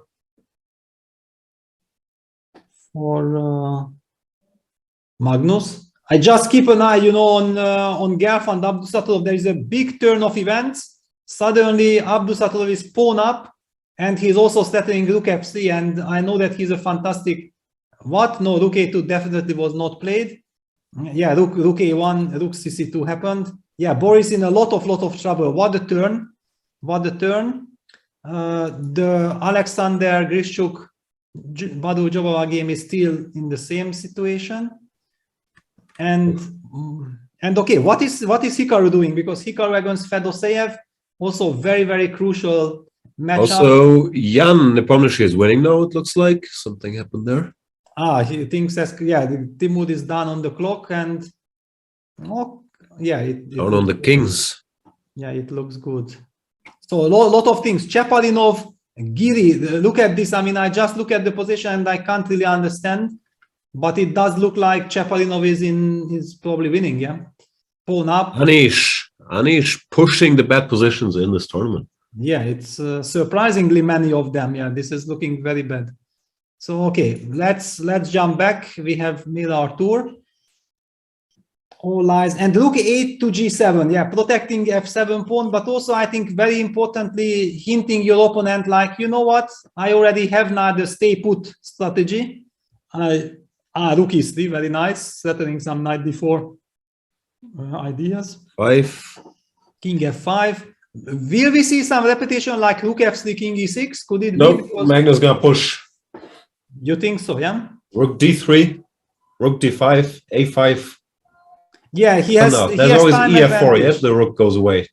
Yeah, rook d3, yeah, rook d3 on the board. Of course, yeah, Magnus with this time situation will never repeat. Yeah, that's true. He also feels like nothing can happen to him. This knight e2, king f2 combo is wonderful. Guarding g3, and whenever ef, then white will be able to capture with the knight. Black's position will be ruined. So black has to come back, and your plan of rook d5, a5 is very sympathetic.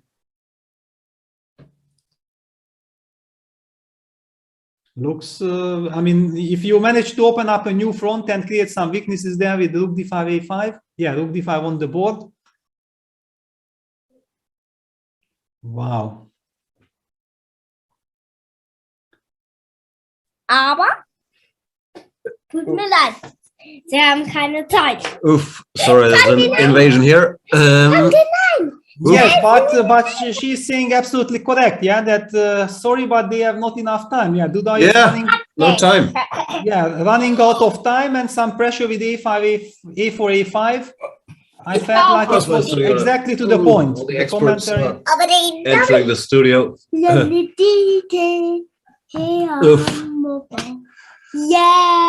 Overwhelmed, yeah? Yeah. Nelly, Magnus is doing well. Do you understand English? Nine. 9? No, my son doesn't speak any. He's still young. Yeah, king f3. Magnus is making progress. putting Duda under a lot of pressure. Looks unpleasant now, no? Like Yeah, A5 is always there.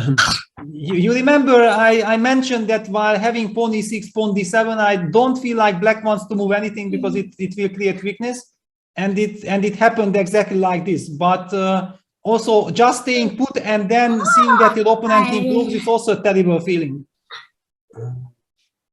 And it looked like a clever idea, but now it might. I mean, he might regret it.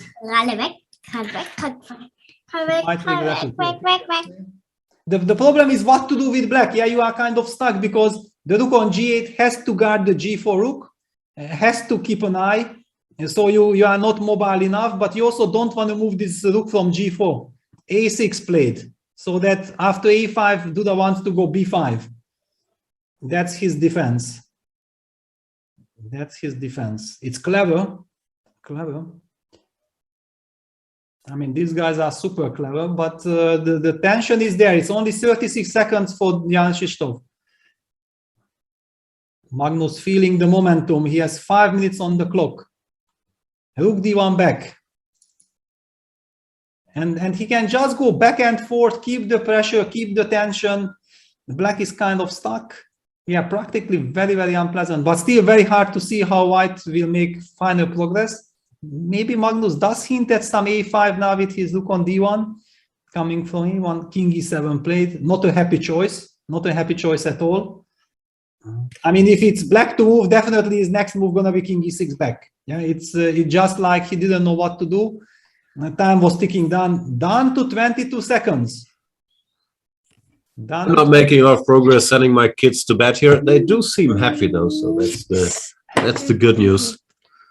But yeah, this went wrong for Duda. Maybe E5 was the source of. Yes, D6, E5, but it was also so human. I mean, trying to get counterplay. Yeah, White's king was still on C1, and it was also Magnus's kind of judgment that it's no problem. Knight on E2 protects everything, it cements it, and I'm walking with my king. And now F5. Magnus doesn't want to give this king the chance to come back, and Duda with 10 seconds on the clock has to react. Rook G7. Rook G7 back. I mean, if white ever gets G4 in, it's game over. So a lot at stake. It feels very loose. I mean, there is also a question. Can white now play Rook G1, the passive looking move, Rook G1, threatening G4? So black is forced to go Rook G4 and then suddenly Knight C3, trying to activate. No, Magnus goes different way. Rook D5. Actually, just an illustration that there were some tricks like F5, Rook G7, what I was showing, Rook G1, Rook G4, Knight C3. You have to watch out for tricks like Rook takes H4 or Rook F4 check. I mean, hang on, King F6? He's just giving all the pawns? What's going on? Well, he is also creating counterplay. Rook G6, he has Rook G6, yeah, just always basically if he wants to protect. But okay, he has 10 seconds on the clock and he's under terrible pressure. What can he do? He went Rook G6. Yeah, with 4 seconds on the clock. White keeps the rook, yeah? Or do you think Rook takes is already winning? Well, I mean, looks promising, but you never know. Yeah, A5, that's super smart. Yeah, wow, A5. classy. I mean, the rook on B6 is so annoying. Yeah, Rook D8, clever, counterplay. And H5, so left-right punch. A5, H5. But okay, H5, Rook E6. I am not forced to take. And G4, we're improving. Yes, you are improving. Yeah. By the way, you can also play G4 check immediately. Yeah, but Rook G4, Knight G3 takes. Then I have 2 passed pawns. You don't need this. Maybe too messy. Yeah, that just showed. Yeah, G4 check. What happened? He played G4. Actually, he played it. Yeah, so we might see. We get this rook ending. That's surprising. Looks like maybe he just thinks it's winning, but looks like giving black counterplay where it wasn't needed. Yeah, it feels like it gives some counterplay, but maybe okay. Magnus felt like the position wasn't so clear at all. Or he feels this is clear. He's usually good at rook endings. King E4, there's Rook F6, yeah? If not, King E4, F5. Yeah, how to get, down to 7-6, yeah, E4. Oof, 7 seconds or less. Rook takes a6. King e5. Yeah, he needs to push f5, f4. I mean, these pawns are still kind of far away. I mean, the pawn on a5 needs to be pushed, of course, but the rook is on the way, and f5, f4 comes with a check, just 2 moves, and then it will be tricky. Still feels like a mess to me. Yes, absolutely. And practically speaking, yeah, maybe Magnus will show here some brilliant move per move. Maybe rook b6 and then f5, rook b5 check. Yeah, that's kind of clever. You need to disbalance. Yeah, rook g8 check has to be played, king f2, and then f5, king f4. It's still very messy. King f4 is not legal. No, king I mean, f2, white, f5. white plays king f2, I play f5, and then king f4, and I get counterplay. Yeah, it's so maybe it's winning move by move, but it's you need strong nerves. Exactly. And because basically, if they want to what play is it, you good could also for lose. Yeah, it's not like it's a draw then. exactly, and what is good for black that all the moves are very natural because you design or you play all these moves. It's it helps a lot. Yeah, a6 has to be pushed. Gotta run, yeah. Threaten a7 to keep like busy, so you threaten rook b8 as quickly as possible. Yes. And I guess if the rook has to go to a8, then you don't have enough. White can just push the h pawn as well. Yeah, well, I mean, if you have to do passive, then it should be lost. Yeah. I mean, so Duda with 6 seconds on the clock has to decide. Does he go? Yeah, he has to go king f4. I mean, that's the only way. But that rook e6 also possible. But maybe no need for it already. Yeah, just a7, e3, king e2, rook g2. Yeah, king d3. Yes, d3. it's winning, king d3, but you still have to calculate it. Yeah, so yeah, looks winning. Let's push this. Rook g2, king d3, and now the pawn is already on a7. Yeah, just in time. Justin Timberlake. No, he goes for rook e6 first, and now rook g7. Wow. He hates allowing checks. It's his new thing. Don't check me. Yeah, but this gives Duda maybe some hope because now rook d7 is a threat. With rook, but rook d7. Why h5, rook d7? I go king e2. Yes, this king e2 is nice. Rook g7, rook g6. Once again, no checks. No, I guess he has it under control.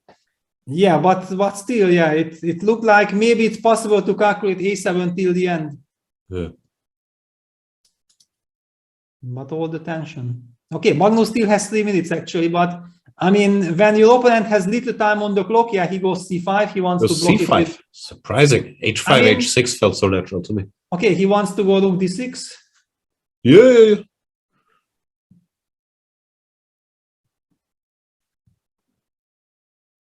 Yeah, I don't know. Rook g7. 7. See, should have a pawn on h5 to go rook g6. You can't control everything, Magnus. Rook d4. Wow. Rook d4. Yeah, Magnus wants to go d4. Really doesn't want to get checked.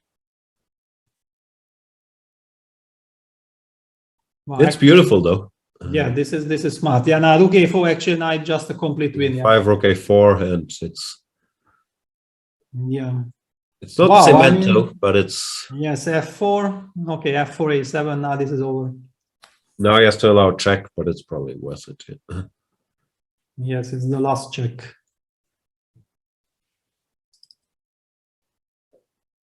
Wow, Magnus does it. Yeah, it was like a very tough game, very complex, with some incredible tactical skirmish there in the middle and so on. Hang on, now with f3, a8, e2. Okay, king f2. King f2, rook g2, king f3. F3. Yeah.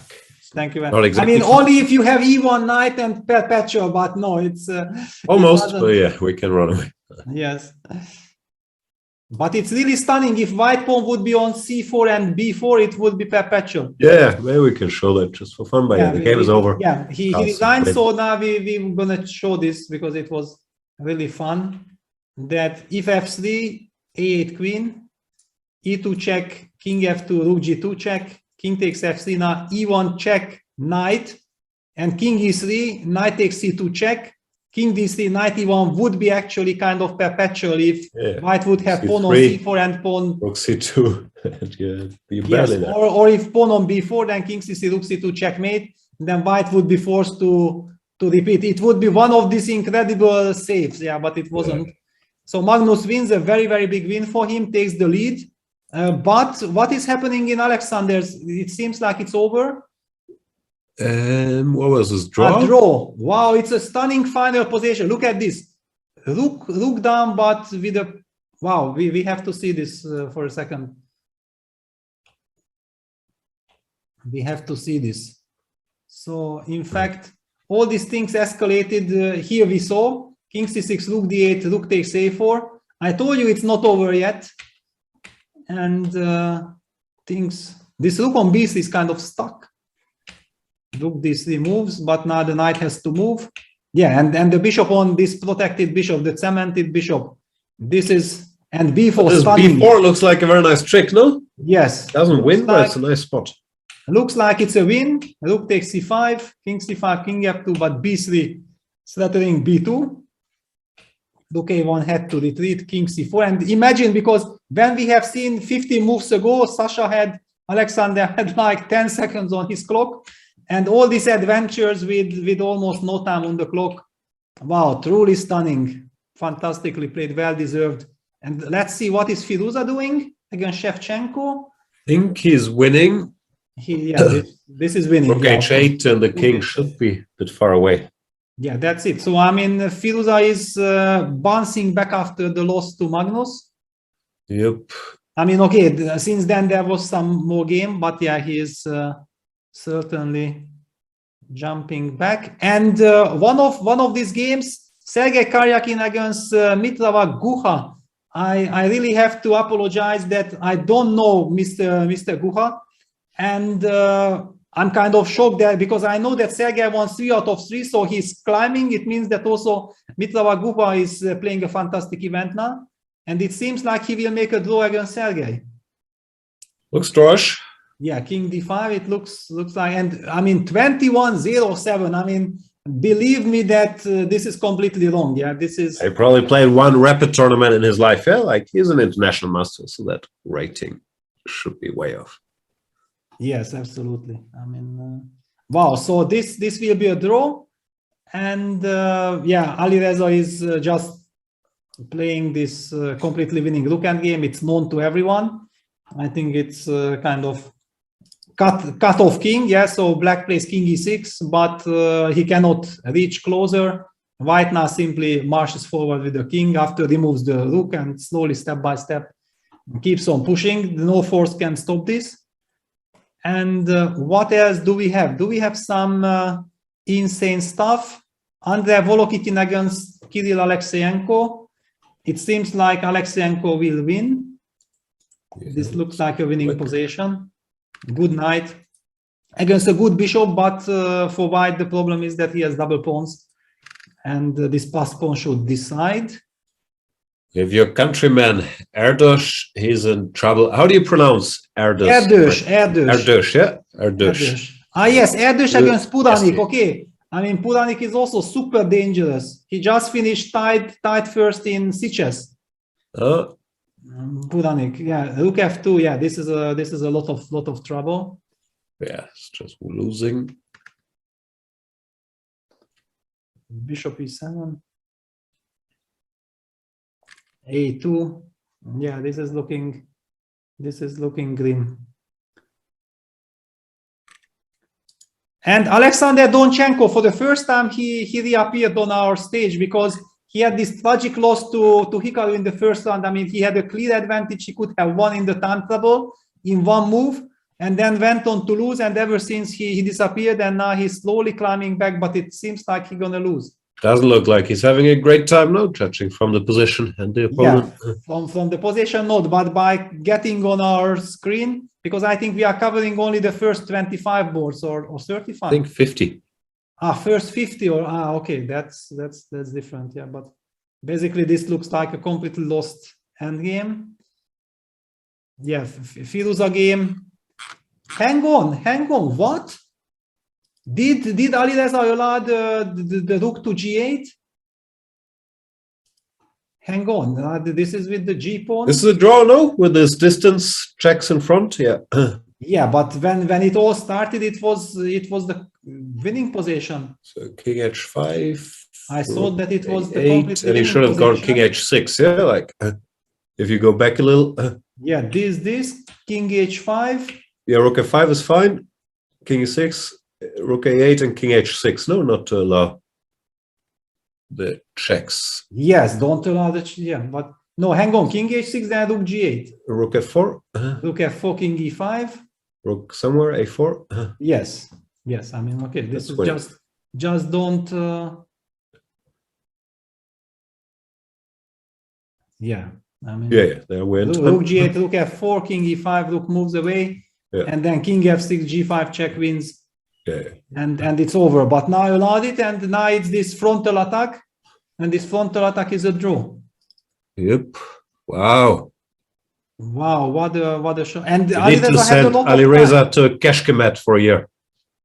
Yes, those are. I mean, you know, it sounds funny, but actually, I'm serious. I'm sure. No. What I wanted to say that when I was 12 years old, I knew all these things better than now. We were really learning all this. Yeah, we were all really learning. Wow. I mean, and this can have such an effect, such an impact, because it's the last game of the day. I mean, how are you going to keep calm after this? Yeah. That's true. It's this tilting effect you mentioned earlier. Oof. Yeah, and there are only four more runs, and okay, you can next game Alireza will be with black, so he might feel like, you know, he has to start winning, and he might take more risk than necessary. It's very, I mean, it can get really costly. Would also be tough if now they had to close the portion of the hall where Alireza is playing, and they try to move him like to a different board. That'd be bad timing, I feel like. Well, I mean, okay. Anyway, it should not even happen. Such things should not even happen. I mean, during a game, you should just have your spot and play till the very end there, because otherwise it's destruction, no matter what. But yeah, this is really truly shocking. I think that he simply relaxed. I think he just relaxed completely, like, okay, that's it, it's already over. And I mean, I can't believe he didn't know that this frontal attack exists and it's a draw. Now he knows.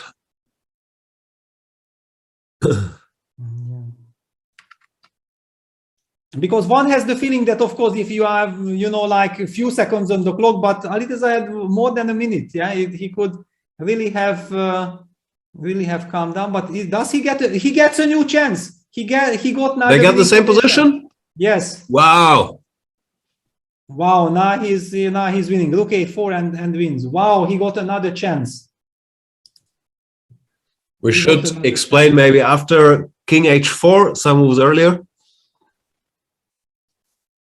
Because now it's winning. Yeah, rook to the side. Black should have. After king h4, black has to go king e5. Yeah, rook h8, king g5 is already losing, but here king e5. King e5, because then you cannot move the rook away. You have to give the check, and then you come back. Yeah, now if the rook goes to a4, we go king f6, and there's nothing special. Yes. And rook f5, you go back, and there's nothing either. Wow, and now Alireza does correctly. I mean, he has to take a deep breath, and yeah, and he goes rook a4. Now That's over. it. Now it's a win. Yeah. Everybody gets a second chance. Not we if we play. Yeah. I mean, our first mistake Not is even the punished. first. Then that's it. Yeah, but that's fight, of course. Yeah, and it's the fourth game of the day. Anything can happen. Shevchenko, I mean, Kirill had really little time, but yeah, he will be now kicking himself that he got such a golden opportunity of surviving. Oof. Very much so, but that win should keep Alireza in striking distance, more or less. No, like absolutely. I mean, he is maybe half point, maybe 1 point behind Magnus, but already, I mean, in striking distance, yeah, and keeping the momentum. Keeping the momentum. Yeah, he will be 1 point behind Magnus. I guess half a point behind the rest of the gang. So all to play for still. Yeah, absolutely. Yeah. And now it's over. Yeah, now King. Still, as usual, We should praise Magnus, who also did not play a simple schedule today, no? And he's now scored, 3 out of 4 against Jobava, Alireza, Grishuk, Duda, moving to the sole lead. Excuse me, Jan, what is the score of Magnus? Today he scored 3 out of 4, no? Against Jobava, he beat Alireza, drew Grishuk, and so Duda. basically 7.5 out of Overall, it's, let me look it up, 7.5 out of 9, no 3 draws. Well, I mean, I think if somebody has 7.5 out of 9, he deserves some praise, yeah?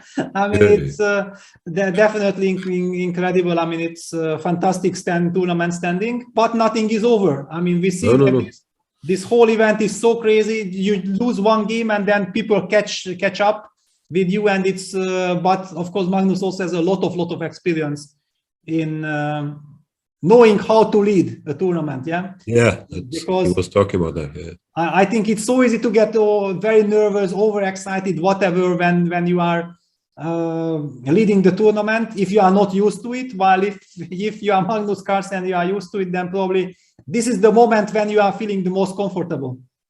Also, it's a tricky balance. When are you happy with a draw? When do you try to play normally?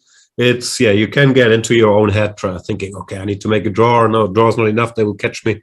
But he's been around the block a few times. Still, this field is so deep. Tomorrow, he could still face Nepomniachtchi, Caruana, Giri.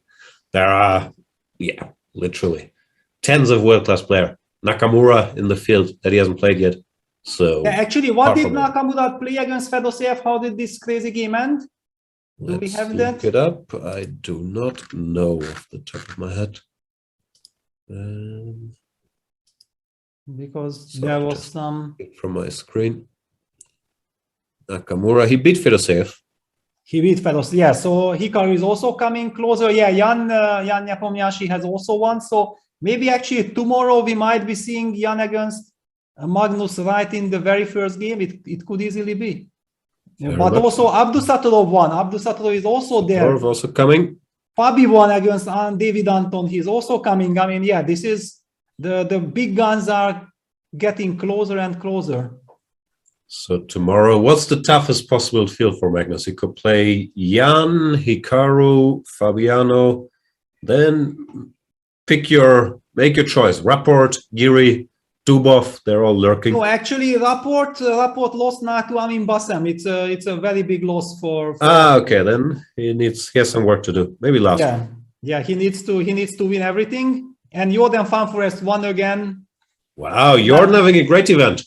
Now against Sergei Movsesyan. So actually, Sergei lost 2 in a row after being on the second board. Was a lot of mocking for Jordan. People were saying, no, celebrate Christmas. Take a little break, no point going to Warsaw anyway. But he's proving all the haters wrong and having a great event. But who were those guys? I don't know. Some mean guys in Thailand. Okay. Because, come on. Jordan, I can, after winning Vaikanzi, I think he can do anything.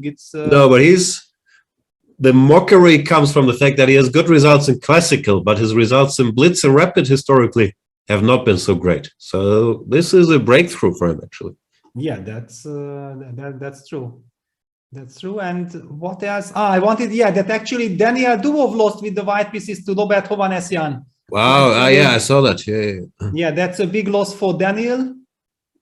And this brings Robert Hovhannisyan, the best Armenian player at the moment after day 2.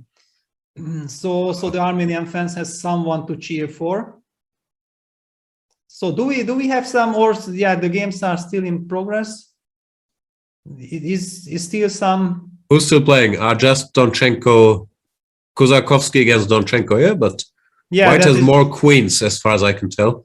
Yes. No, okay, that's not decisive. So it feels like it's all over. Let me see if I can track down the current standings. First, Magnus Carlsen, 7.5 out of 9. Second, Alexander Grishuk, Abdusattorov, and Nepomniachtchi, all with 7 out of 9. Then, 5th spot, Jobava, Duda, Nakamura. Jorn van Foreest, Fabian Caruana, Alireza Firouzja. Wow, quite a field there. Cheparinov, Bassem, Hovhannisyan, all with 6.5 out of 9. That's up till 13th place. And the list continues. But yeah, that means for tomorrow, very likely we get Carlsen Nepomniachtchi in the first round tomorrow. No, I guess they picked the highest rated player of the field to play Carlsen. So could easily be, because also color-wise it fits, yeah? Yeah. Color-wise it fits. Wow, that's a stunning matchup. I mean, it's clear whom we will be rooting. Yeah, that's clear. But yeah, it's gonna be a fantastic pairing tomorrow. Yeah. No, I don't know who to root for. I'm biased. I've worked with Magnus in the past, but he's playing against a fellow Jan. But yeah, it's gonna be a lot of fun to watch that pairing. And yeah, I think this amazing. Both these guys are just up there. You really had a very tough half year, no, Jan? If you really had to think like this. For sure, yeah, Duda, like Nepomniachtchi. The Jans are getting stronger. I thought once Jan Smets and Jan Timman started fading out, it was fine, but no. Do you root for other Peters? Like yeah, well, definitely. I mean, okay, Peter Svidler, but Peter finally decided not to play, or what is it? I heard he was playing. I haven't seen him, so I'm not sure if there was any. I haven't talked to him. If there was any. This is exactly what I mean. That I was expecting, that he will be doing well, but I know that he's fantastic in rapid and blitz. Besides being a very good player anyway, and I don't feel that he's participating. He canceled a couple of days ago. Yeah. Okay, then we really hope that all is fine with our Peter. I mean, greetings, Peter. We hope everything is fine, because knowing that he is not participating, there should be a reason. I mean, what's the top Peter team in the world? Like, it's you, Svidler. Who are the other strong Peters? Sorry, we just got the message from Sotis that all is fine. All is fine with Peter. Then okay, wishing the best. Peter Heine Nielsen. He's not active. I'm not sure if he makes the Peter team. And he's anyway PH, yeah? Maybe it's too much. But yeah, Heine is like middle name. He's Peter. Okay. Counts. Well, that's more or less it, yeah? There is Michalik, is he Michalik, Peter? Yes. I think Michalik, yes.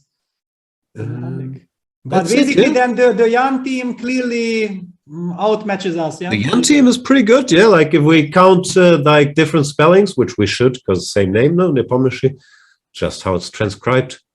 Jan Shishter will also accept. Then who else is on the Jan team? I'm not sure. Well, I mean, but you guys can immediately be one of the favorites in Olympiad, yeah, with a team like this. Time to return. Change the rules to Jans, and then everything is still possible. It's not a bad idea. We should have a names Olympiad. The Maxims are usually tough, no? Yeah, Maxim. MVL, Matlakov, Lagarde. There's like there's a lot of Maxims out there. Yeah, a lot of Maxims. Yeah, definitely. Who else? Alexanders are probably tough, no? Alexanders, yeah, main favorites. Otilyov. Definitely. But also Vladimirs, I guess. I don't know. Who are the main Vladimirs these days? Kramnik okay, is retired. I mean, Kramnik will return immediately if he knows that he can be Olympic champion and the driving force. Vladimir Fedoseev for sure. Yeah. And okay, I'm pretty sure there should be a lot of Vladimirs, no? I'm not sure. Not sure. Okay, I mean. Onishuk, he's Vladimir, no? Yes, Vladimir Onishuk, Vladimir Potkin. Yeah. There are. But Maxims, I also have Chigayev. Maxims are very tough. Yes, Maxim Chigayev as well. Yeah. David is not a bad name. Howell, Anton. Yes, I know, but the Jans, I mean, we have Nepomniachtchi and Duda. That's pretty good first two boards. Like, we can sort of get by on the lower boards. Yeah, for sure. I mean, okay, Smits will be very happy to join. I know. I think at this point, and I mean no disrespect to my friend Jan Smets, that maybe Timman is the more in shape Dutch Jan at this very moment. Well, I did play with Jan Timman when it was 2019 in the Bundesliga, yeah, 2.5 years ago, and he played.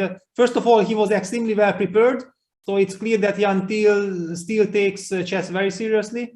and he also played a wonderful game. I was very happy that I managed to draw it. So yes, definitely. Yeah, I wasn't joking. I think Yes. it's Timon. Yes. Yeah. Anyway, we'll investigate. Also, let us know what other strong name teams there are out there. I'm sure there are others. Peter, this has been fun. We'll be... Oh, there's the Nordiabacks, of course. But there's only 2 Nordiabacks, no? They don't have 4 Nordiabacks. Yeah, and by the way, also Kyrills. Yeah, a lot of Kyrills maybe. It's not going to be that easy for the Jans. Yes. Anyway, so Daniel, a lot of names out there. Yeah. This is it, ladies and gentlemen. It's been a blast. Magnus Carlsen is leading the World Rapid Championship after 2 days out of 3 tomorrow. 4 action-packed rounds to go if we're right. We will start off with Nepomniachtchi against Carlsen tomorrow at 3 p.m. our time. Thank you so much, Peter. Yeah, thank you, Jan. It's been a pleasure. It's been super exciting. I mean, I think everybody looks forward to this event. Everybody is crazy about this because it's always an incredible festival and spectacle for all of us. I love this event. It's so much fun to watch. And yeah, so many great players, action-packed.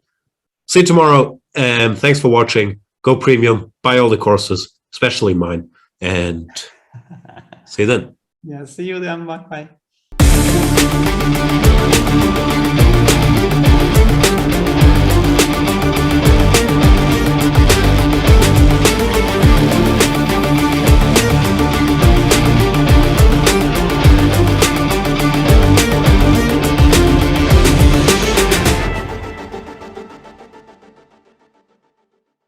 It's time to take control of your journey towards chess mastery. Magnus Carlsen introduces Chessable, the definitive solution for studying chess. Move Trainer uses the science of spaced repetition to identify your strengths and eliminate your weaknesses. There's no need to set up a board, remember which page you're on, or keep track of all the moves you miss. Get started now and join our growing community of over 100,000 chess enthusiasts. Chessable. Take control of your journey towards chess mastery. Welcome, everybody. My name is Jan Nepomniachtchi, former world chess champion. Are starting a new course here for Chessable. A very special Chessable course. Master your chess with Judith Polgar. You know what? I learned a lot.